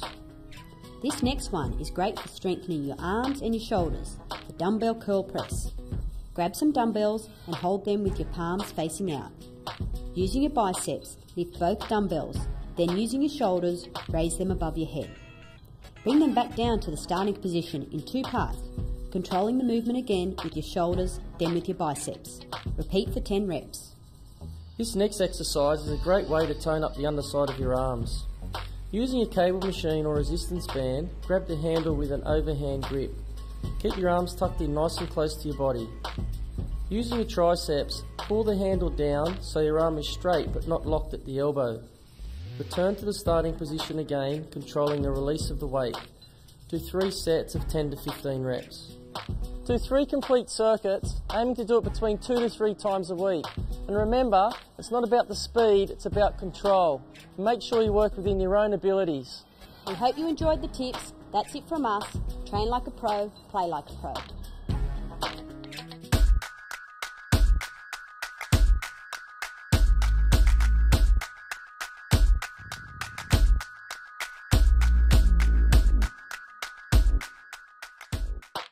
Hi, I'm Nathan. Here's 5 power exercises to improve your movement around court and give you more strike power. First up, we have the squat into the split lunge. Start down in your squat position with your back straight and your chest up. Jump straight up in the air, switching the legs to a lunge position as you land. From there, drive back up, switching your legs, landing back into the squat. Make sure you alternate your legs on the split lunges. Next up, we have the alternating wall push-off into rotation. Start out by leaning up against the wall, have your hands at chest height and slightly wider than shoulder width. Lower your body in towards the wall, keeping your head straight. Push back evenly through both arms, extend, rotate one arm and the torso away from the wall. Then come back evenly again. Make sure you're alternating sides, and to adjust the resistance, move closer or further away from the wall. Next up, we have the alternating transition push-off. Start by doing a few small side steps, stopping and loading the outside leg by bending the knee and lowering down into a single leg squat. The inside leg should drop back. From this position, drive out with a lateral jump, repeating the sequence to the other side. Next up is a single leg back push-off. Start by balancing on one leg, jump forward and land on the other leg, bending your knee to get down as low as possible. Keep yourself upright and maintain good knee alignment. Then push yourself back to your starting leg. Aim to do 10 repetitions on each side. This one's called the band serve through. You'll need a resistance band for this exercise. Start by standing in your service position, grab the handle and reach your arm up above your head. From there, quickly rotate and lower your body forward on a diagonal whilst pulling the band through as if in a service motion. Focus on drawing the power from your core, doing 15 repetitions on each side. Do these exercises 2 to 3 times a week with at least 2 days rest in between, and depending on your fitness level, you should expect to see results within 2 weeks. Please be upstanding for the rules of tennis. This is a rectangle, and now it's a tennis court. Tennis can be played between 2 or 4 people. Playing in singles is called singles. Playing in doubles is called doubles. Starting on the right-hand side of the court, one person serves and the other receives. Look out, a tennis match has just broken out. As server, you have to get the ball from here to there. If the ball doesn't make it, it's called a fault. 2 faults are a double fault, and your opponent is quite chuffed. A tennis match is made up of sets, which are made up of games, which are made up of points. Point scoring goes 15, 30, 40 and game. But if you and your opponent, let's call him Jeff, both reach 40 all in a game, this is called juice. From here you need to score 2 consecutive points more than Jeff to win the game. So after receiving the serve, the receiver becomes the server, while the server receives the role of receiver. Got it? When returning the serve, your return must land within this area. In doubles, your options are widened. Then a while will pass by, and if after that, you're 2 games ahead of Jeff, and you've won at least 6 games, you've won the set. Most tennis matches are played in a best of 3 sets format.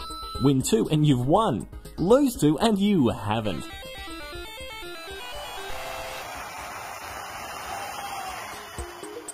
Tennis, the original and classic multiplayer.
Sets to 1. 6-3. 3634.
Hi guys, I'm Alicia Mollick and this is my latest MLC Tennis Hotshots tip.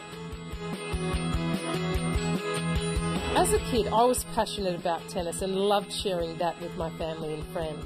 Get your family and friends out in the backyard or on the tennis court to practice your skills.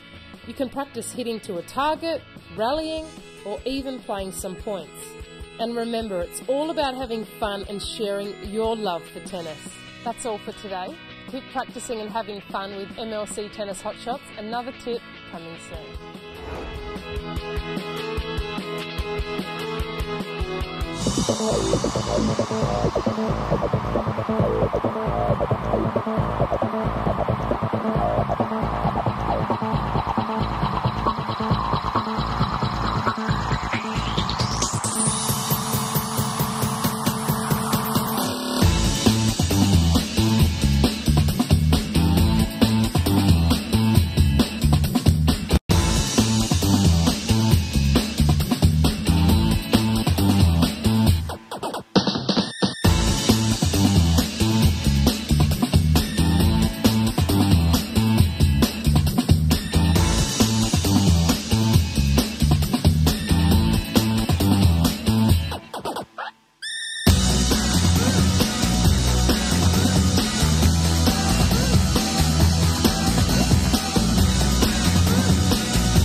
Some tennis action coming your way very shortly after the big rain delay for the last hour and a half or so.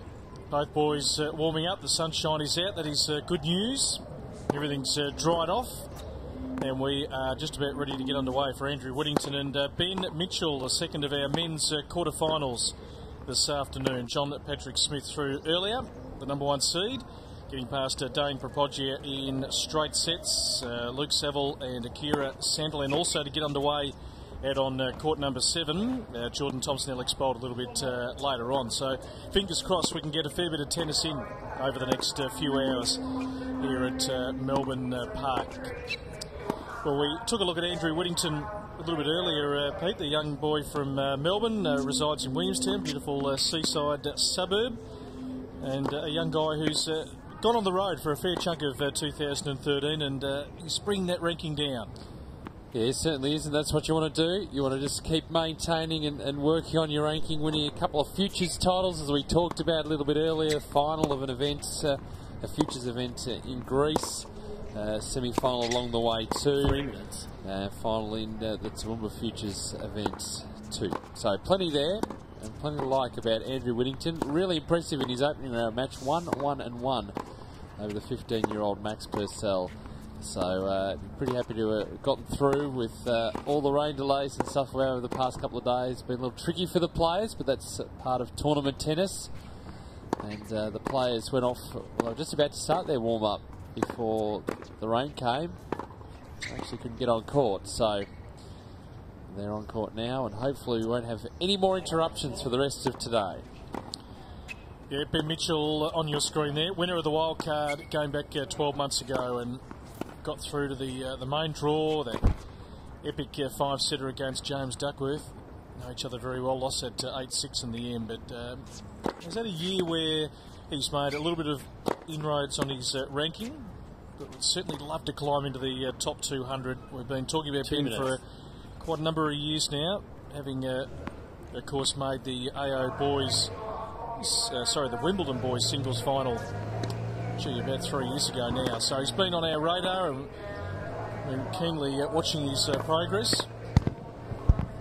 But certainly looking to try and once again win this tournament, having defeated Matt Reid in the final last year. So these boys know each other pretty well. They hit up a bit together. Ben was outstanding in straight sets yesterday. Whittington also had a very comfortable victory, so it's a really good matchup. 3rd seed v the 6th seed.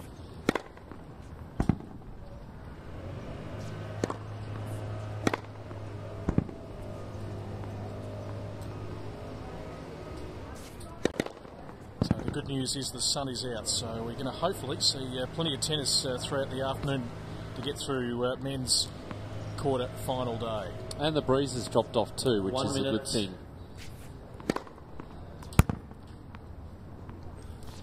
Ladies and gentlemen, this match will be the best of 5 sets. First 4 tiebreak, final set advantage. To the left of the chair, Ben Mitchell, and to the right of the chair, Andrew Whittington. Mitchell won the toss and chose to receive. Matthew McAleer is our chair umpire today. Yeah, Ben Mitchell pretty impressive yesterday, straight sets over Harry Boucher of Tasmania, 6-4, 6-1, 6-love here on our show court. And the winner of this match to play the winner of Akira Sandilan and Luke Saville. That match getting underway out on court number 7. So this in the bottom half of the draw. While we wait for this one to get underway, of course it is the entree to what lies ahead come January 13.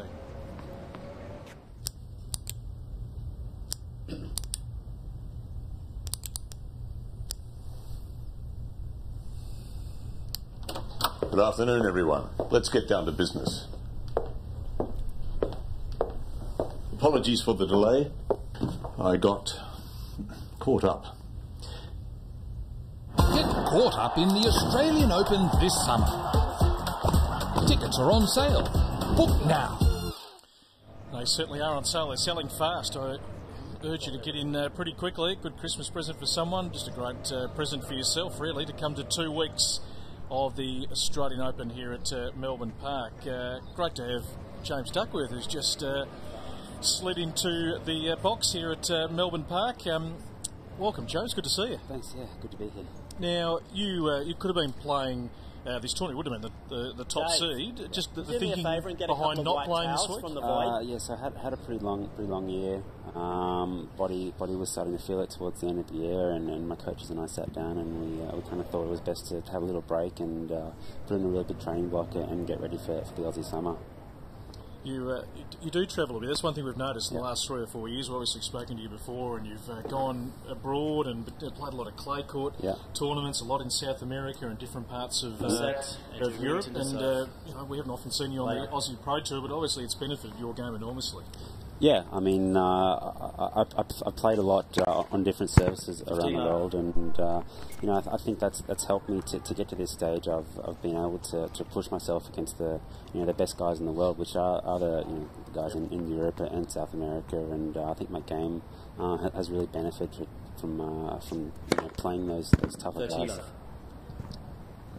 How would you assess your 2013 overall?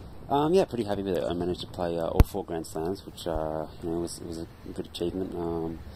My ranking improved significantly. Obviously, I would have liked to have pushed on to make that top 100, but I think I set myself up for a good 2014.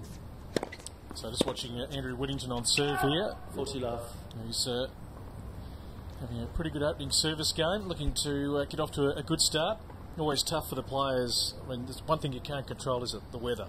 Yeah, it is tough. having to warm up and then cool down again, and having to sit down in the locker room for extended periods of time. Whittington. But geez, didn't seem to affect Whit there. 3 aces in that first game. He's come out of the blocks beautifully. I mean, he had such a comprehensive win yesterday. Yeah, I didn't know much about Max Purcell, but certainly Andrew's. He's been playing well the last few months. He's won a couple of futures titles. Won one just recently in Cambodia, and his game's coming along nicely. I've seen him play a little bit throughout the challenges here in Australia. He's been serving big, been playing aggressive, and playing some real good tennis. Ben Mitchell to serve. So it'll be Ben Mitchell to serve here.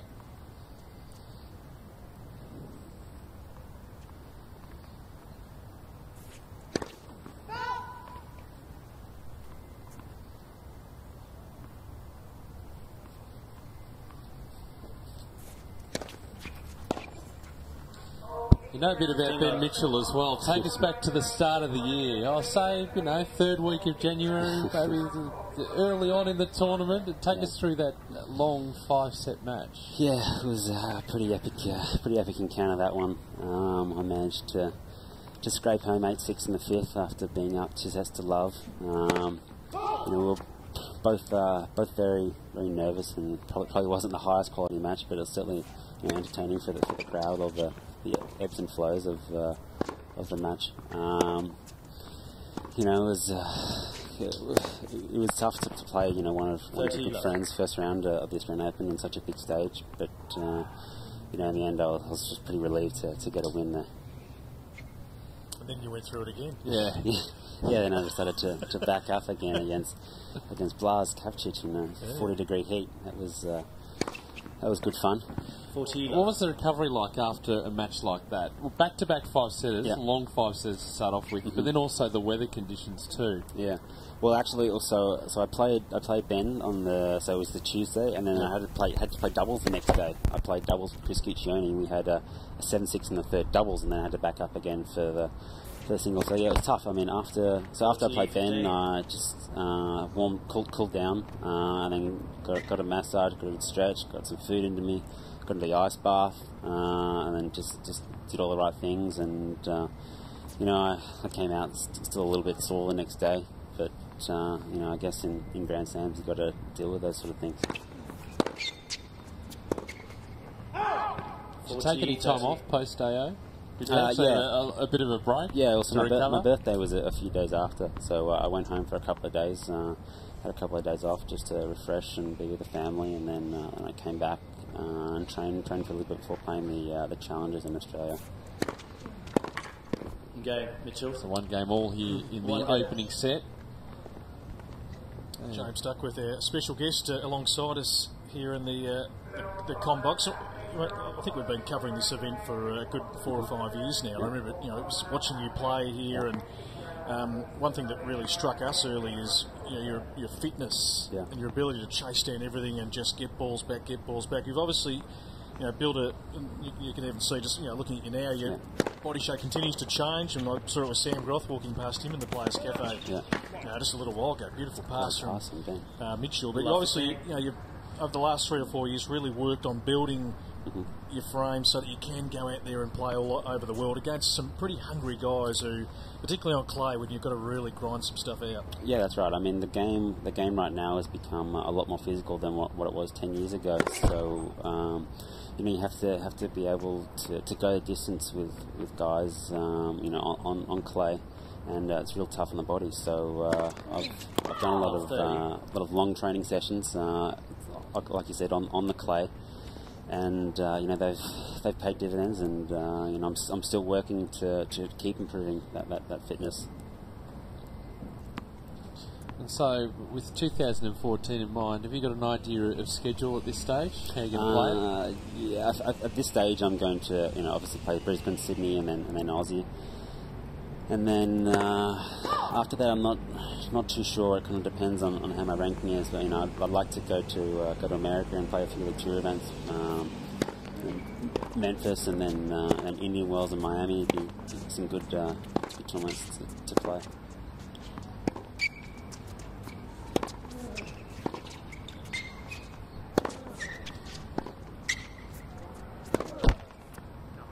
It's always a tricky thing, isn't it? Depending on how your results go as to which way the calendar actually falls. Yeah, it is. I mean, obviously, winning a couple of matches at Aussie Open can really springboard your year, and your ranking can go up, and you can get into those bigger events. And then, on the downside, if I don't do so great, then I'd have to probably have to play a few more challenges to push my ranking up towards that top 100. Yeah, because you've got points to defend. You've got points to defend next year. Yeah, well, at this stage, I've just got the 45 from Aussie Open.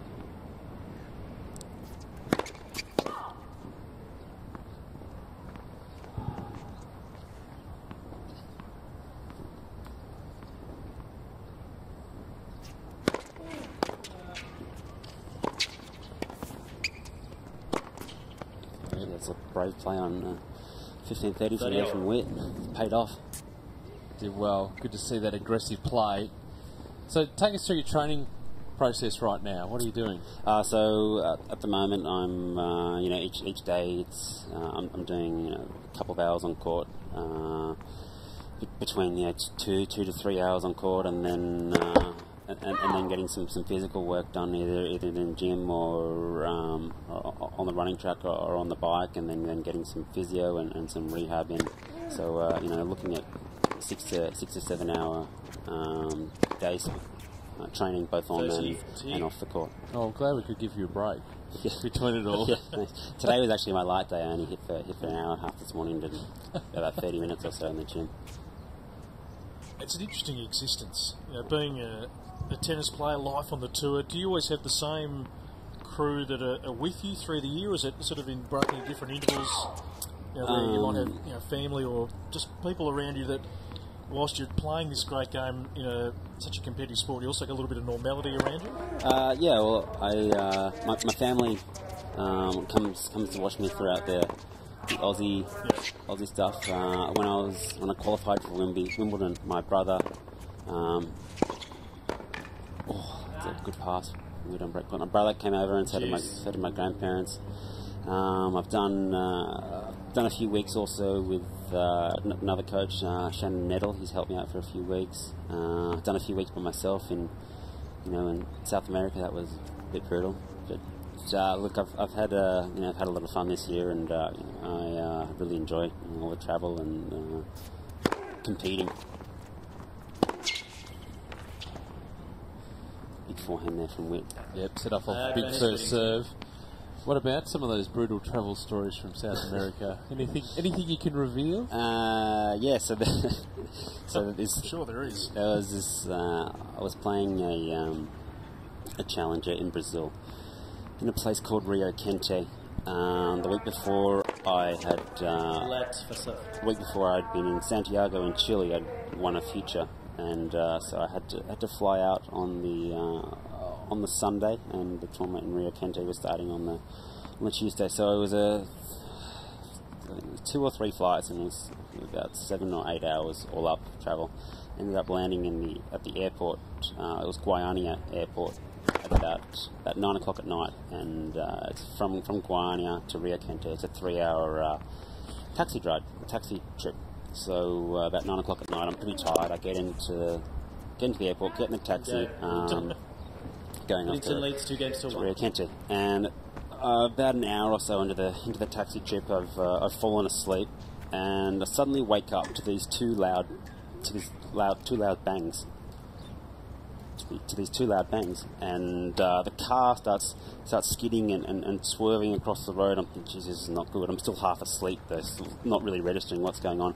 And finally, we kind of skid to a halt off the side of the road. You know, kind of the back half of the car is nearly kind of tipping off this small sort of mound. And I get out of the car with the taxi driver, and we see he's got a flat tire.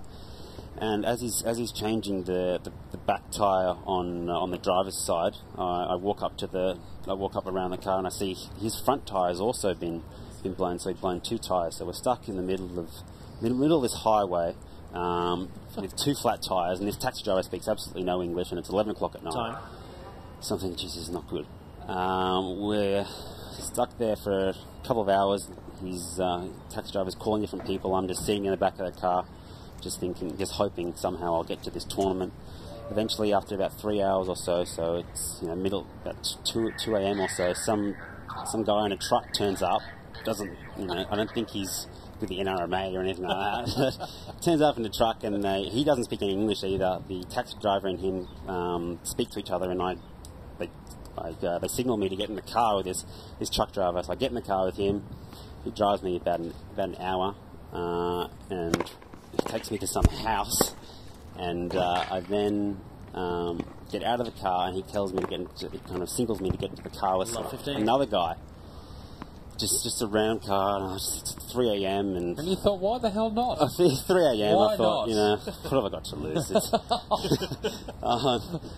And then this guy took me to the hotel, and I was lucky to get there in the end. I was pretty scared. What time did you get there? By about 4:30 a.m. Was it actually open, the hotel? Yeah, it's still open. So I was pretty scared for a few hours there. Didn't know what was going to happen to me. I suppose the big question out of that, did you actually pay the fare? Yeah, I did. Yeah. I paid each guy different. I paid them 100 reals, Brazilian reals each. That's great. Do you document all that stuff? Like, do you keep a little blog? Just because lots of different things that happen, I imagine. Yeah, no, I didn't actually. I probably should have. You recorded beautifully. Yeah. Actually had quite a good week. I made sense that week. Played well under the circumstances. Just organise a catastrophe. Yeah. Tried to track it down to get you back to the airport again.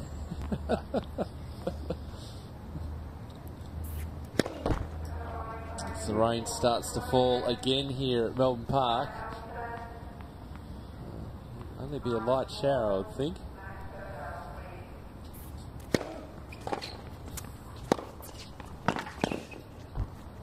Huge 30 Mitchell, 30 Play suspended. And now play suspended. It's gotten a little bit heavier. How frustrating would it be for the players right now? Yeah, it is. They've just started to get a little bit of momentum, get a little bit of rhythm, get used to the conditions, and they're off again. But like I said, something you have to deal with, and the boys are obviously they're used to these sort of things. So our observation, James, is that the young players all sort of coming through together. I think of guys who are sort of 19, 20 up to, and probably Sam Groth now 26. We're talking about a big collection of players who are a lot of sort of training with each other at different times, whether it's here or abroad, sometimes under the same coach. But there seems to be a really strong bond amongst the young Aussie players trying to drive each other. Yeah, there is. There's a good group coming through. Myself, there's got Ben, Andrew, Luke, Nick Kyrgios, the Nasi Kokkinakis. We're all get along pretty well, and we're all pushing each other to crack that top 100 and hopefully play on the years, play on the tour for many years to come. Yep. Yeah, the main thing is that you are pushing each other, and it's handy to have familiar faces as you're travelling around from tournament to tournament. I mean, you did South America on your own, but if you're able to sort of travel with a group, yeah, it definitely makes things easier. I mean, that a car trip would have been easier if I had someone else with me, I guess. That would be better if you had a reliable car, but. So when you're playing these better players, so you're about 130 odd at the moment, yep. trying to take that next step into the top 100, yep. what do you notice is sort of the difference? I just think the guys consistently put quality points together. They don't have the kind of the lapses that players in challenges and future levels have. They're able to to really focus for long periods of time and produce high quality tennis for long periods of time, and that's kind of what separates them. Yep. Okay. The rain stopped, folks, by the way, just in case you were wondering what was going on. There we are in our commentary position. Yeah, not much happening here at the moment, but James is next to us, and we're chewing the fat about the world of tennis. We might just take you back to last year. And if you didn't catch the AO playoff, here's a couple of highlights for you.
Yeah, it certainly is a very big prize if you can win the AO Wildcard playoff, direct entry into the Australian Open. And Ben Mitchell was able to reign supreme, had to do it tough last year, and a big game against Matt Reid, but I suppose it opens it up with Reid going out yesterday. Did you catch any of that game against young Sandland? I managed to catch the last few points, but yeah, for the most part I was training. I've actually been rooming with Matt Reid this week. He gave me a bit of a rundown when he got back to the room last night. He obviously didn't play his best, and but he did say to Aki's credit, Aki really stepped up and played big. He was serving big, hitting his forehand big, and it was a good win for Aki and good opportunity for him now. He's got just a little bit of X factor about him, hasn't he? I mean, that single-handed backhand, and he was prepared to really mix things up and come into the net and just little bit of reminded me of Nick Kyrgios going back 12 months ago, just that sort of animated outward nature about him. Yeah, I've actually practiced with Aki a little bit up in Brisbane. He's he's pretty fiery, got a lot of firepower off both sides, and obviously used that to his advantage yesterday, and really took it to Reedy. And like a lot of these young guys, they can really generate off both sides, and with that kind of weapons, he can hurt these guys. Ranked inside 200 or so. He certainly can. We might just quickly duck out to Adrian Franklin, because the other match was due to get underway between Luke Saville and Akira Sandilands. What's the latest out there, Adrian? Yeah, well, obviously they need to head off for the rain delay as well, guys, but it's on serve. Akira Sandilands up 2-1. And I was going to just touch on Akira. There was one particular point where he hit a forehand, a backhand that were huge. He came into the net and hit a smash where he was elevated up in the air. Pete Sampras-like. I haven't seen it all this week, and James just touched on it then, the fact that he's got this talent, he can damage some players. So they are on serve, 2-1. Luke Saville will come back out and serve the next game. He did actually have to call for the trainer, though, Luke Saville. He had blood coming from his hand, so it wasn't too serious, but there was blood sort of streaming from his hand just before the rain came down. So I'll keep you updated on that one, guys. All right, thank you, mate. I hope you didn't waste an injury time out on getting that fixed up with the rain around. You don't want to go too hard on those. Not the opening set. And that's the action on court 7 right now, so we just check on the line. I mean, the key thing at the moment is the lines, making sure the lines are dry. Yeah, the lines are the slipperiest part of the court. Hopefully they can get some towels out there and dry them quickly. So we just wait for a moment, both courts 6 and 7 just to be totally dried, and they'll be inspected, and we'll get play back underway in just a moment. Of course, very early stages here. Andrew Whittington leading 2-1, but he is 30-40 on his serve when play had to stop with the rain here at Melbourne Park. It's sort of a different feel at this time of the year, isn't it? I mean, it's hard to imagine there's going to be a Grand Slam here in about 6 weeks' time. Lots of stuff going on to build this into a tournament venue, but it's quite a nice time just to come to Melbourne Park. And I imagine for the players, just that 6 or 7 weeks you get just to train and prepare and work on things. Yeah, it's good. It's nice to come down here, especially kind of when the showdown's on and there's a lot of people around. It's a good atmosphere that they have down here this time of year. There's also quite a lot of guys, training. We've got Marinko and Bernie over the other side as well, and Nick and myself. So it's been a lot of fun, and everyone's working hard to get ready for the summer. Will you get home for Christmas? Yeah, I will. I'll get home for a couple of days. I think I'll go home for a few days and practice with Leighton in Sydney, and then be back up in Brizzy on Boxing Day.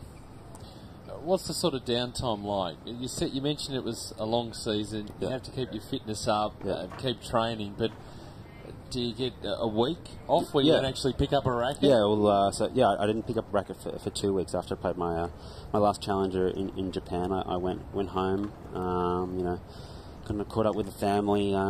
We've got a house up at the Central Coast right on the beach, so I went up there for a little bit. Mucked around with a few friends. Played my brother's touch footy side. It was good fun to have a few weeks off, and I'm feeling refreshed and ready to go. Do you plan breaks throughout the year? I haven't really had too many breaks over the last couple of years. So my coaches kind of thought I was I was due at the end of this year, and they kind of planned it to have one a few weeks ago. You mentioned Leighton, so we hear a lot now that Leighton obviously is playing a bigger role in sort of helping sort of mentor and just spend some really valuable time with our young guys. Can you give us an example, without having to divulge everything, but just stuff that we mightn't see away from the mainstream where you are getting some valuable insights, just be able to pick his brain, share his knowledge, just learn little things off him in, I suppose, environments not just on the tennis court? Yeah, I get on really well with Leighton. We practice a lot together. We've been to a lot of the same tournaments. It's great just to be kind of around him all the time, and throughout the US, in Washington, US Open, and then in Shanghai. I spent a lot of time with him. You know, we'd go to dinners and we'd practice together, and you know, it was great. He's you know, a really nice guy, really helpful. You know, he'll often message me about you know, tactics for certain guys, ask me about my schedule. You know, I'll throw different questions at him, like I did earlier this year about which tournaments he thinks I should play. I went and trained with him for a few days at Wimbledon before the grass court season. He's been really helpful for me this year. And I mentioned a real inspiration for you young guys, that the fact that at 32 he has still got the drive that he had when he was your age. Yeah, 32. You know, he's still, we're playing first 11s in practice, and he's he's still at 10 all in the first 11. He'll still rip a big come on. And it's great. It's great to see, and he's still got that unbelievable competitive nature. And do you do it back? Oh yeah. I end of last year, I was practicing with him and Reedy, and it was 10 all in a first to 11, and we had this real long rally, and I smashed a big forehand off, and it clipped the net tape and went over, just dribbled over on his side, and I let out a massive come on. And the reaction? I just laughed. So we're back underway here. It's just a typical Melbourne day, bit of sunshine, the rain, all in the space of half an hour. 2 games all. So Mitchell able to hold serve. 2 all. Tight going. Opening set. We'll keep you updated with the other game between Seville and Sandland out on court number 7. So you mentioned that you don't have a blog or a website or anything like that. Are you on Twitter? Can people follow you as you're travelling around? I'm not on Twitter yet. My manager has been on me about getting Twitter. I wasn't going to do it either. Yeah, that's great. You're sitting at the airport, just you can follow everything. Yeah, I probably should get onto it before the bloody summer kicks off. I'll have to figure out how to start up an account. It's not that hard, isn't it? If I can do it. You can have a chat to Sam Stowe, because she doesn't have an account either. Love 15. Oh, just useful that if people want to follow your career and how it's going, and what you're doing in cabs at 3 a.m. and there's no internet there, so I couldn't tweet. You take photos and tweet them later.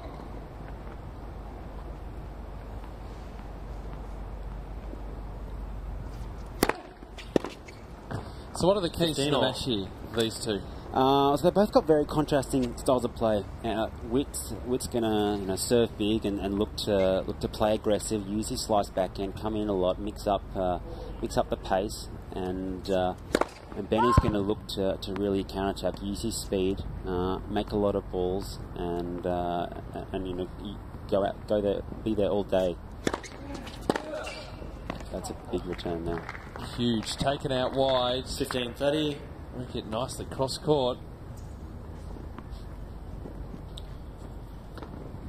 Well, James, we really appreciate you coming by. It's always good to get some insights from the players. We really look forward to a big Australian Open. Hopefully it might be a little bit easier than last year. Yeah, actually, you asked me before, what am I looking forward to at the Australian Open? Yeah. Seeing our man James going around and hearing the fanatics go quack, quack. Good? You find that helpful? Oh yeah, I love it. A couple of my friends come down and they've got a duck whistle as well. Yes. They got everything. I've been speaking to a few of them. They've already booked their flights and accommodation, so fans are ready to go. Nice, we'll be there as well. Loyal. Good day, mate. Thanks for coming in. Thanks a lot. All the best. Look forward to seeing you really kick on in 2014. Thanks a lot. James Duckworth joining us here as part of our Wildcard coverage. 2 games all in the opening set here between Andrew Whittington and Ben Mitchell. 30-40.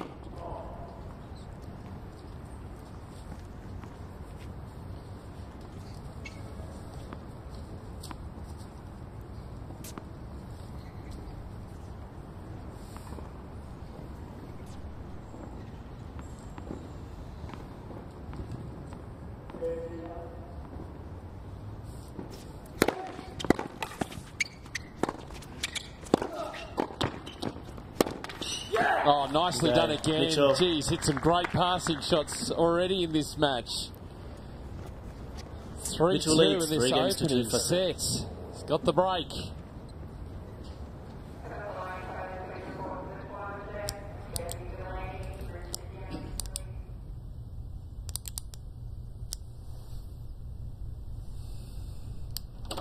Good afternoon, everyone. Let's get down to business.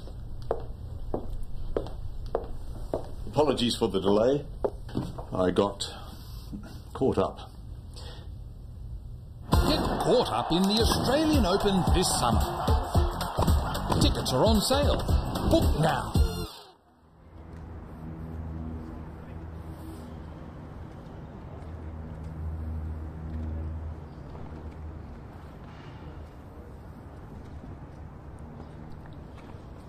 Day 3 of the 2014 AO Wildcard playoff. Been plenty of highlights so far for Ben Mitchell, and he's got a break of serve.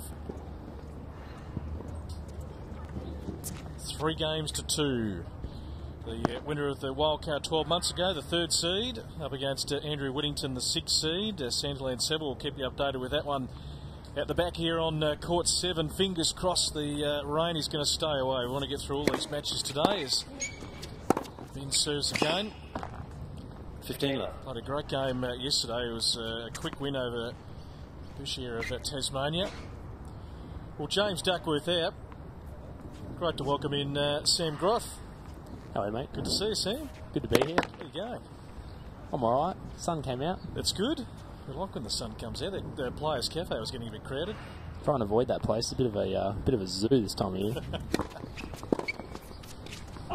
30 love. Well done. You've got that ranking down to its highest mark at the moment, or lowest mark at 172, I think it is. It jumped up one spot this week without playing. I enjoyed that. It's funny how the rankings work. But it's been a really solid year for you. Yeah, no, it's been good. You know, I guess it's great to finish a career high, and you know, for me, the last couple of weeks, all the work I've sort of done this year, you know, came together with some good results in those last couple of weeks, and you know, obviously I had some good results during the year. You know, qualified for a few tour events and won around at a 500 and that sort of stuff. But you know, it's always nice to get a bit of a jump coming into the summer. We asked James just about his theory at this time of the year and electing not to play. Just your own case, because you obviously played fairly late, a lot of time in the US, and then that last tournament in Japan only, 2 or 3 weeks ago. Yeah, I mean, obviously it's a tough decision. Obviously the wild card is a big carrot that's being dangled there, but you know, my last tournament was, you know, I got back to Australia 2 weeks ago on Sunday, so. You know, in terms of preparing myself for not just the summer but for next year, you know, it's the only real chance to train without missing tournaments that count for ranking and that sort of thing. And love 15. Yeah, it's a decision that Ben, you know, Matthias and I came up with. You know, spoke to a lot of people, got a lot of opinions, and you know, we just thought it was what's best for my career moving forward. You know, long term, not just, you know, having sort of a short goal. What's your thoughts on the match earlier here? Ben's got the break of serve. He, with, I suppose, Matt Reid going out yesterday. JP won earlier today in a hard-fought battle against Raponchia, but gee, Ben will really fancy himself again this week. Yeah, I mean, JP, Ben and I, we were you know, hitting most days last week and putting some solid hours on the court, and you know, those two were sort of my prediction to make the final. And you know, Ben's hitting his forehand probably the best he has all year. You know, battled for a large portion of that year, and then sort of came into the group that Reedy and I were working in with Matthias there, and Ben Matthias, and you know, he's you know, it's changed from the first week that he came on with us compared to how he's playing now. You know, he's a changed person, changed player. I think he started the year around about 327's, got down to about 262. I think he dropped like 400s though at one point there. Yeah. 15:30. That's a side for Whit that's going to break down. If something's going to break down, it's that forehand side. Yeah, Todd Woodbridge made the remark earlier that he sort of went abroad by himself for a fair chunk of the year and travelled around Europe, and I think he's got his ranking down a fair bit as well.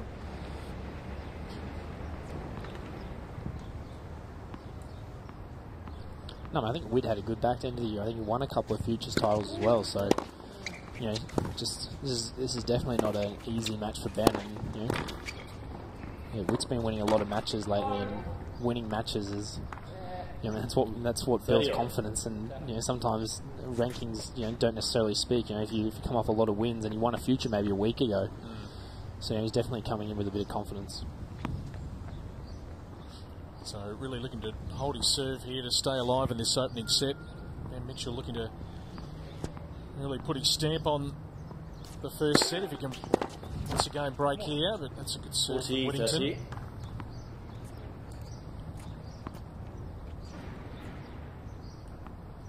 So schedule-wise, Sam, what's lined up? You'll obviously look for Brisbane to start. Brisbane. Yep. Brisbane qualies. Head up there on Boxing Day. Pretty early start this year, the season. It is. 28th, I think, quali starts. No time for a bit of Christmas turkey, mate. No, none of that for me anyway, mate. I'm living on salad and vegetables and can't even look at a dessert without putting weight on myself, so... No, Brisbane, and then back for qualies for AO. Yep. Doubles with JP, which I'm looking forward to. I've had a good year in dubs with him. Advantage Whittington. And then off. Try and play a few tour events to start the year. Get a good mix of tour events. Yep. Maybe there's a few around the States. Yep. Try and mix in a few 250s, singles, qualies and dubs, and then try and get into Indian Wells, Miami, the 2000, the 2 Master Series, the 1000 event qualies, and new balls, throw a couple of challenges in there on the off weeks. Absolutely. So Andrew Whittington stays alive. Mitchell leads 4 games to 3. Mitchell 4 games to 3. Just going to duck out to Adrian Franklin. He's got Craig Morris with him. The AO Blitz, it's been a massive build-up to the summer of tennis. Adrian. The AO Blitz, that's exactly what we're here to talk about, isn't it, Craig Morris? Absolutely it is. Adrian, has been a fantastic few months for the AO Blitz, and it's great to see Australian communities getting involved with tennis. Now, for people out there that don't know about it, and I'm sure there aren't that many at all, because I would not have thought so either, but just for those people, what is the AO Blitz exactly? Well, it's our biggest national tennis competition that we've ever held. Every person around the country can get involved. They can register to win a chance to win a car, but tennis clubs, schools, and then what we do is give all these great challenges for people to get involved with. They earn points. We collate the points into local communities, and 256 Australian communities will have a player playing for them at the Australian Open in 2014. So very, very exciting concept, and it's great to see Australian getting behind it. And the reason why we started the AO Blitz is just to get more people playing more tennis, isn't it? Oh, absolutely. We've got this fantastic global event here during January and the summer of tennis, really. And we want people playing, not just being spectators, but actually being great fans of the sport, but actually then transforming and picking up a racket and actually enjoying the sport as well. So that's what the concept's all about. And you know, we want everyone that's out here listening to get onto the website and register and still get involved. There's still time to do that before the Australian Open. And you're the leader of the AO Blitz team, but there is a team involved. You know, you've got lots of people from Tennis Australia. You've got your Jared Kennedys, your Liz Dailies, you've got your Rebecca McDonalds, your Karen Clydesdales, your Jared Kennedys. You've got all these guys, don't you? No, look, it's been a real team effort. We've got great support nationally, but also the member associations have got right behind it. Big thank you to them, and as I said, it's great to see communities getting involved with the sport. Just to finish off, how do they get involved? Because it's still going. We're leading into the Australian Open, aren't we? Yeah, so they just get onto the website, aoblitz.com.au. They can register. They can still do the challenges that they'll find on the site, earn points. We'll collate those points, and there's a better chance that their town will get a play at the Australian Open. So open right through December 31, so lots of time still for people to get out there and get involved. You're a great man, Craig Morris. You're a better man, Adrian Franklin. There's a lot of love in the room, but yeah, as long as they get onto that site and keep watching the Wildcard playoff, there's some great tennis here at Melbourne Park at the moment. Thanks for your time. Give me a hug. That's not on camera. All right, that's enough for you two. 15. Tell you what, Craig Morris, he is doing a beautiful job. AO Blitz, I've been involved as part of the build-up with this. It's a great competition. I know it's spending quite a bit of time in Victoria this week. Log on to aoblitz.com.au. You'll see the different parts of Melbourne and Victoria where it is over the next few days. 31 December. You've got to get your nominations in. You could have Serena Williams, Roger Federer, anyone representing your club, your town. It is a really good competition. Get involved. So Ben Mitchell doing a nice job here. 5 games to 3 in the opening set. Sam Groth is alongside me here in the commentary box. And I'll get Adrian to duck out and have a look at Saville and Sandilands. We'll bring an update and some vision of that in just a tick. That's a good story, isn't it? I know you know Matt Reid really well, and he'd be pretty disappointed. It was an amazing match to watch over 5 sets yesterday, and I suppose we always come to these events, Sam, and you see a lot of these young guys on paper, and you know their names, but you haven't really seen them play. I must say, he really... Love 15. He really made us look at his game yesterday. Yeah, I mean, I came out, you know, from the NTC side here out to watch the 5th set when I saw Reedy went down a break, and you know, I actually thought once Matt got the 3rd and 4th sets, he would sort of run away with that one. And I know he had some chances in the 5th, but I mean, well done to Aki for 15 all. for holding him off. You know, it's never easy if you lose 2 sets in a row to steady yourself, I guess, and you know, mentally as much as anything for him, that was a great effort. He's got a few weapons, that single-handed backhand. He likes to come in. He's got a little bit of that animated nature about him, which you'd like. sounds like me. Animated nature. We love that. No. We see we're curious. And it's good. I mean, it's good. Pelling, you know, you've got to keep it under wraps a little bit, but you know, I think people like to see a bit of emotion out there occasionally. Absolutely. 30, 15. I imagine it's pretty hard to keep in when you're hitting great shots and you're feeling like you're in a really good groove and things are going nicely. I think that's one of the things with playing best of 5 as well. That's tough, you know. It's not just physically, but it's managing your emotions over that whole time, and you know, when to pump up and when to, you know, I guess conserve energy and that sort of stuff. And you know, I guess that most of the guys have played this probably have never played 5 sets unless it's been in this tournament, and I think it gives guys, you know, 30 all. Whoever wins this tournament, you know, the chance to get a lot of those matches, you know, coming into the Australian Open for sure. So a great deep return there from Mitchell. Whittington trying to hold his serve here as we work towards deciding this first set. Ben's getting a lot of look in with service games at the moment here.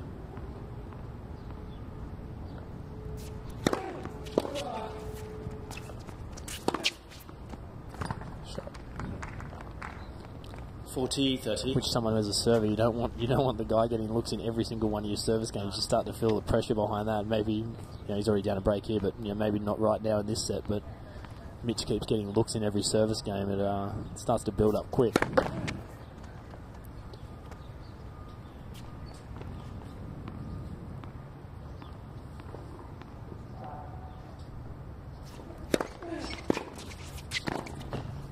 Juice. What? You hit one in the middle.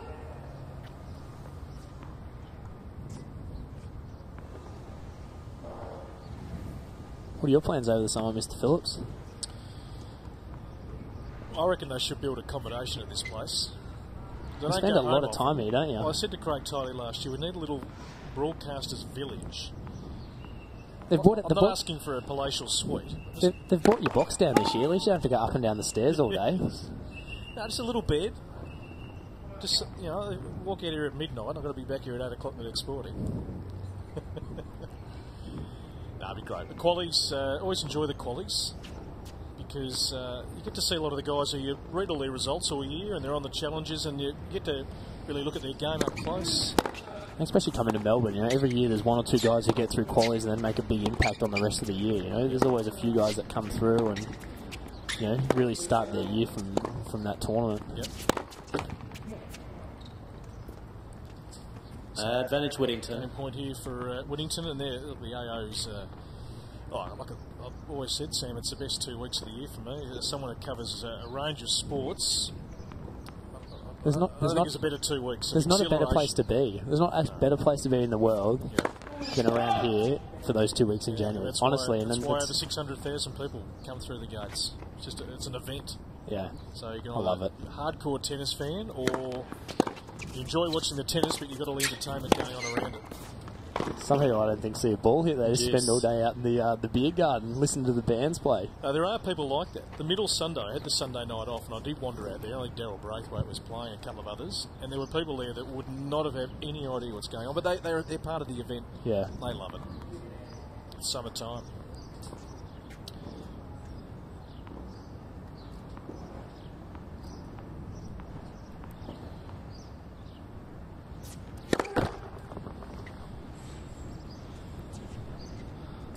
Witt's just starting to lose his mind a little bit here with this game.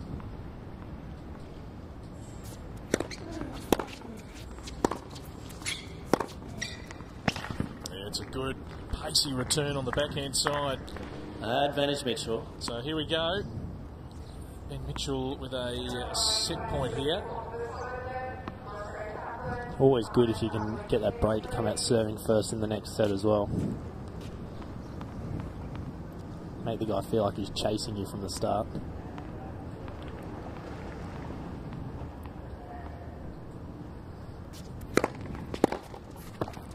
Juice. He's not just going to hand it to Ben Whittington. Plenty of racket on that one, Ben, to make it.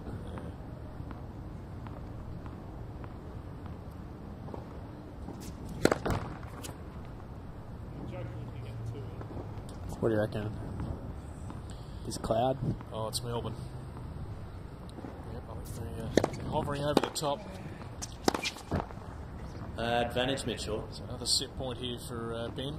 This opening set. Yeah, we've had a mixed bag. Hopefully for everyone, it just goes away. Everyone watching, everyone playing, everyone involved. Yeah, I'm not a good card player, so I'd rather let's play. I saw you getting pretty bored in the cafe there before.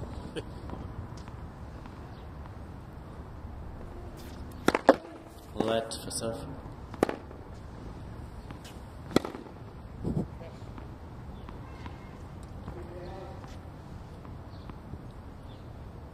JP, how was JP today? I missed his match. Propoggi actually played a really good game. But just those key breaks. 5th game of the first, 5th game of the second.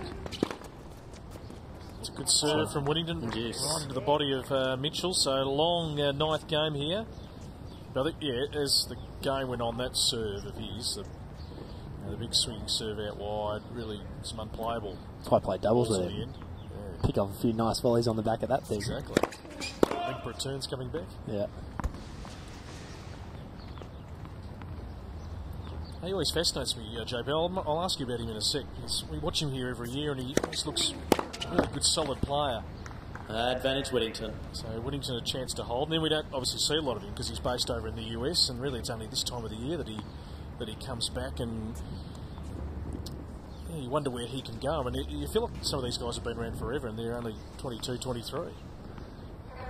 Yeah, I mean, JP spends a lot of time in Knoxville where he went to school. And game, Whittington. There's a hold. There's a Sam Groff type serve. Mitchell leads 5 nice when it doesn't come back. 5-4, so Ben's going to have to come out and try and serve, although he points to the line, thinks that was a little bit wide. While the boys sit down for a moment, let's get an update on court 7, Adrian Franklin. Luke Saville is serving top of screen, and he took the first set 6 games to 4, and he broke in the first game of the second set. So he's leading 1-love over Akira Santalan. Akira's getting frustrated as well. He just threw his racket into the ground as that one goes straight up in the air, and it's dropped in. Yep, this continues. So Saville may not be happy with that call, but he did win the first set 6-4, and he's broken 1-love up in this one. So Santalan, as we spoke about, had a cracking game yesterday against Matt Reed, but whether he played his final yesterday, at the moment he's just lacking a bit of energy, looking over to his coach, Mark Draper, as the clouds come over again at BP. So I don't want to call it, but it looks like we might get another little trickle. Yeah, I think so. Yeah, it's just that annoying sort of rain, and it obviously got heavier earlier. So Luke Saville, first set there, 6 games to 4. Keep an eye on that. It's going to be a big ask, isn't it, for Akira to try and come out and play another long match after a 5-setter yesterday. Yeah, for sure. I mean, physically and like I said, mentally, I think that's going to be the tough thing. He, I guess, had nothing to lose against Matt, and then maybe even puts a little more pressure on himself today. You beat someone like that, you almost feel like you have to, you should be winning matches all of a sudden. And I think if he's got any chance, he's got to play free like he did yesterday. And he still has nothing to lose. He's still 16 years old and still not expected to win. So. Yep. So Mitchell looking to really close things out here in this first set. 15-love, 5-4 on his serve. Booming serve out to the backhand side. Couldn't get a racket on that. Andrew Whittington.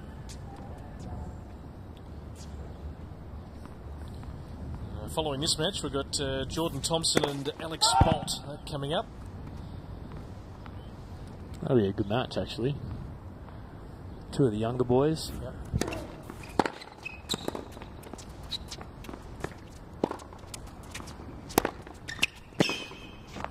It's good pace. Depth there from Mitchell, so 3 set points.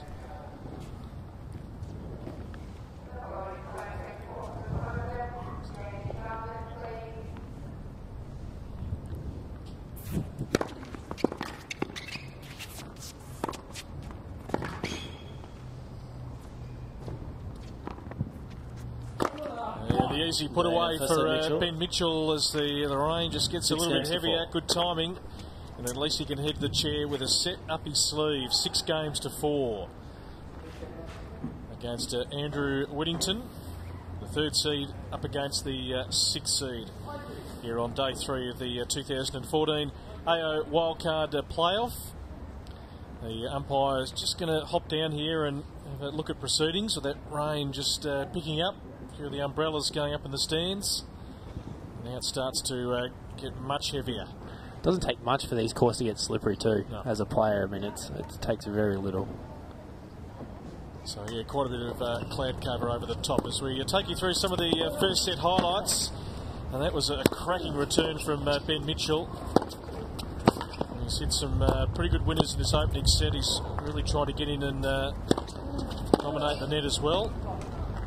Especially that forehand. He's really worked up some nice speed on that forehand. And look at that one, cross court. A lot of highlights on this forehand side, just a wrong footing Whittington on that occasion. So certainly Whittington held his own early, but Ben got the all-important break and was able to go away and win the first set fairly comfortably, 6 games to 4. Here at Melbourne Park. Let's just get back to JP Smith for a moment. Give us some insights. Where do you think he can go? I mean, he's one of those young guys. I look at him and I think he actually looks older than what he is, and he plays a really sort of not an old-fashioned sort of game, but you know, just a really mature sort of game. He's ranking, you know, he's hovered around that 200 mark. It is tough, isn't it? I mean, I suppose you've been in the same boat where you're around that 200 mark. You just need a couple of breakthroughs where you pick up, you can get sort of closer to 150, and then the door sort of opens. Yeah, I feel like, you know, you can get to sort of 200 with a little bit of, you know, a few holes in your game, I guess. Yep. And yeah, for me, I think that's why I've been able to make a bit of a jump. You know, physically I've gotten better and I've tightened my ground strokes up and that sort of thing, and I've sort of just closed some of those holes down. I played JP a few weeks ago in the States, and you know, obviously he'd worked in our group at the start of the year, so we had some pretty good information on him when I played him. And for me, I was able to beat him because I could still really find a few of those holes he's got. You know, I spoke with Sam Winterbottom a little bit a few days ago, who worked with JP when he was at school there, and you know, about a few things and what's JP's plans and that moving forward. Because obviously I want to know his plans because we played great doubles together as well. So you know, and I know that they're identifying a few things they want to work on with him and where they want to go for things, but.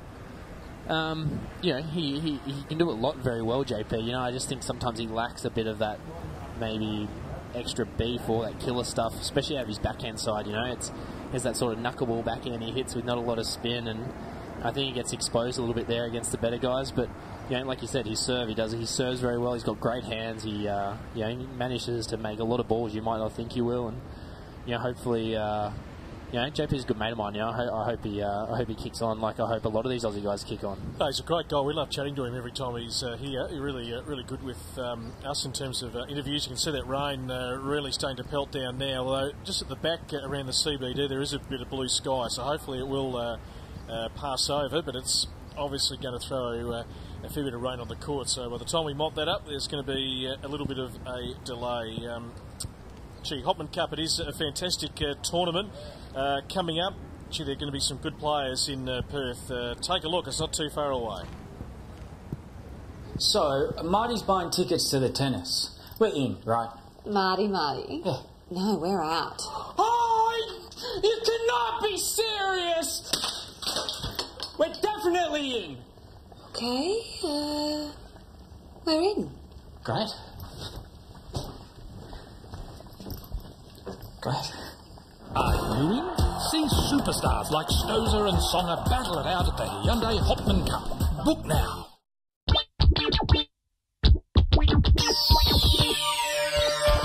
Oh, I just wanted to get back to Perth again. I've played there once before, and obviously I've enjoyed my time in Brisbane too, but I thought this year I'd try something different again and head out to Perth. It's one of the nicest arenas I've ever played on. I think it's beautiful, it's different, and to me it is one of the best arenas. Well, I mean, obviously I've heard a lot about the new stadium. Last year I know it was there, but from what I've heard, it was a great atmosphere and, you know, big crowds, and kind of feels like you're playing on Rod Laver Arena already. So great preparation, obviously, and no, I think it's just going to be overall a really great experience. Yeah, it's very good prep before there. I think playing on this event here is very good preparation before the Australian Open, and you know, I'm going to use it as much as I can and, you know, get ready for the big one in Melbourne. I think it'd be nice to be able to play. You know that you're going to get 3 matches, and you know, maybe that's going to be good for me going into the Aussie Open. After not playing so many matches over the pre-season, obviously take that time off. Hopefully that's going to be the secret formula to me doing well. You know, you're going to get a lot of great matches here, and you know, I'm prepared to work and play as well on the side, so you know, it should be good for me. Hey, I'm Sam Stocer, and I'm looking forward to seeing you all at the Hopman Cup. Yeah, it's going to be fantastic. December 28 right through to the 4th of January. What an atmosphere it was. The first ever time held at the new Perth Arena right in Perth's CBD. It is an amazing venue which obviously houses lots of different sport, but gee, for that week of the Hyundai Hopman Cup, she is rocking. Australia to be led by Bernard Tomic and Sam Stozer. France, Canada, the US, Poland, the Czech Republic, Spain and Italy are going to be there as well. Some fantastic names when you think of Milos Raonic, Joe Wilfried Tsonga, Agnieszka Radwanska, who's been in the top 5 of women's tennis the last few years, Petra Kvitova, who's won Wimbledon, Radek Stepanek back, the durable Radek Stepanek, who is still playing great tennis and leading the Czech Republic to a Davis Cup victory only a few weeks ago now. Tommy Robredo had a little bit of a resurgence in 2013, and I'm glad she's back. I just love saying her name, Anabel Marina Garrigas. She is back playing for Spain. It's going to be fantastic. tickettech.com.au/Hopman Cup. That's the state of play here.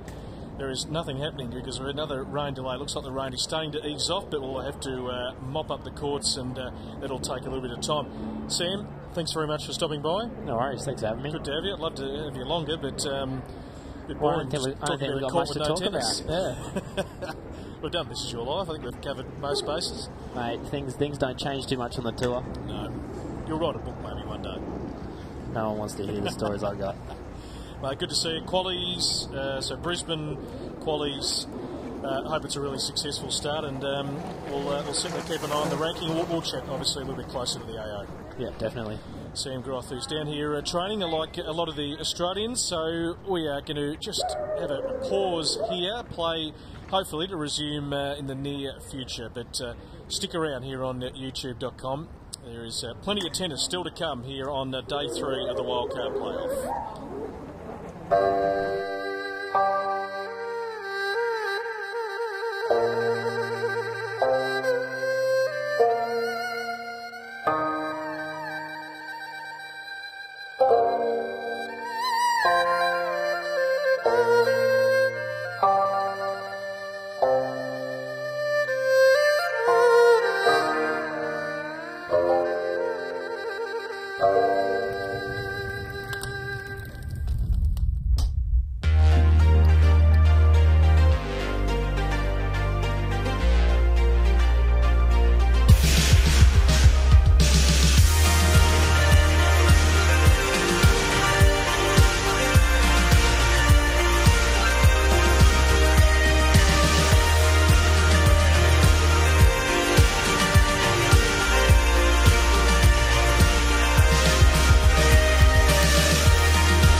guys, I'm Alicia Mollick and here's my latest MLC Tennis Hotshots tip.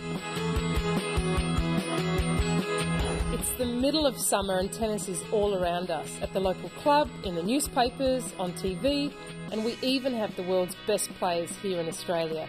Now is a great time to not only watch the stars play, but to get outside and practice. Whether it be developing a forehand like Sam Stosur, a slice backhand like Bernard Tomic, or the never give up attitude of Leighton Hewitt. That's all for today. Keep working hard and having fun with MLC Tennis Hotshots. Another one of my tips coming your way soon.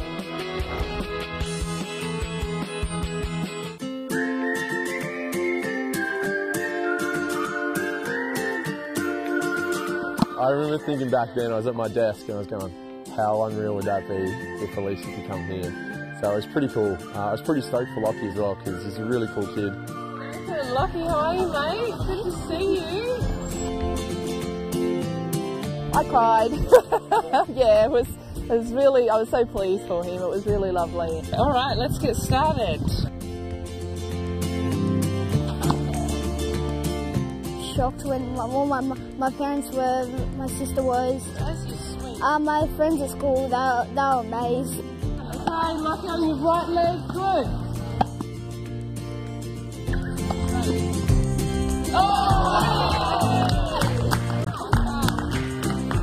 You got $5,000 from MLC, didn't you, when you won the prize? Yeah. Can you tell us what you've done with all that money? Well, I bought a set of Lego and some tennis shoes, which I'm wearing right now. Oh, you got them on today.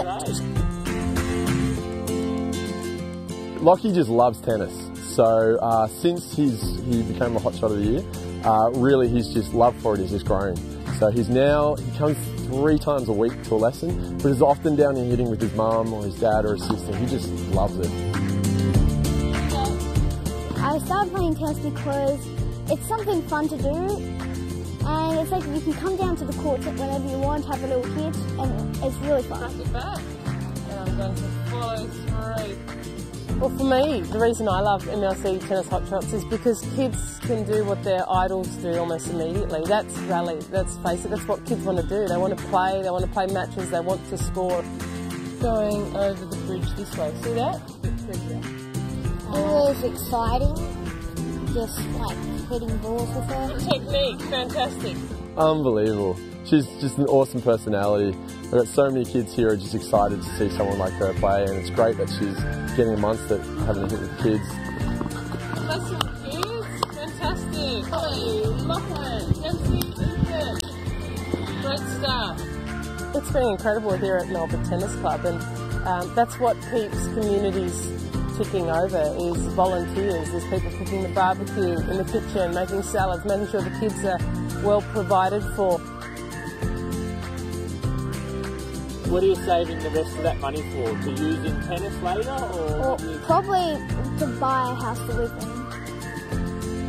And having Alicia at our little club here in Canberra has just been really exciting. We made sure she came in spring when Canberra's putting on a bit of a show with weather.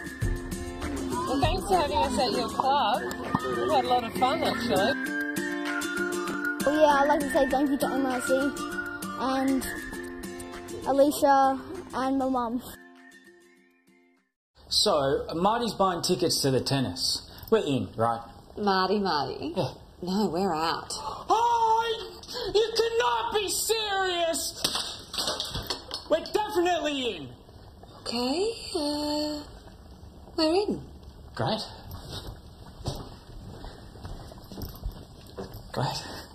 Are you in? See superstars like Stosur and Songer battle it out at the Hyundai Hopman Cup. Book now.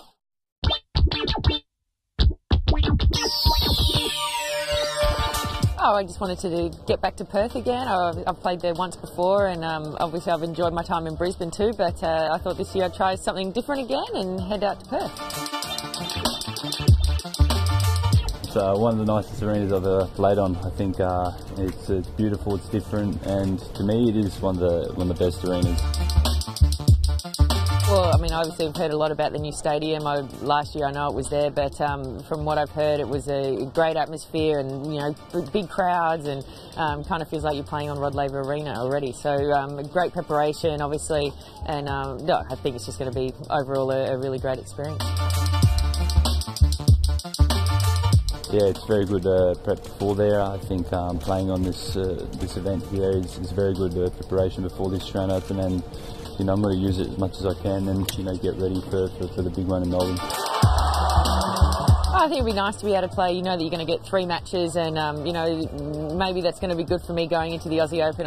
After not playing so many matches over the pre-season, obviously take that time off.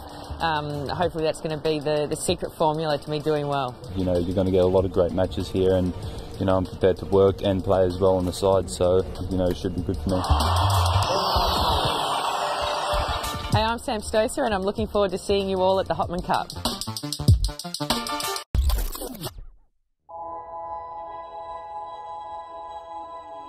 Beaumaris Lawn Tennis Club is, I guess, where it all began for me. Because my mum played tennis 4 times a week, midweek ladies, before I started school I was going to the tennis court, so I just bugged mum to hit with me. I got started that way, and my uncle used to take me down all the time and play tennis if mum and dad couldn't, or we lived in a court, and so I would draw a tennis court in the court, and then we'd get all the kids to come in and play, or I'd hit on a brick wall. We had a big brick wall at the back of our house, and I think that's how I got my love of tennis.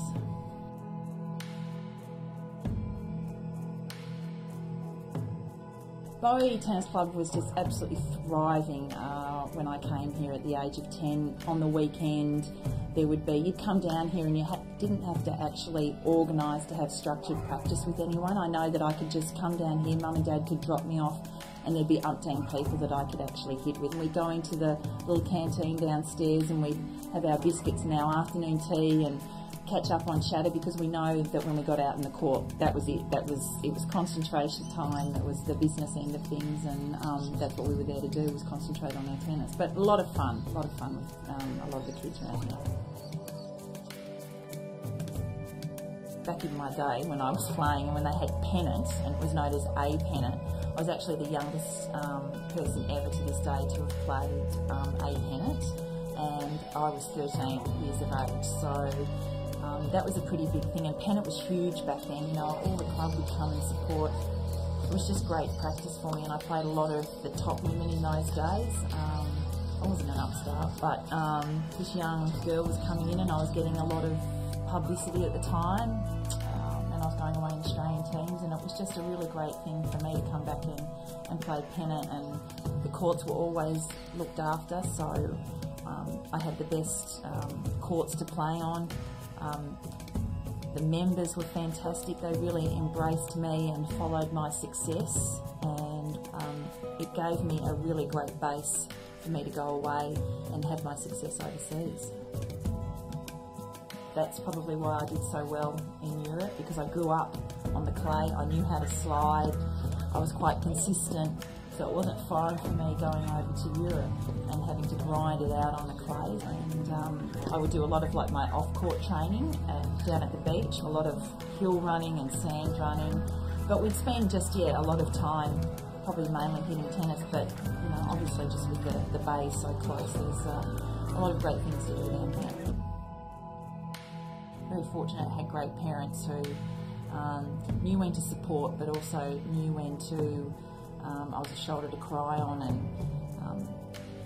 they never really had to push me. They were just there to support me, which was fantastic, and they had a life, which was great, so it wasn't just all tennis the whole time.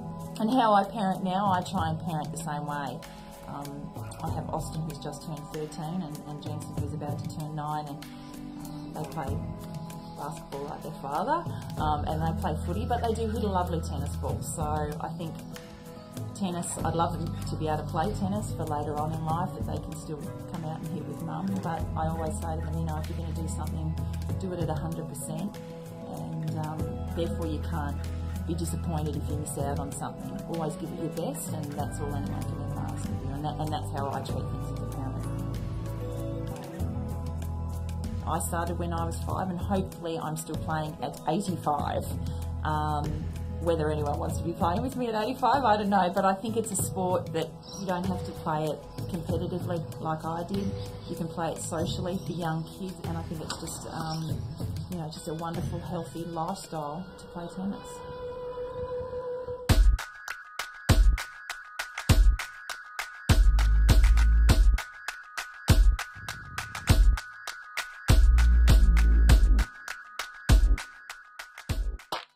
Hi guys, Nathan and Giselle here. With summer approaching, we thought we'd focus on building your best tennis body. And here are a few exercises to get you going. Let's start with a single arm fitball chest press. To make it a bit more challenging, instead of lying on a bench, sit on a fitball and roll yourself forward so the ball supports your upper back, head and neck. Make sure your knees are shoulder width apart and at right angle to the floor. Don't let them drift past your feet. With the dumbbell in one hand against your chest, perform a chest press while your other hand lowers, then return back to the starting position. Do 10 to 15 repetitions on each side. Static lunges are a great way to tone your legs and bum. Start with your dumbbells in each hand by your sides. Take one big step forward with one leg and lift the heel of opposite foot off the ground. Lower the back knee to the ground and up again in one fluid motion.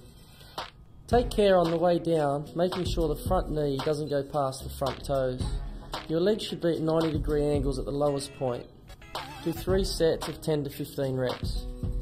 For the next exercise, single arm row, you'll need a resistance band, or to make it a bit harder, use a cable machine. Stand with your feet shoulder width apart. Focusing on one side at a time, grab the handle with one hand and extend the arm straight out in front of you. In one controlled motion, pull the cable in whilst extending your non-weighted arm. Try not to twist your torso as you return back to the starting position. Do 10 to 15 repetitions on each arm. Now for an exercise good for your lower back and hamstrings, the deadlift. Grab some dumbbells and stand with your feet shoulder width apart. Hold the dumbbells in front of you, resting on your thighs. Gently lower the dumbbells down the front of your legs, below your knees, making sure to keep your back straight. Your knees should be slightly bent and your bum out and back. Stand back up again and repeat this for 10 to 15 reps. This next one is great for strengthening your arms and your shoulders, the dumbbell curl press. Grab some dumbbells and hold them with your palms facing out. Using your biceps, lift both dumbbells, then using your shoulders, raise them above your head. Bring them back down to the starting position in 2 parts, controlling the movement again with your shoulders, then with your biceps. Repeat for 10 reps. This next exercise is a great way to tone up the underside of your arms. Using a cable machine or resistance band, grab the handle with an overhand grip. Keep your arms tucked in nice and close to your body. Using your triceps, pull the handle down so your arm is straight but not locked at the elbow. Return to the starting position again, controlling the release of the weight. Do 3 sets of 10 to 15 reps. Do 3 complete circuits, aiming to do it between 2 to 3 times a week. And remember, it's not about the speed, it's about control. Make sure you work within your own abilities. We hope you enjoyed the tips. That's it from us. Train like a pro, play like a pro. Well, that is the good news. Is we have a bit of sunshine again. The courts are drying out here at Melbourne Park, and we can get some play started very shortly. 2 of the men's quarterfinals in progress at the moment. Here on court 6, Ben Mitchell wrapped up the first set 6-4 against Andrew Whittington. Adrian Franklin's keeping an eye on the other match. You might want to just bring us up to date, Adrian, when the rain started to fall, what the current scoreline was. Yeah, as the players just head back out on court, Andrew Whittington's just hit court 6 and Luke Saville's just walked behind me out to court 7. So he's up 2-love in the second set. Luke Saville won the first against Akira Santalan 6-4. That was just with the 1 break of serve. He's already broken in the second set. It was in the first game, and now he leads 2-love and 15-love as the sun is just beaming. So I can look right over there. There aren't any dark clouds coming in, guys, so it looks like it's okay now. But it's pretty impressive the way they clean up the court. All hands on deck. Ball kids. We've got Wayne McEwen over there, the tournament referee. I think he was down here. Pete Mercado, one of our commentators, was over there as well. He didn't actually get on the machine himself, but he was sort of overseeing proceedings. So well done, Pete. But I think we're not too far away. I'll be out in court 7. Plenty of updates coming up. All right, beautiful stuff. Thanks, Adrian. Nice work out there on court 7. Well, I told him to head back to the Players Cafe, but we've been chewing the fat, Sam Groff and I, just while there's been a rain delay. I'll tell you what, we've got there might be there's a good little tennis book somewhere there, mate. Yeah, some of the stuff I can't probably say on air, but just sitting there, yeah, having a nice little chat. That's an interesting life. It is an interesting life. It's something I enjoy it. I enjoy it. I really do. Yeah, had a bit of fun. I mean, is there a part of the world you haven't seen? Because I mean, I haven't been to Antarctica. Gee, wouldn't that be a tournament in Antarctica? That'd be. I heard there was a band playing down there this week. I heard someone of the big like maybe the Rolling. Someone was setting up a thing. They were going to play in Antarctica. I don't know to who, but apparently they were playing in Antarctica. The penguins could dance. What's the place in the world that you've just been to and you've gone, wow, I can't believe there's a tennis tournament here. This is mate, Algeria. Algeria wasn't ideal. I went there when I was 18. I remember Brent Larkin was head of the AEST and he said, what are you going to do these 2 weeks? Let's have a look at it. And I said, I need some points. I'm going to go to Algeria. And he goes, have fun. Like, you're heading there by yourself. He goes, I cannot send a coach or the physio with you that week. He goes, we've all got families. He goes, it's not fair. And I was like, oh, it's fine, I'll go. And then 3 days into the first tournament, civil war, civil unrest breaks out and I'm not allowed to leave the hotel room. And I'm thinking, why did I come here? Gee. That wasn't you put yourselves in some hairy spots, you blokes. After James Duckworth told us about the great cab ride through Brazil. Yeah, Uzbekistan's always a fun one. I refuse to drive there anymore. I always take the shotting up planes with the bullet holes in the side of them now. Nice. So the tournament's not in. Well, Tashkent's the capital. Tashkent's fine. Tashkent's actually alright.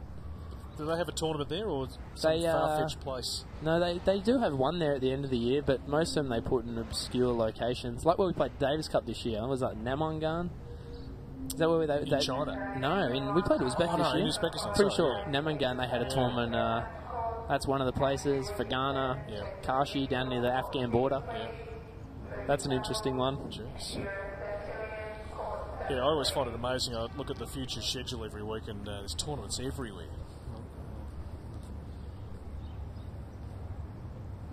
So play to restart in just a moment here on YouTube.com.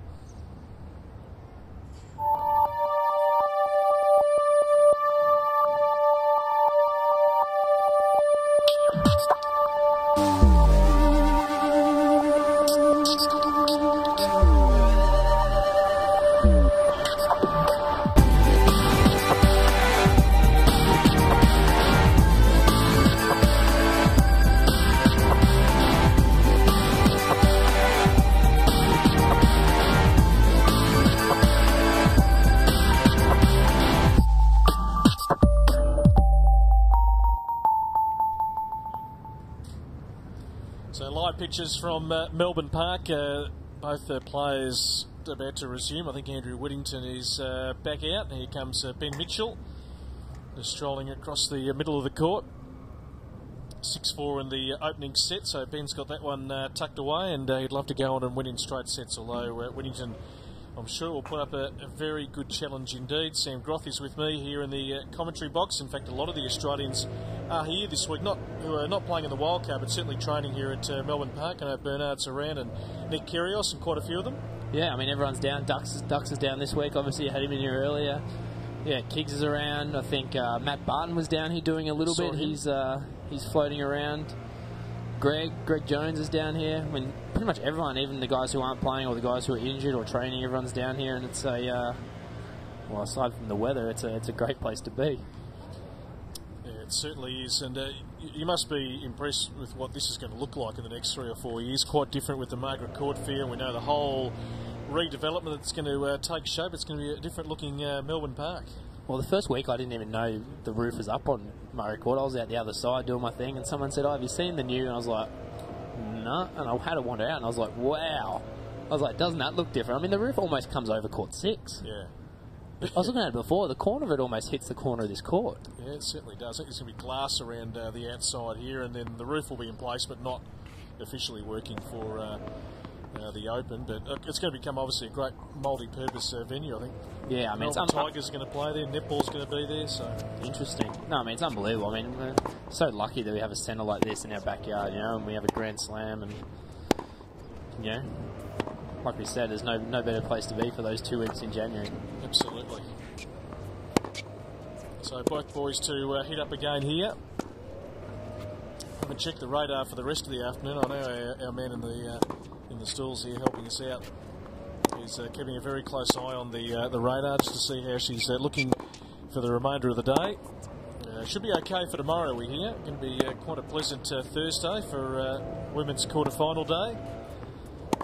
It looks like that rain certainly is sweeping past. And not much to come, so we've got a pretty clean slate from here. Hopefully.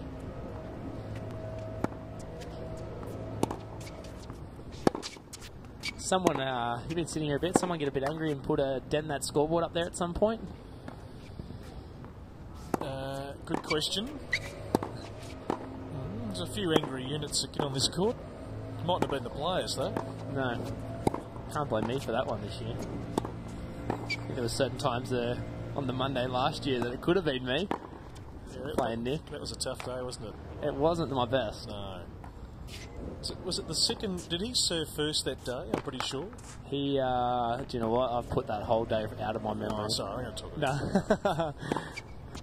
That's one thing that, yeah, we have spoken about. That. Well, I suppose it was his arrival in a sense, wasn't it? No, I mean Nick had a great year this year as well. You know, I was disappointing that he's having those few elbow troubles and cut his year short. But you know, I think it's going to be interesting as well how he deals with sort of the pressure of having all eyes on him over the summer as well. You know, it's going to be it's a different experience for him. You know, he's had a good year, but you know, it's not always easy to be the guy that's being chased rather than the chaser.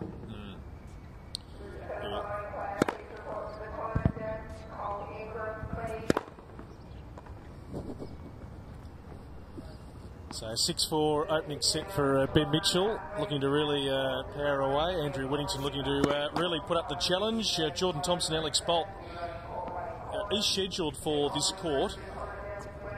So nearly 4 o'clock in the afternoon here at Melbourne time. So we'll see if that remains that way or whether perhaps that might go on another court. We'll keep you abreast. But at this stage, a day off tomorrow, keep him out here. Bringing you Thompson and Bolt a little bit later on.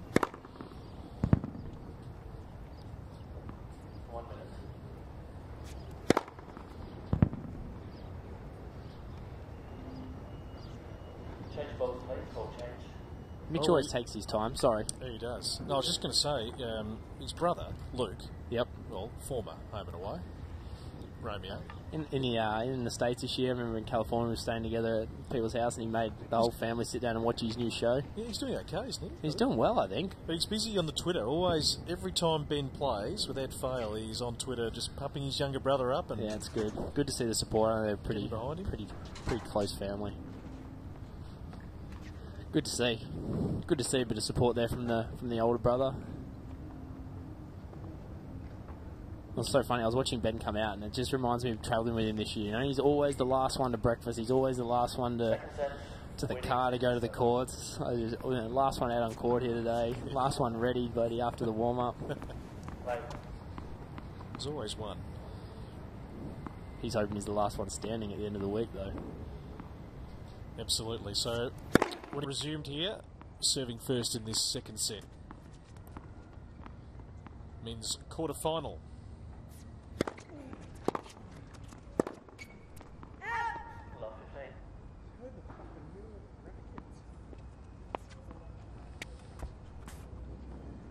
Yep.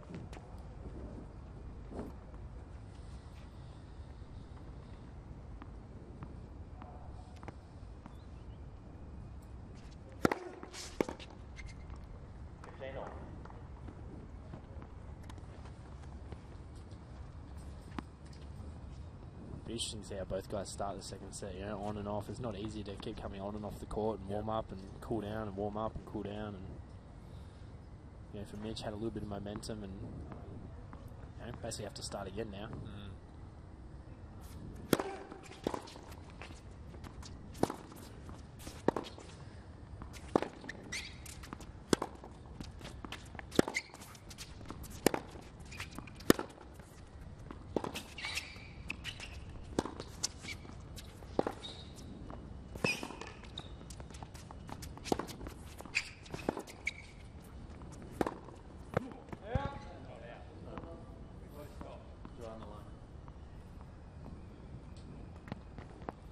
30-15.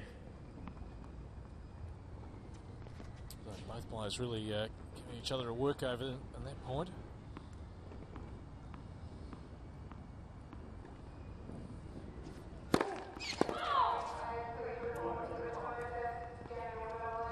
So did you have a pick at the start of the week, Brett, for the tournament?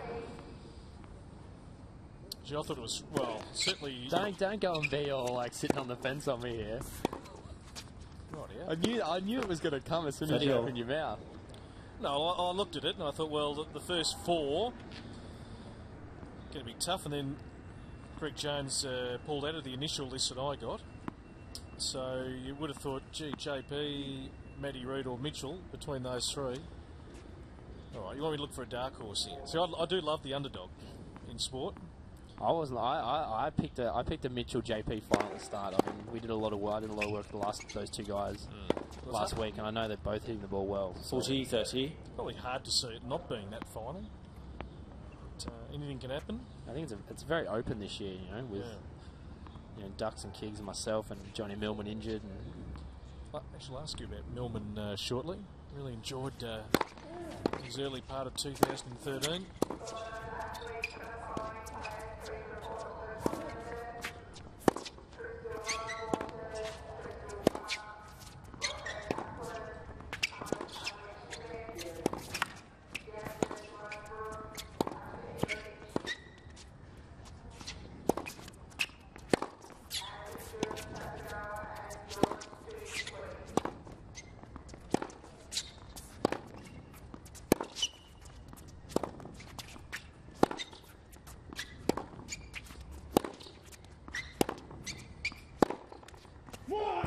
Go, Whittington. That's a great shot to finish. Getting into some long rallies, this pair. And Whittington able to hold his serve, an important hold to start the second set. Ben Mitchell taking the first 6 games to 4. What's the latest on John Millman? Obviously, he got that injury. What part of 2013 was that? It was reasonably early. He started to feel it. We were in Mexico in end of March. Yep. I came home and he went with Ben over to Germany and played a week, and we went from altitude where the ball was flying and everything was light, and he played a week. I think he qualified at one of the tournaments there, and it was raining and they were playing in wet conditions, so he's gone from balls that were flying around in altitude to wet heavy clay, and I think he started to feel it a bit then. And John being John, sometimes he doesn't have an off switch. He sort of loves to push the boundaries and keep going and keep going and keep going. And he, which is one of his great qualities as well. But I think pushed a little bit far and then came to French Open and obviously had the wildcard there ready to go and playing some good ball and really looking like he was sort of going to get to that 100 spot and inside. And, made the decision that he probably shouldn't play and got it scanned and then came back and tried to rehab it, I guess. And then ended up going, getting surgery on it. Love 30. Last I heard, I mean, I know he's back hitting some balls below shoulder height from the baseline now. Okay. I'm not exactly sure for how long each day, but hopefully, hopefully he's getting himself right and he'll be back soon. Okay, that's good. Yeah, it's really frustrating because he obviously made some great inroads and then everything halts for a while and you've got to sort of start all over again. Good coverage of the net there from Mitchell. Yeah, I mean it's tough as well because he's going to come back and he'll have his protected ranking, and depending how long he takes off, if he comes back before the 12-month period, I think he gets 9 tournaments at his protected, which I think is around 140 or 150. So I mean, a sort of a short period to get yourself hopefully back to where you were. He does love that cross-court forehand. Just 15-40. Lifted that ever so slightly. So a bit of pressure here on Ben's serve. Chance for Whittington to make some inroads, being a set down into this second set.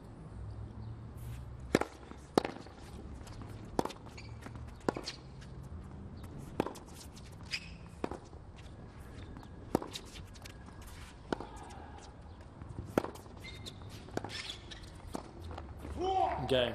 Whittington. And there is the breaker serve, so significant start in this second set for Andrew Whittington. 2 games to love after Whittington dropping leads the first 2 games set. to love. 6 games to 4. I think that break did him good too, because he was starting to get a little bit harsh on himself at the end of that second set, and I guess a chance to go away and compose himself. And still a long way to go in this match, that's for sure.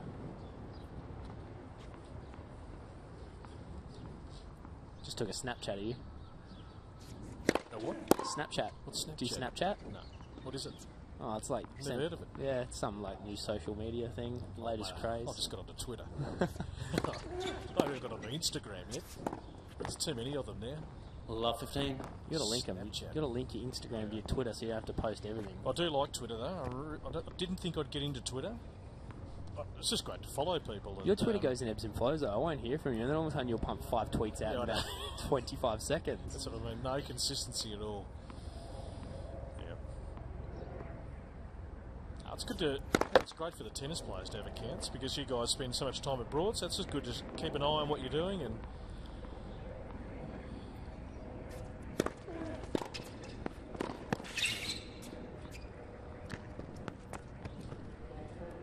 15 or use all the racket.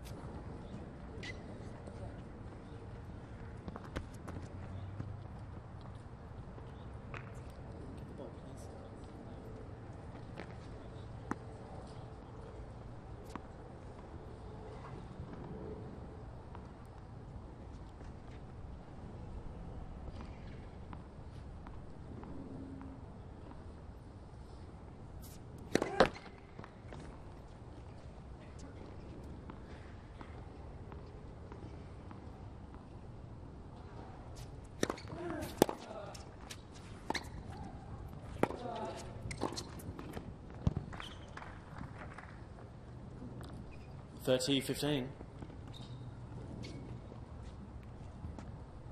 You obviously know Andrew Whittington a lot better than I do, Sam, but just it's one thing I always try and look for in this tournament, just court presence and the way the players sort of just handle themselves emotionally. And I must say, I think there's something about him I really like, just in terms of just his makeup and his in a drive. He looks really focused. He's obviously got a bit frustrated on occasions, but that's all part of it.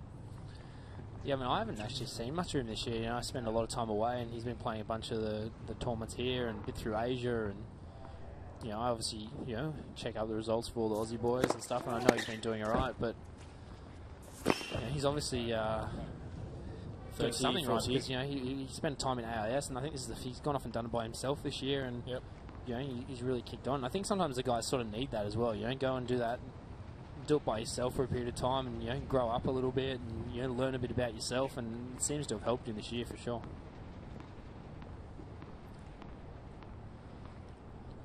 So breakpoint opportunity for Mitchell.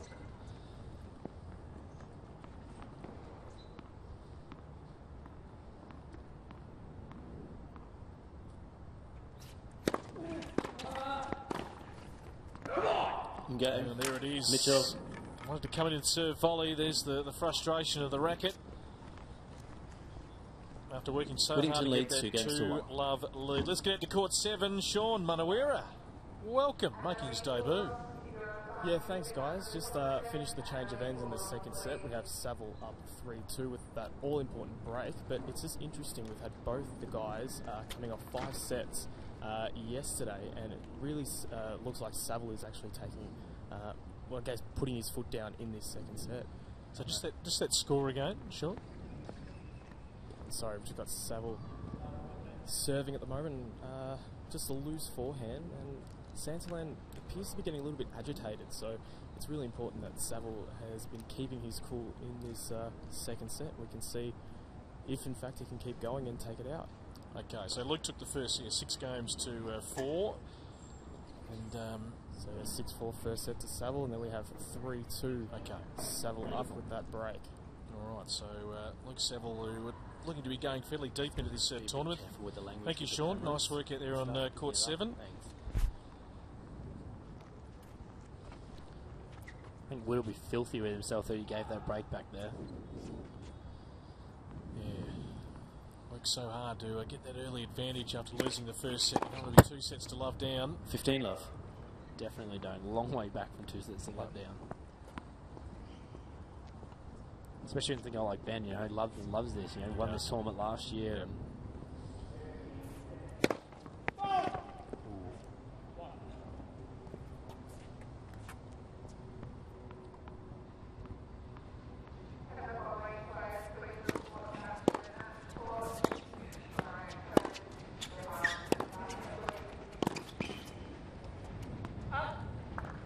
love. Just going a lot into that. He's going a lot into Whittington's forehand, Ben, using his backhand line, forehand cross. Like I say, I mean that's a side on wit you want to try to break down, and it looks like that's his plan.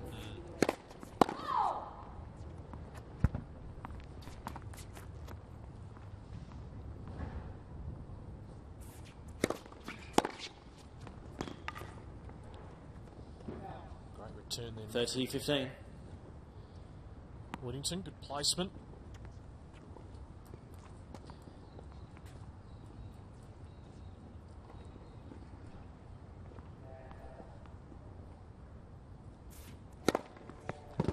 $40-15. Serve. So Ben, a chance now to just square the ledger in a quick fashion. After going 2 love down.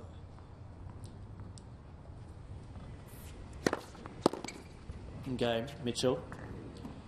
Mitchell does that. 2 games powerful serving game. 2 games all, 6-4 in the first set.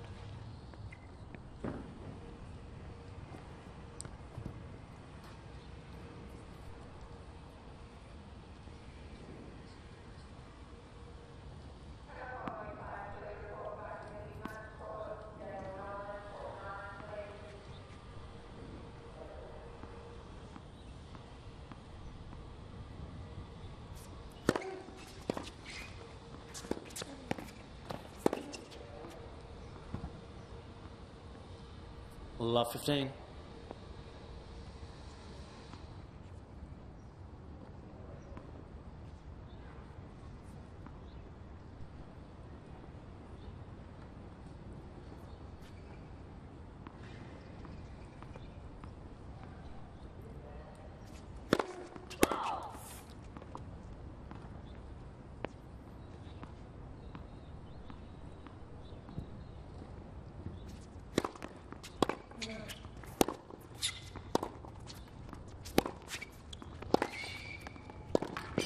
Some good power generated off that forehand wing. Love 30. Loves going cross court. We need to get out of this one, Whit, otherwise that 2 love lead will seem like a lifetime ago.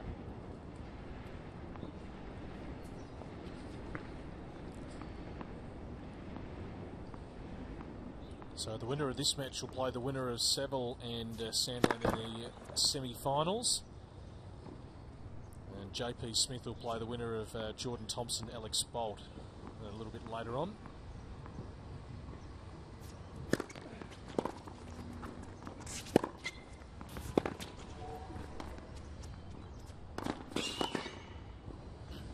He's got all the answers at the moment, Ben Mitchell. Love 40. So now Whittington under some real pressure.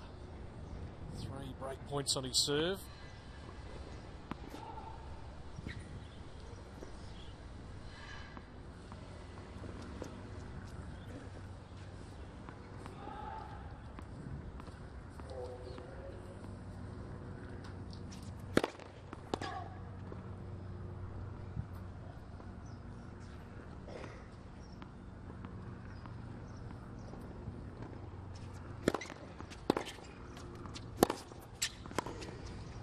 $15.40. I think he's got to be aggressive too, Will. I don't think you want to get in these long rallies with Ben. That's just playing right into Ben's hands, you know. He's got to take the forehand on like there. He's got to serve. He's got to try to get forward. I mean, I know he lost the break, got that serve volley on the last game, but you know, I think that's what he's got to do. You know, Ben's going to love it if he just stays back and plays every point with him. Oh, that is called Mitchell. in. It's right at our end. Andrew Whittington saw it sail past him, and he is filthy with the call. Mitchell leads 3 games to 2. But it won't change the decision, and Ben Mitchell's reeled off 3 straight games after being 2-love down. So he leads a set and 3-2. We're going to have a little change of commentary. Sam, you're going to stick around for a little bit longer because you're enjoying watching a good mate play Ben Mitchell. But Peter Mercado is going to step in alongside. And just before that, let's head out to Sean Manawari. He's on court 7 following Luke Saville and Akira Santalam.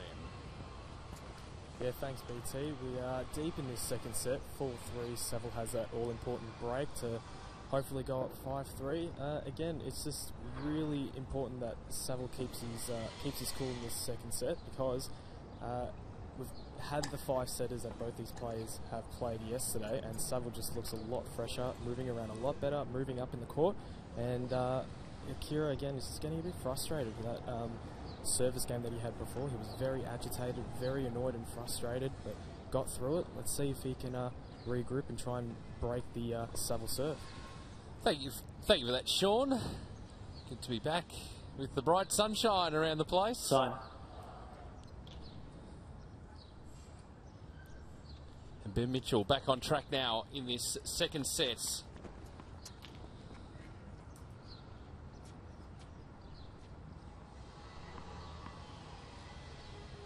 Andrew Whittington not happy with the call. The last point of the previous game. He's not thinking about that too much.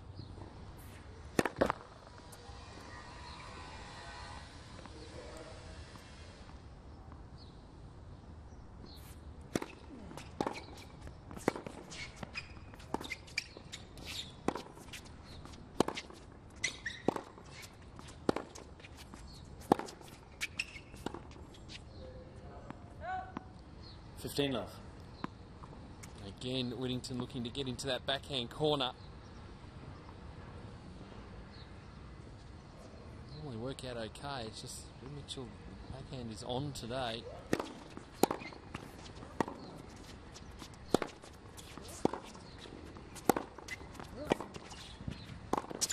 That's better.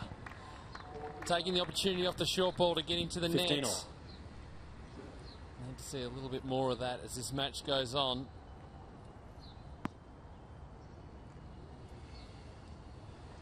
Really big off the forehand, as we've seen throughout the match.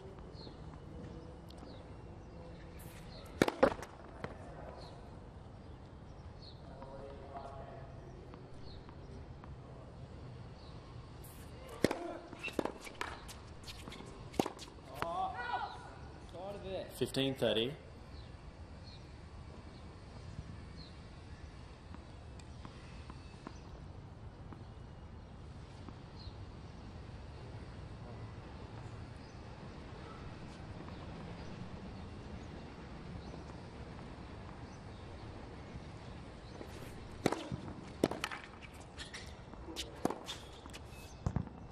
All. Again, Whittington's going to come down and have a look at the line. The decision's not going to change.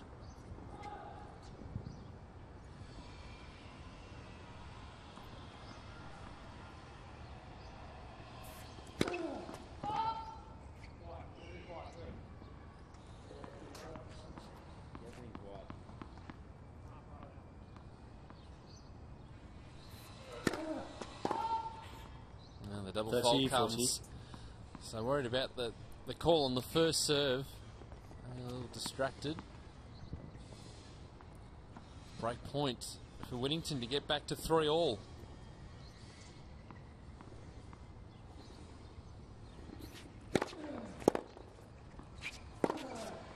That's nicely done. Yes. Again, Whittington looking to go into the ad court corner. That one too short. Good angle though. So then we saw a bit of that in yesterday's match too.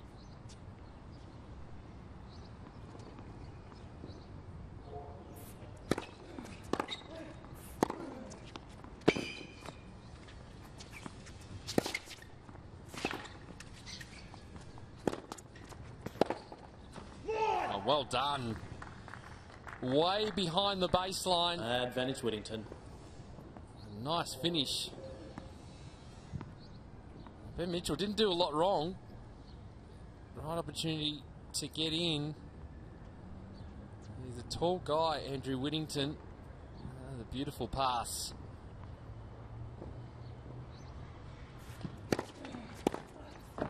Yes.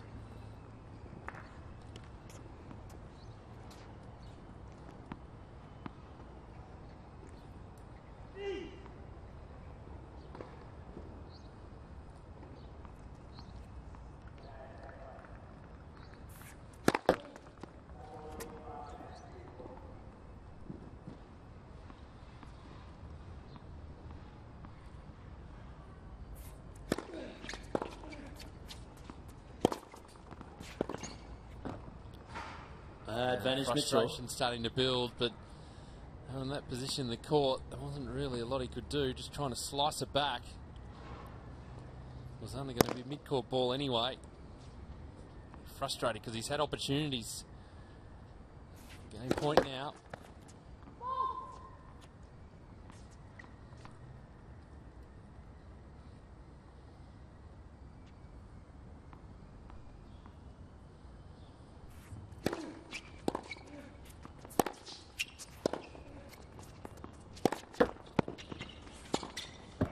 Go, Mitchell. A bit of luck with the net cord there on the way New through, balls, but please, Mitchell ball holds change. after a struggle 4-2 now in the second set. Mitchell leads 4 games to 2. Andrew Whittington at the moment, Sam, a little frustrated because he's getting some good looks. I think he's on a bit of a downward spiral right now. It's 4 games in a row now after a good start in this set, and when you look at it on the back of a 6-4 in the first set, it starts to build and start to look like a long way back all of a sudden. Just doing some improvements to the signage at the back of the court. Yeah, I see a couple of times the racket's gone, and I find it hard sometimes to say anything about people's behaviour because mine in the past maybe has not always been ideal. But all in the heat of the moment, though. No, I will say it is better. It has gotten better, so.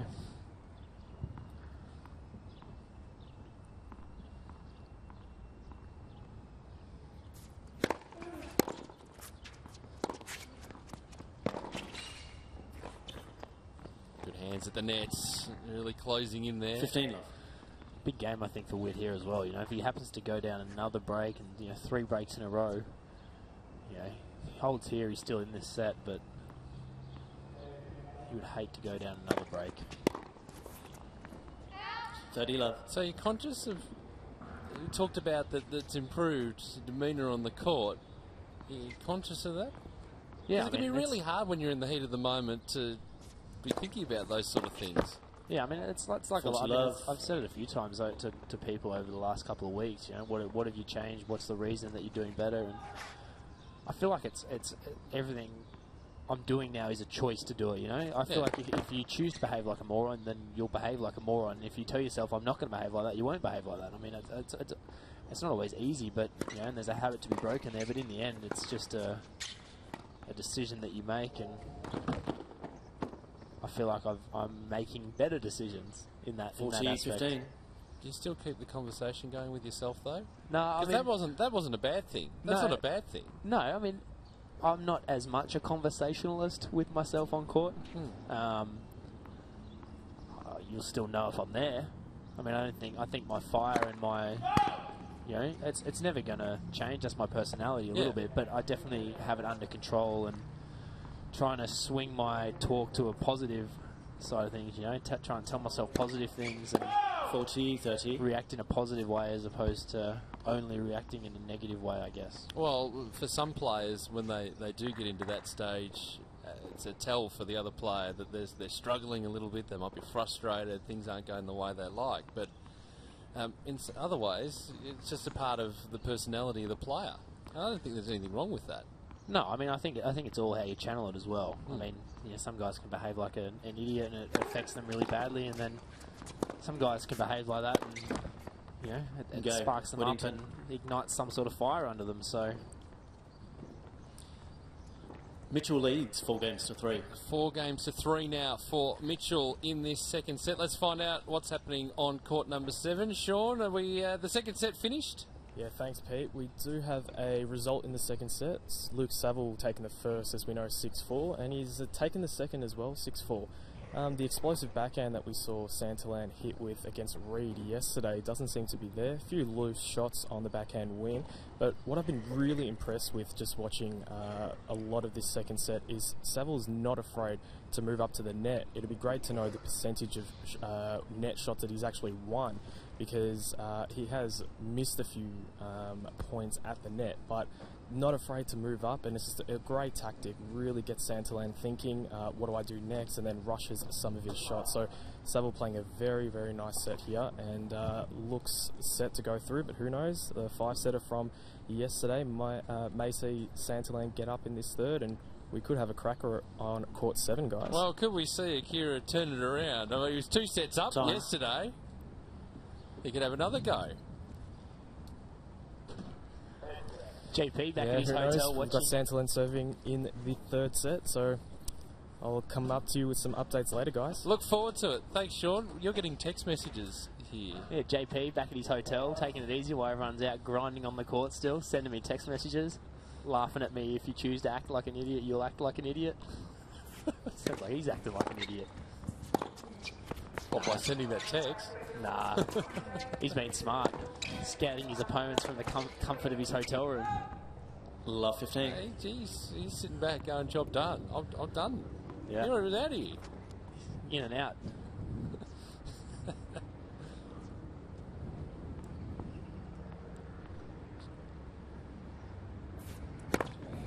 I'm sure I'll have something to say about me, bloody talking about him now as well. Ooh. Ben thought that one was out. 15 all.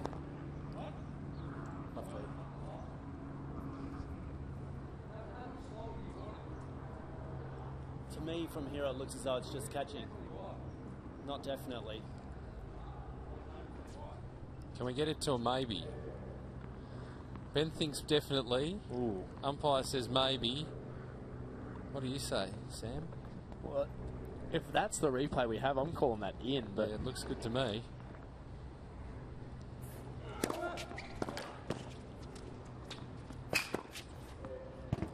$15.30. Nice 1-2. Good movement forward. Hey, we talked about JP earlier today, and his super work on the doubles court. When you say that, he just said doubles team to watch. That was his latest text before you even came up with that comment. Nah. We've had a good year. JP's had a great year in doubles. I mean, I think he won 7 titles? Yeah, 7 challenges or 6 challenges and 7 challenges, something like that. 15.40. So yeah, a pretty good year yourself. No, I had an alright year. Doubles. Cracked 100 for the first time. I think I won 4 titles with JP.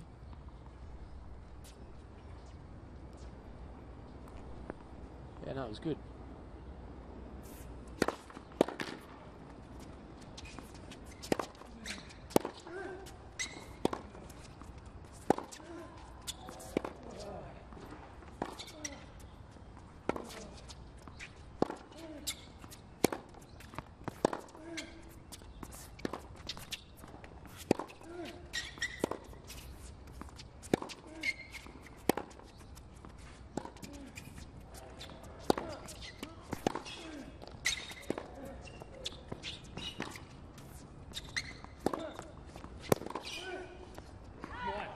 He's on the run there, Andrew Whittington. 30-40. Trying to get back into that ad-court corner again, but... You're right, he is creating chances though. He's just sort of keeping himself in this set, and you know, one more break point here. And it just shifts the momentum of the rally when Mitchell's able to run around onto that forehand. Yeah, as soon as he can get on the forehand, he had a couple of backhands in that rally that looked like they were going to come wide, sort of little sort of shanky in that cross court. But when he gets around that forehand, he's hitting it well at the moment. Good hands. Solid work. Juice. Bring it back to Juice. So, talking about the summer coming up and potential doubles partners, anything been locked in on that front? I will be playing with JP at the Australian Open. Is that the first time you revealed that publicly? No, I mean, I don't know. It's not a fact I'm hiding. unless you find someone better between now and then. But put him on the spot now. Don't do it.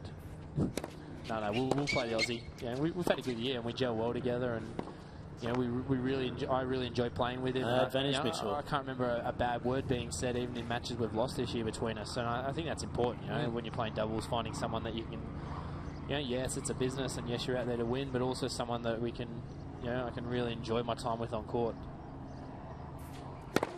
Net for serve. Helps that he plays all right as well.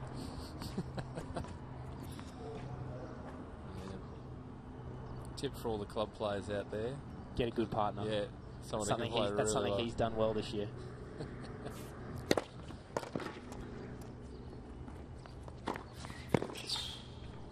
He got there, just couldn't bring Mitchell. it back.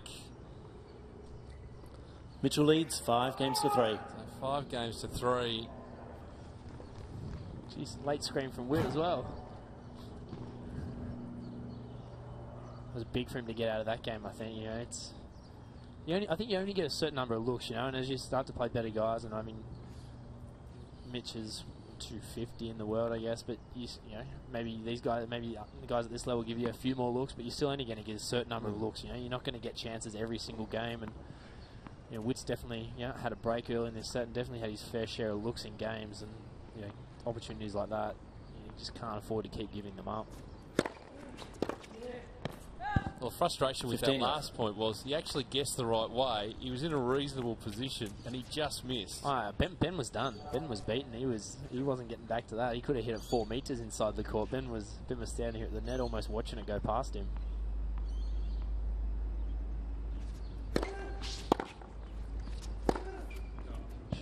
30 love. That's what I feel like he's got to do. He's got to take the point on more. He really has to. I mean, Ben loves it. Ben will love to sit here and play those long points like he did at that break point. You know, he'll be quite happy to do that.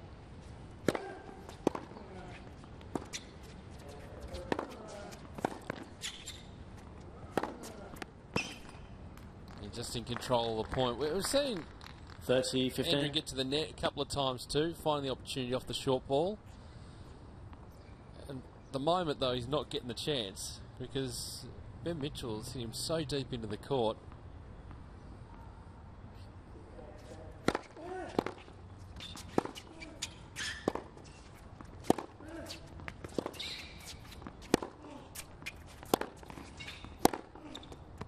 Shot. It's good to see both players just going for it at the moment. Yeah, Ben put a bit extra on that backhand and almost put himself out of position. Got there too quick and he couldn't recover.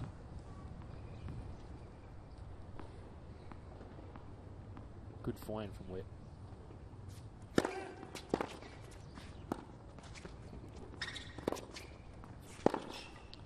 Followed by a nothing 40, 30. slice drop shot. Yeah, then put yourself in a tough position, giving up the net. It's twice in this game he's played that sort of tap out slice from that forehand court. The last time he served, the last 2 times he served that forehand court, he's gone to the slice and hasn't really done enough with it. In game, Whittington. But holds anyway. So Ben Mitchell come out and serve for this Mitchell second leads set. 5 games to 4. 5 games to 4 in the second set. Let's go around the courts, have a look at what's happening on court 7. Sean, what's the latest? Yeah, thanks, Pete. We have Santalan serving at the moment. 1-1 in the 3rd set. He is facing break point. Just saved one. He started well in this 3rd set, but Savil's movement is absolutely world class, and you would expect nothing less from a junior Grand Slam champion. And he's looking, and he's just taken the break. So Savil leads 2-1 in this 3rd set. We can see that the shoulders are down from Kira at the moment. No difference a day makes, eh? But yeah, a bit different from being 2 sets to love up to 2 sets to love down. I think he's going to be feeling a little different in the 3rd set today than he maybe was yesterday. Exactly. Well, it was always going to be a big test backing up after a 5-setter. Yeah, I mean, I spoke about this with Brett a little bit earlier and just said, you know, I'm sure there was almost a little bit of expectation on himself after beating Matt yesterday as well. You know, you have a win like that, I guess you sometimes feel like you should perform as well the next day, and you know, he's still young. I mean, never played a 5-setter, plays one yesterday, a long one, and yeah, it looks good. He's had an up and down year, I guess, but you know, it was always going to be tough for him to back up today. So Mitchell now serving for this second set.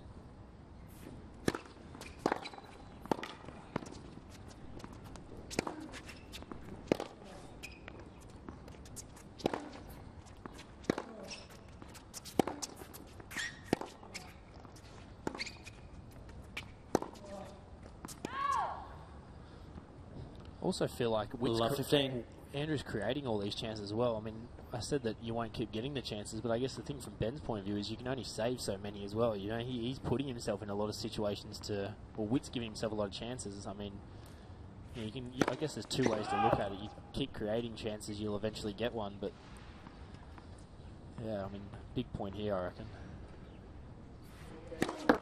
Net, second serve. He wanted the free point on that serve going down to the forehand there.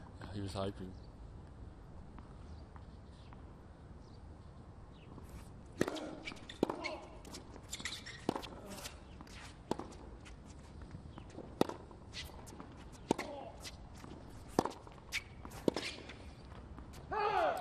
Just missing.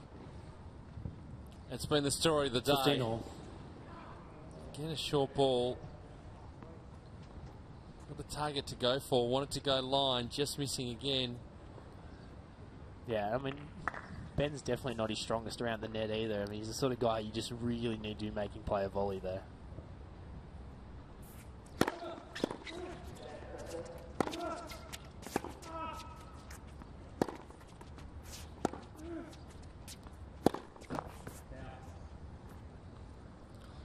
$15.30. I reckon he's a little nervous, actually. Those last two forehands, the first one was a push up the middle, and that last one halfway up the net. So the shot that's been working for him, it is, I'd say, his weaker side, so one he can hurt more off. But I think it's also the side for him that can get a little nervy. 30 all.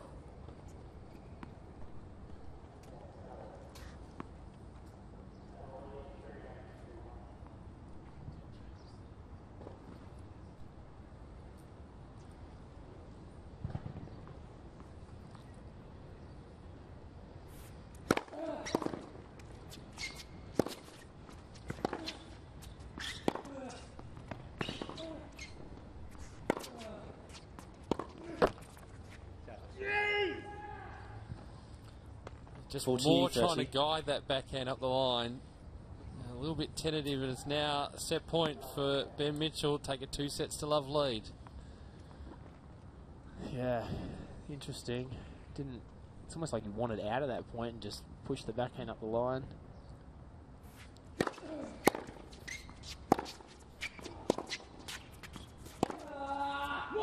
Got there. Right in the corner. Mitchell. Takes the second set, 6 games to 4. How do you see the rest of this match playing out, Sam? I would say Ben could run away with it now. You know, Andrew had his chances in that set to get himself back in this one, but 2 sets to love is a long way to come back from. Good to see you. Thanks for coming down. Me. Appreciate it. Might see you in the next few days. Absolutely. If I don't, good luck with JP in the doubles. Thanks, mate. Cheers. Sam McGrath joining us as we take a look at the second set highlights. And again, it was Ben Mitchell controlling things. 6 games to 4. Winter got off to a great start. Just 2 love up, and then a run of 4 games after that. Juice. Just really trying to go up a gear. A little bit tentative towards the end.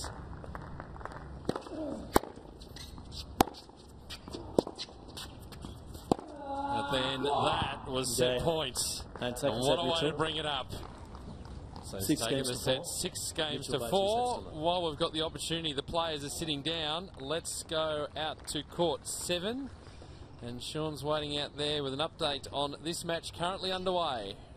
Yeah, thanks guys. Again, we've got Luke Saville and Akira Santaline here on court 7. And looks like Luke Saville is doing it pretty easy in this third set. We've got 6-4, 6-4 the first 2 sets going to Saville, but a 4-1 lead and he'll be serving to go ahead 5-1. Again, just great to see the mentality that Saville has at the moment, just really revving himself up. We don't see too much outward behaviour from Saville. He's just quietly revving himself up, which is great to see. But a few loose shots again from Akira Santalin. If he's going out, he's going out all guns blazing. Yeah, absolutely, Sean. What's the crowd like out there? We've seen good numbers throughout the day. There's 16s events and all sorts of things happening around the grounds. Have plenty of people heard about Akira after his performance yesterday and come down to watch? Oh, absolutely. The crowds are definitely filing in. It's hard to pick what do you need. Do you need the rain jacket, or do you need the sunscreen and glasses? At the moment, you need the sunscreen and glasses, and in saying that, a lot of people are coming out. And again, free entry here, so we hope that a lot of people are going to find their way to Melbourne Park throughout the Wildcard playoffs to see some of these absolutely fantastic athletes go about their business. Absolutely. Thank you, Sean. As Andrew Whittington returns back to the court, Todd Larkham's wandered in beside me. Nice to see you. Thanks, Pete. We're making a habit of this. Yeah, we are. This has been a good match. I've been watching this in the stands. Whittington's fighting very hard here. He's competing really well, I think, and he's shown some real guts here. Couldn't quite take one of those many break points he had there in that second set. He's getting close, isn't he? He's thereabouts, right in this contest, but he's down 2 sets to love.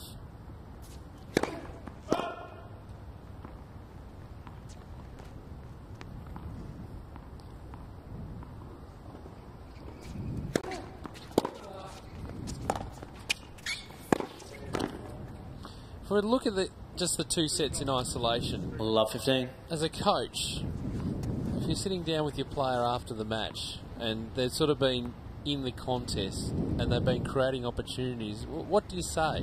What's the analysis that you do? I think you've got to question Andrew. Why didn't he take those? Is it a mental thing?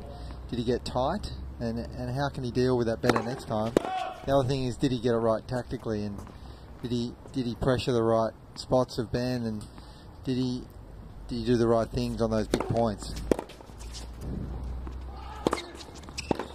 And again, what you do as part of the coaching process is, now that this is a 5-set match, not a 3-set match, you're still on court.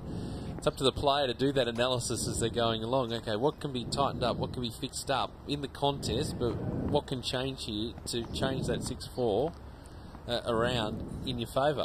That's right. You've got to be always thinking as a tennis player, and you get that opportunity, you sit down, change of ends, you've got to be thinking tactically. And he would have had a game plan when he came out here, but he's got to be thinking, is it working?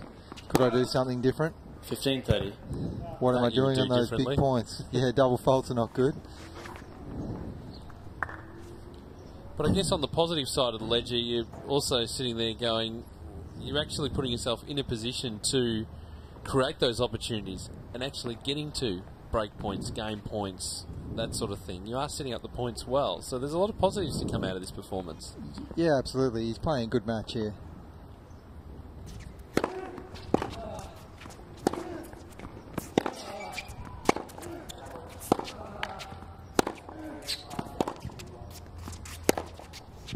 Shanked. 15-40. I was talking with Sam about the chatter that goes on, and Sam Groth's a man who loves to just keep the conversation going throughout the match. And sometimes in this situation, Andrew Whittington just muttering to himself, frustration's evident from your opponent.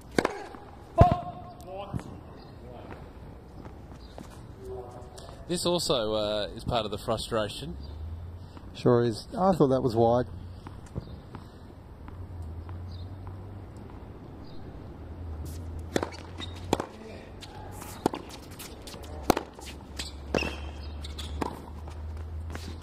Oh, that was nice from Mitchell. Got down nice and low to that volley. First game, third set. Beautifully played.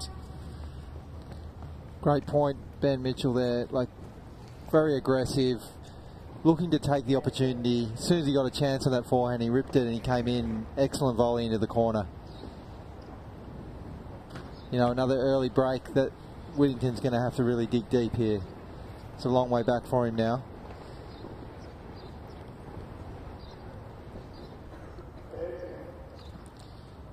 It is. Just going back to that point, so start muttering to yourself, just banging his racket against the back wall, questioning the umpire constantly. It just sort of, it all meshes into one. Sure does. He's starting to get a bit negative, and you miss those opportunities 15 constantly. You do get a little bit negative, but you know, probably the hardest thing in tennis, you've got to stay positive when you're losing. Yep. And that's what Andrew's got to do now. He's got to dig deep and fight hard here and stay positive and think about all the opportunities he has created so far.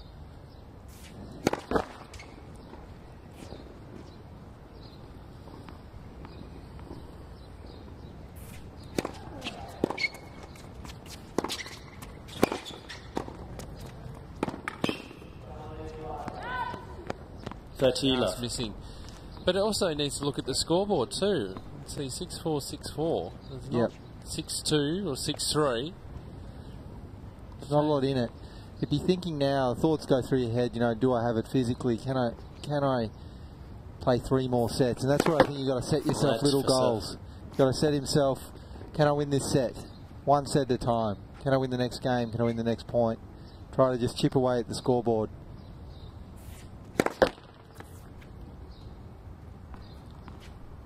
Try not to think about another possible 2 or 3 hours on the court here. Net, second serve.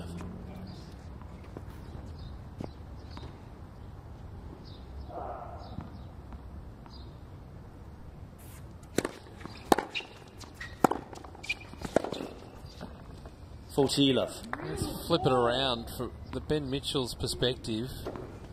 I think that second set was a big milestone to hit. Getting past that, knowing he's in complete control of the match.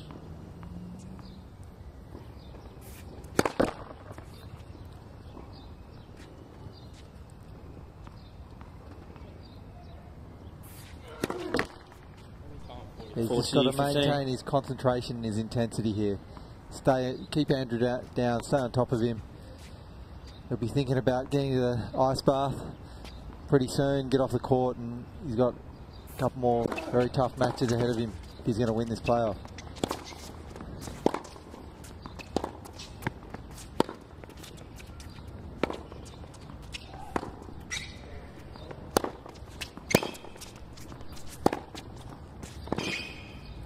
That's good closing in again. Mitchell. In great position, flying along now. Mitchell leads 2 games to love. Let's go out onto court 7, Sean. We're close to a result. Yeah, thanks, gentlemen. We are very close to a result. We are in the 3rd set. Luke Saville again taking the first 2, 6-4, 6-4. Leads 5-2 and 40 love in this 3rd set. Again, just a great clinical performance by Luke Saville, the number 8 seed in these wildcard playoffs. Again, we don't want to take too much away from Akira Santillan. He had that great win yesterday, and yes, today hasn't gone the way he has wanted, but we really need to take that off. The youngster experience has really paid off for Luke Saville, and I think there are a lot of positives to take out of this for Akira. I'll stick with you for match point as we have a look at it.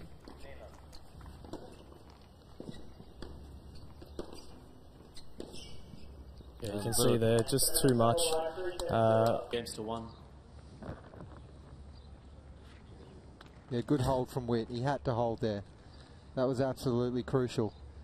He's still in this match. He's got to keep fighting hard on Mitchell's serve and trying to see if he can make inroads and get a break back.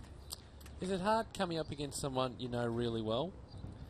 Yeah, it is and it isn't. I think tactically you know what to do, so that's a great thing. But you know, playing a friend is always tough. You've got to get your head down and focus on the next point.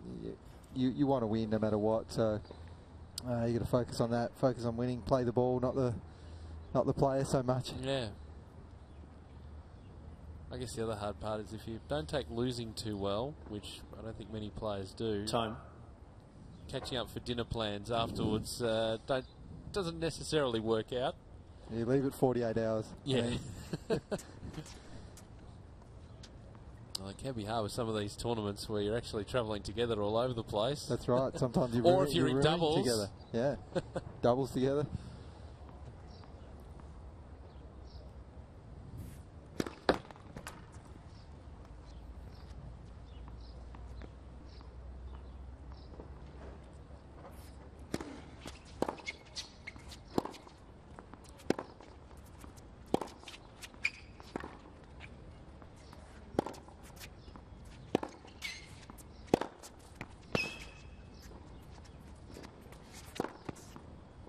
And just his construction of the points 15 has been exceptional, both yesterday and today.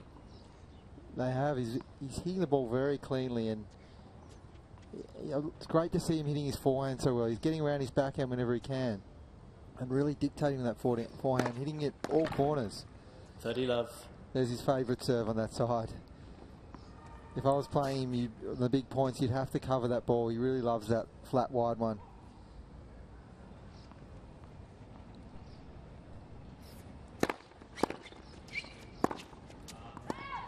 $30-15.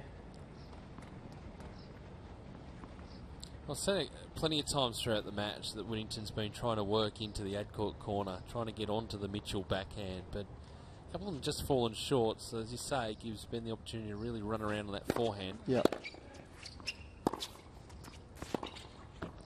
Again, it's positive play, taking that opportunity off the short ball to get into the net. Very positive. He's been strong out of his backhand corner, Ben, when it's been attacked. He's also attacking well with his forehand, so it's difficult to find a way through him right now for Andrew, especially when he's returning.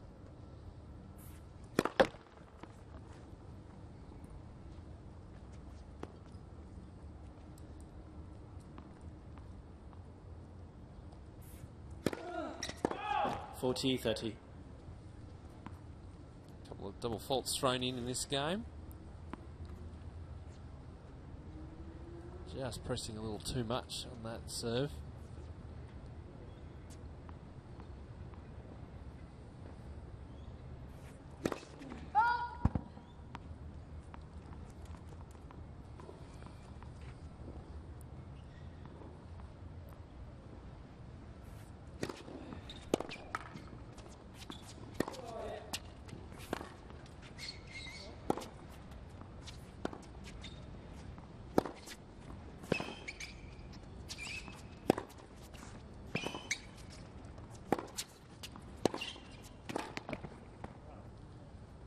Both players really teeing off on the forehand.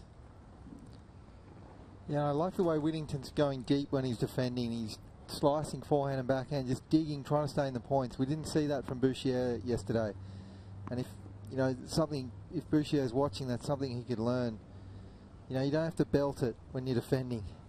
You got to give yourself a little bit more time and get the ball back in play. Make your opponent play another ball.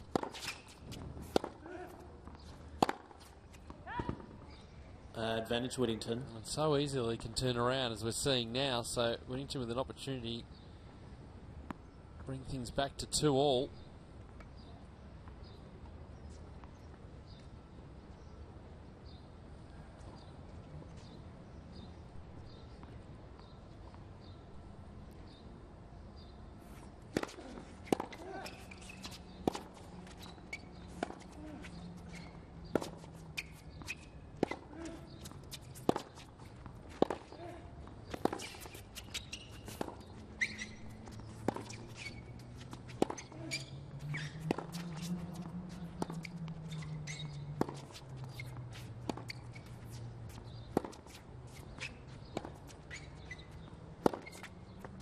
And he gets it. Whittington worked hard in that game.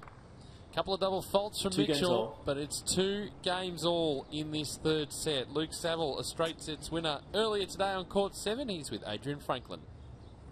Yeah, he's fresh off court. Luke, congratulations straight through to the semi-finals. You said to me yesterday that you weren't well, but you must have been feeling, you know, a lot better going into that match, considering it was a straight sets over Santalan. Yeah, thanks a lot. Yeah, I played great out there today. Feeling a little bit better today. Had a good night's rest. Hydrated well, ate well, ticked all the boxes. So I'm thrilled to get out a winner in straight set, save my legs a little bit for the winner against these 2 guys playing out here now. And you do have some of your boys in the background. I think Nick Kyrgios. Nick, you just got to bend down a little bit so we can see you, mate. He's just doing some stretches there. There he is right there. So it's good to have some of the guys around to, you know, be happy and encourage you out on court. Is that right? Yeah, it is. We're all great mates. Some of them are a little bit stupid, as you saw, but we all have a bit of a laugh. We're all pushing each other. And on a serious note, we're all working pretty hard, pushing each other along, getting the best out of each other's abilities, which we want. It was going to be a tough match against Akira. He played really well yesterday. Did you feel as though he lacked a bit of energy after having played 5 sets yesterday? Yeah, for sure. I knew he was pretty young and he looked pretty fatigued out there early. So I just had to try and keep my energy up. I was feeling pretty good. Daniel, my new fitness coach, has been doing everything possible to get me show right for my matches. Stretching, I got here early this morning, he stretched me out for half an hour. I did ice bars before I played. So I've been recovering really well, felt really good out there, and I was very wary of Akira's potential and ability. He obviously knocked off Reedy yesterday, who's top quality player, is the number 2 seed in this event. So I knew he could play some great tennis, but I just went out there, I played much better today, kept my errors down, and it was a good outcome for me. And as you mentioned before, you will play the winner of this match out on court at the moment. So Ben Mitchell, looks like it will be him. You're obviously close mates. I mean, this match isn't over. You hit up with Andrew Whittington. But playing someone like Ben, I mean, obviously you've played each other a number of times. Does it get more difficult to play these guys considering you're good mates, or you just go out there and completely, just focus on your own game and not who's up the other end? Yeah, pretty much that. It's much harder said than done, though. We're really good mates, spend a lot of time together off the court. I'm really good mates. New balls, please, ball change. With them both for a couple of years, not currently, but in the past. So we know each other very well. Whittington leads 3 games to 2. And, I guess you just forget who's on the other side of the net, and you just try your best and try and get the win, because at the end of the day, this is a business, and it's nice to have friendships, in the tennis world, but there's a lot at stake if we win this, and we're all fighting out to try and get the ultimate prize, the wildcard. Well, very professional as always. We look forward to seeing you in the semi-finals. Well done. Thanks, mate. Thank you.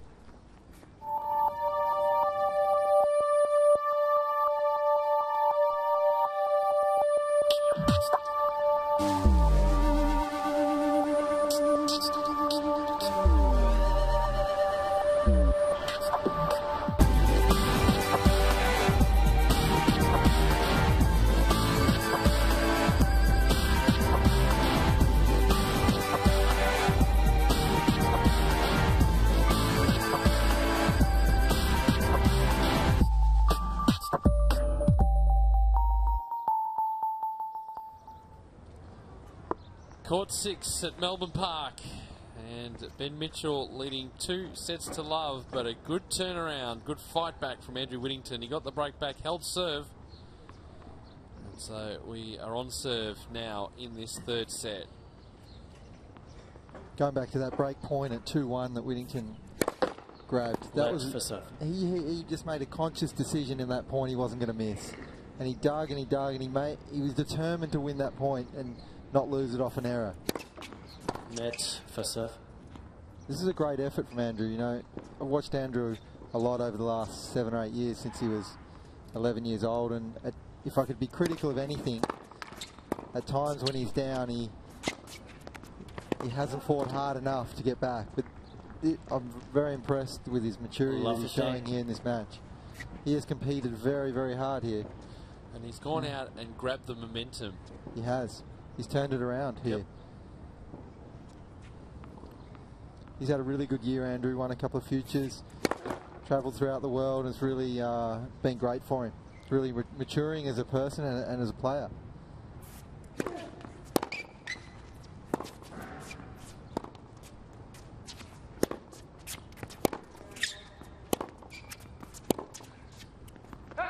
$15 all.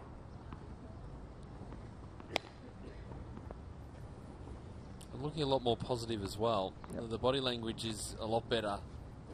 Definitely. He needs to stick with it here. He needs to keep going. Can't afford any loose errors here. He's got to stay on top of Ben here. The momentum's definitely in his favour.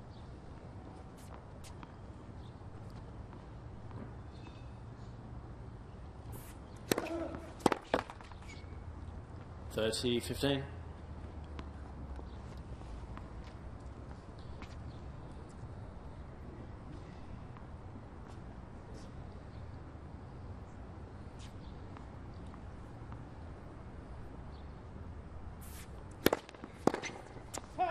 $40-15. The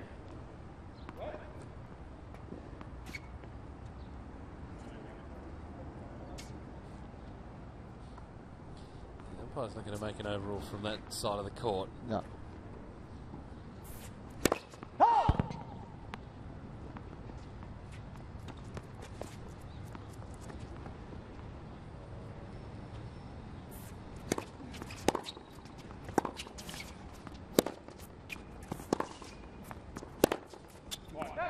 Okay, Mitchell. So Mitchell holds 3 games all now in this 3 games third set. Plenty of action happening around at Melbourne Park. We've got the 16s event happening around us as we speak. Plenty of matches there to be played. It's a hive of activity, Melbourne Park, during December, and this December showdown's a great idea. Yeah, it's fantastic for the juniors. You know, I've got several juniors out here and come watch these players play. I mean, it's a great learning experience. Many of the kids don't realise how good these guys are. You know, they think, oh, 250, 400 in the world, they're not that good, but then they come and watch them live, they can't believe it. Yeah.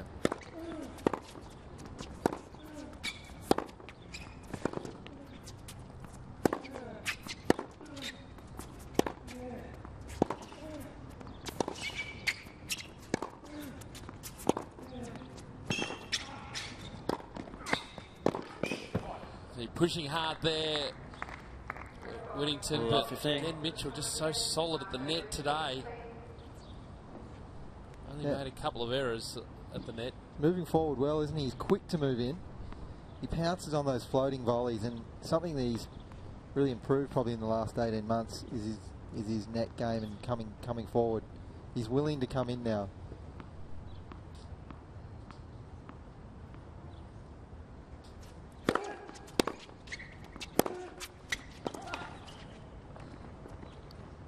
A big forehand.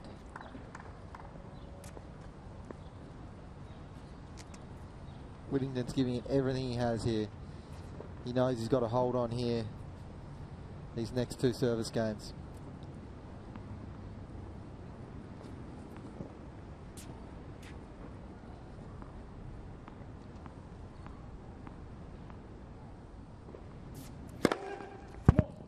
$30-15.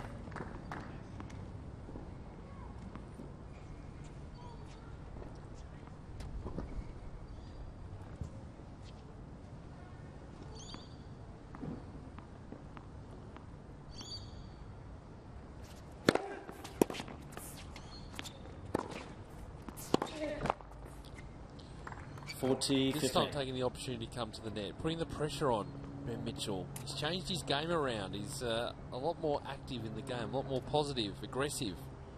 That's what you got to be as a tennis player. You got to be positive and aggressive, particularly under pressure.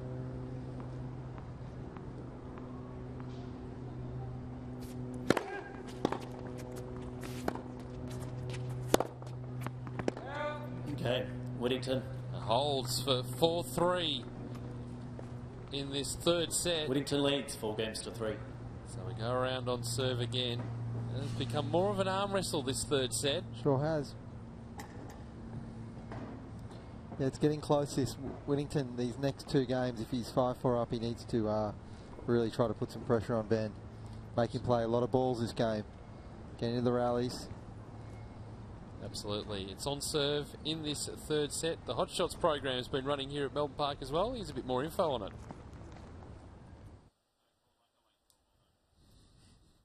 Tip.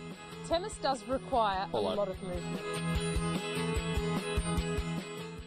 Moving quickly with your first step is critical to getting to the ball on time and on balance. Here are some exercises that helped me when I was playing.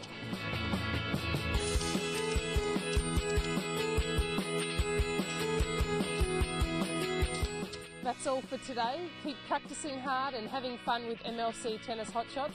Stay tuned, more tips coming soon. Thanks, Alicia. You get your kids to do that? I do. We do all those drills, actually. Gee, she's still looking pretty fit, isn't she, Alicia? Exactly. Oh, gosh. Retired a few years. She has been hitting with the Fed Cup players, of course.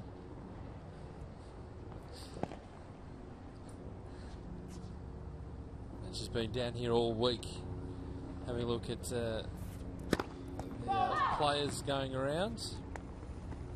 Maybe with an eye to Fed Cup next year. It's going to be a big tie against Russia. Definitely. It's going to be played in Hobart 2 weeks after the end of the Australian Open. So you can still get your tickets for that event. Make sure you get on board. A beautiful tennis centre, the Domain Tennis Centre in Hobart. It's World Group action down there.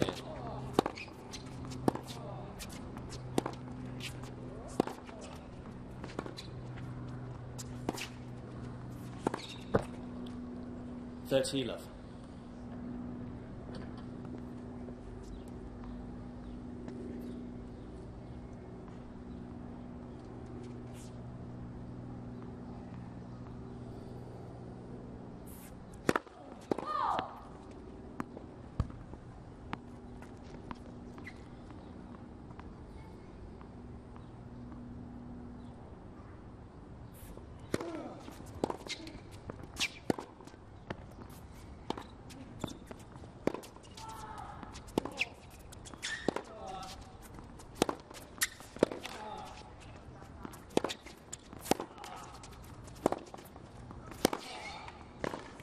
Oh, it's great defensive work by Ben Mitchell at the back of the court.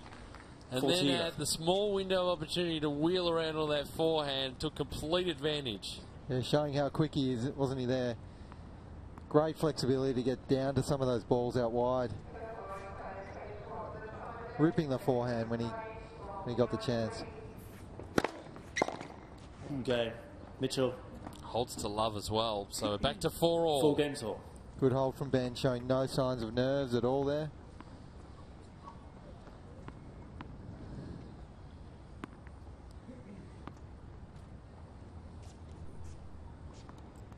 Still anyone's match.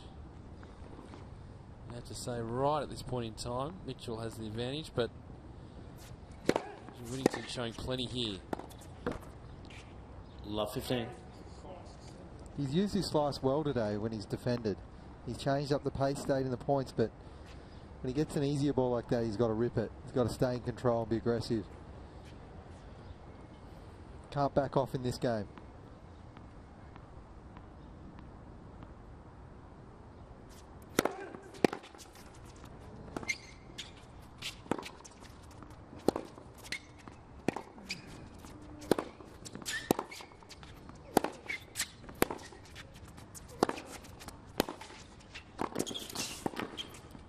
Well, he's fallen over.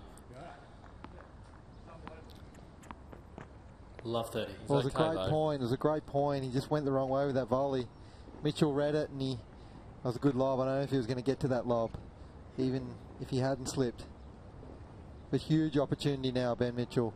Wyndham's got to dig deep here. He's got to pull out something. Aggressive play. Go for his serves.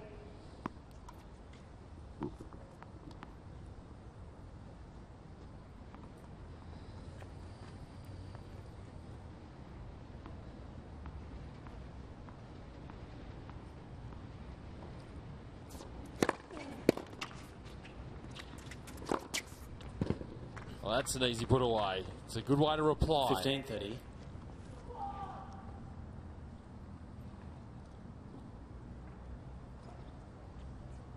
Big serve. Ben did pretty well to get that back, actually. It was more the momentum of the Whittington serve. Yeah, I'm impressed. Held that back. Yeah, impressed with Mitchell's movement on return. He gets a lot of balls back in play. It's got to be an enormous serve to get past him.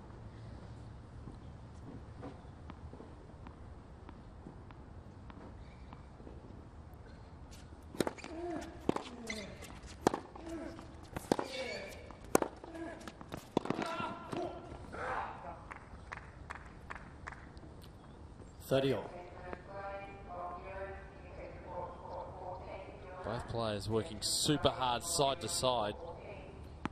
Gives you an idea of their fitness levels at the moment. They're still working really hard deep into this third set.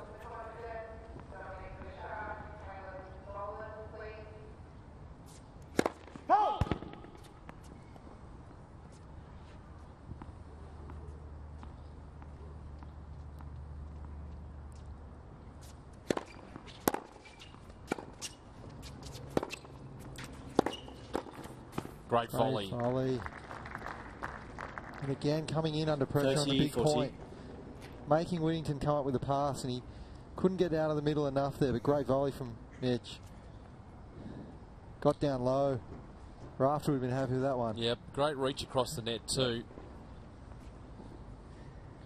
Almost a virtual match point here.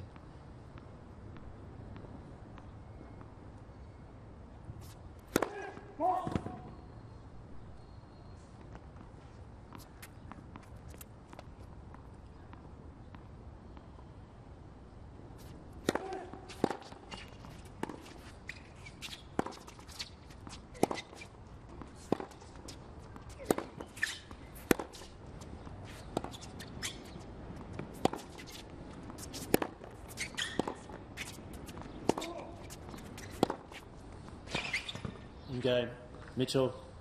And again, just Mitchell leads needed 5 games to 4. Get a racket on that, but good pressure again by Ben Mitchell. He's got the break. He'll come out and serve for the match at 5-4 in the third set. Again, great break points. That ball wasn't that short from Whittington. Mitchell jumped on it. He's really looking for the ball to jump on and come in, especially on the big points. It's that pressure build-up. It's what Andrew Whittington would be thinking at the moment. That build-up of pressure. It knows he's coming to the net and he has a play on the ball, but you get that attempt at the pass, it gets cut off every time. He might be winning 1 out of 5 points trying to get past. That's right. Like it's huge pressure when someone makes it a good approach shot and comes in on a big point. I mean, you know you've got to hit the corner to get past the volley, especially a guy like Mitchell who moves very quickly around the net. We want to see more of that from Australian players, I think. Something that I've been trying to develop in my kids, certainly, and we want to see Aussie guys playing that all-round game, coming in when they get the short ball, looking for the short ball.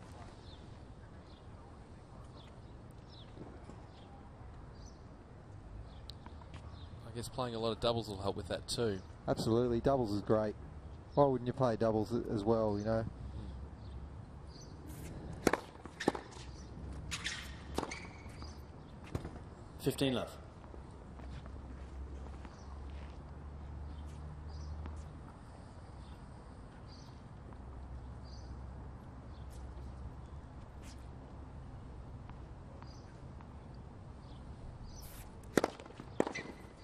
$30 left.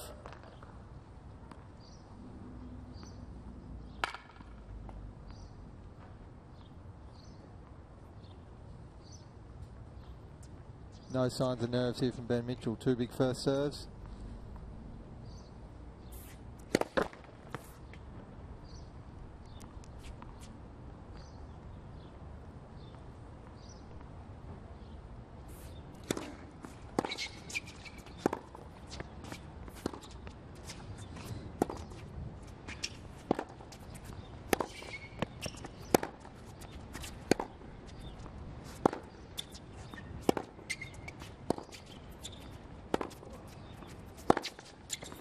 Just going a bit too much.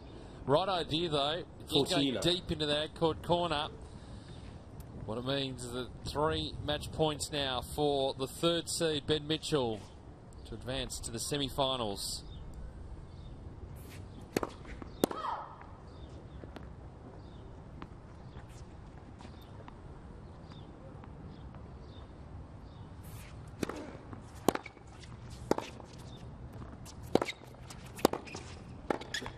And he's done it. Set match, Mitchell. 3 sets so straight set win for Ben Mitchell. 6-4, 6-4, 6-4. And that, Todd Larkin, was a solid performance by the number 3 seed.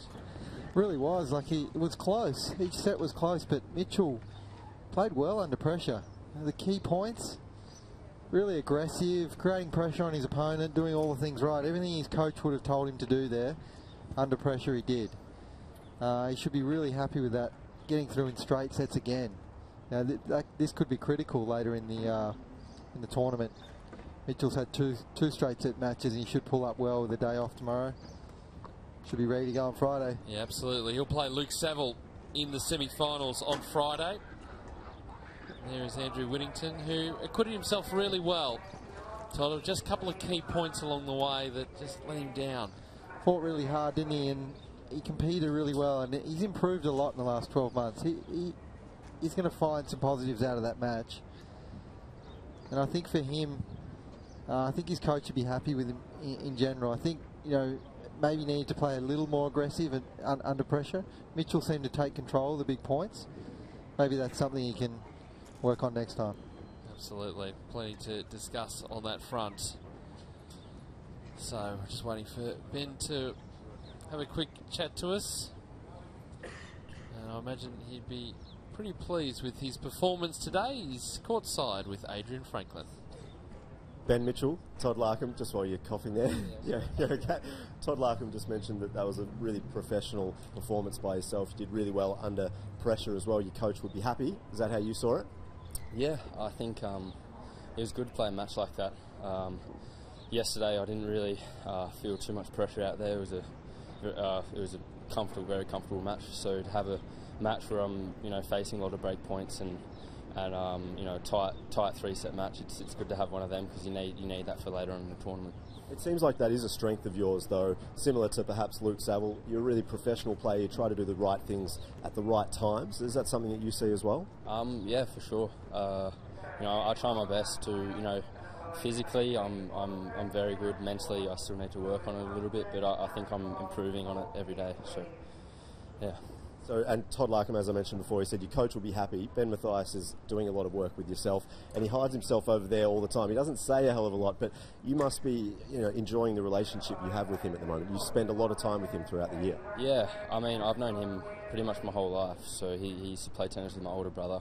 So I think it's a really good relationship there, and I feel like I'm really improving with him by my side, and him coaching me. He puts in a lot of effort. So yeah, I'm really happy with him. When players play well at different tournaments, you sometimes hear about them having superstitions like eating at the same sort of restaurants or that type of thing.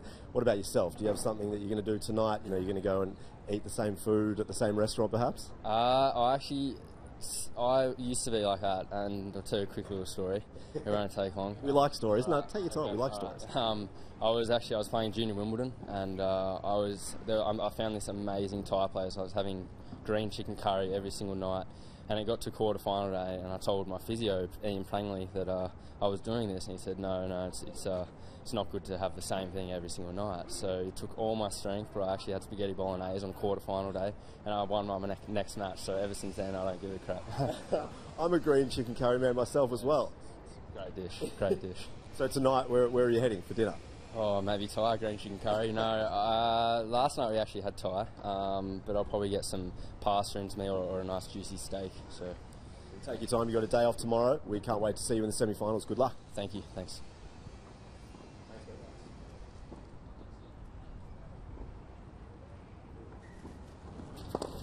So let's take a look at the highlights of this match. Andrew Whittington, the 6th seed, taking on Ben Mitchell, the 3rd seed, and Todd Larkham. It was a really interesting match, and a bit of a variation in style, but Ben Mitchell's in super form at the moment, and he raced out to a 6-4 first set lead and was able to carry it on. Andrew Whittington did create some opportunities along the way, but just wasn't able to consolidate. That's right. Mitch played extremely well on the big points. Whittington fought very hard. He changed up the pace, used his slice a lot, tried to get to net, mixed up the pace with his forehand. But first set, Mitchell. He's just struggling to find a way to break Mitchell and struggling to find a way through him. Well, he was, as we talked about during the commentary, during the match, that he's hitting the ball so cleanly at the moment, deserves to be one of the favourites for this title. No question. He knows his biggest factor, I think. He knows he can play 4 best-of-5 set matches in a row. And some of those last year went the distance. So I think he'd be feeling confident that physically he's got the edge on some of these guys. Up 2 sets to love. In the 3rd set, a bit of a rearguard action from Andrew Whittington. He fought his way back in. He got things back on serve, but in the end, the class of Mitchell was just too strong. Yeah, Mitchell really stepped up on the big points. Seeing here coming to the net, that was a feature of his game today. Won a lot of key points coming in. He certainly did, and unfortunate there for Andrew Whittington, just slipping over at the crucial moment. He tried to be aggressive as well, but just to no avail, and Ben Mitchell is so solid at the net. It certainly was a great all-round performance. He can be really pleased with his performance. He's won through to the semi-final. Take on Luke Saville. He wins 6-4, 6-4, 6-4.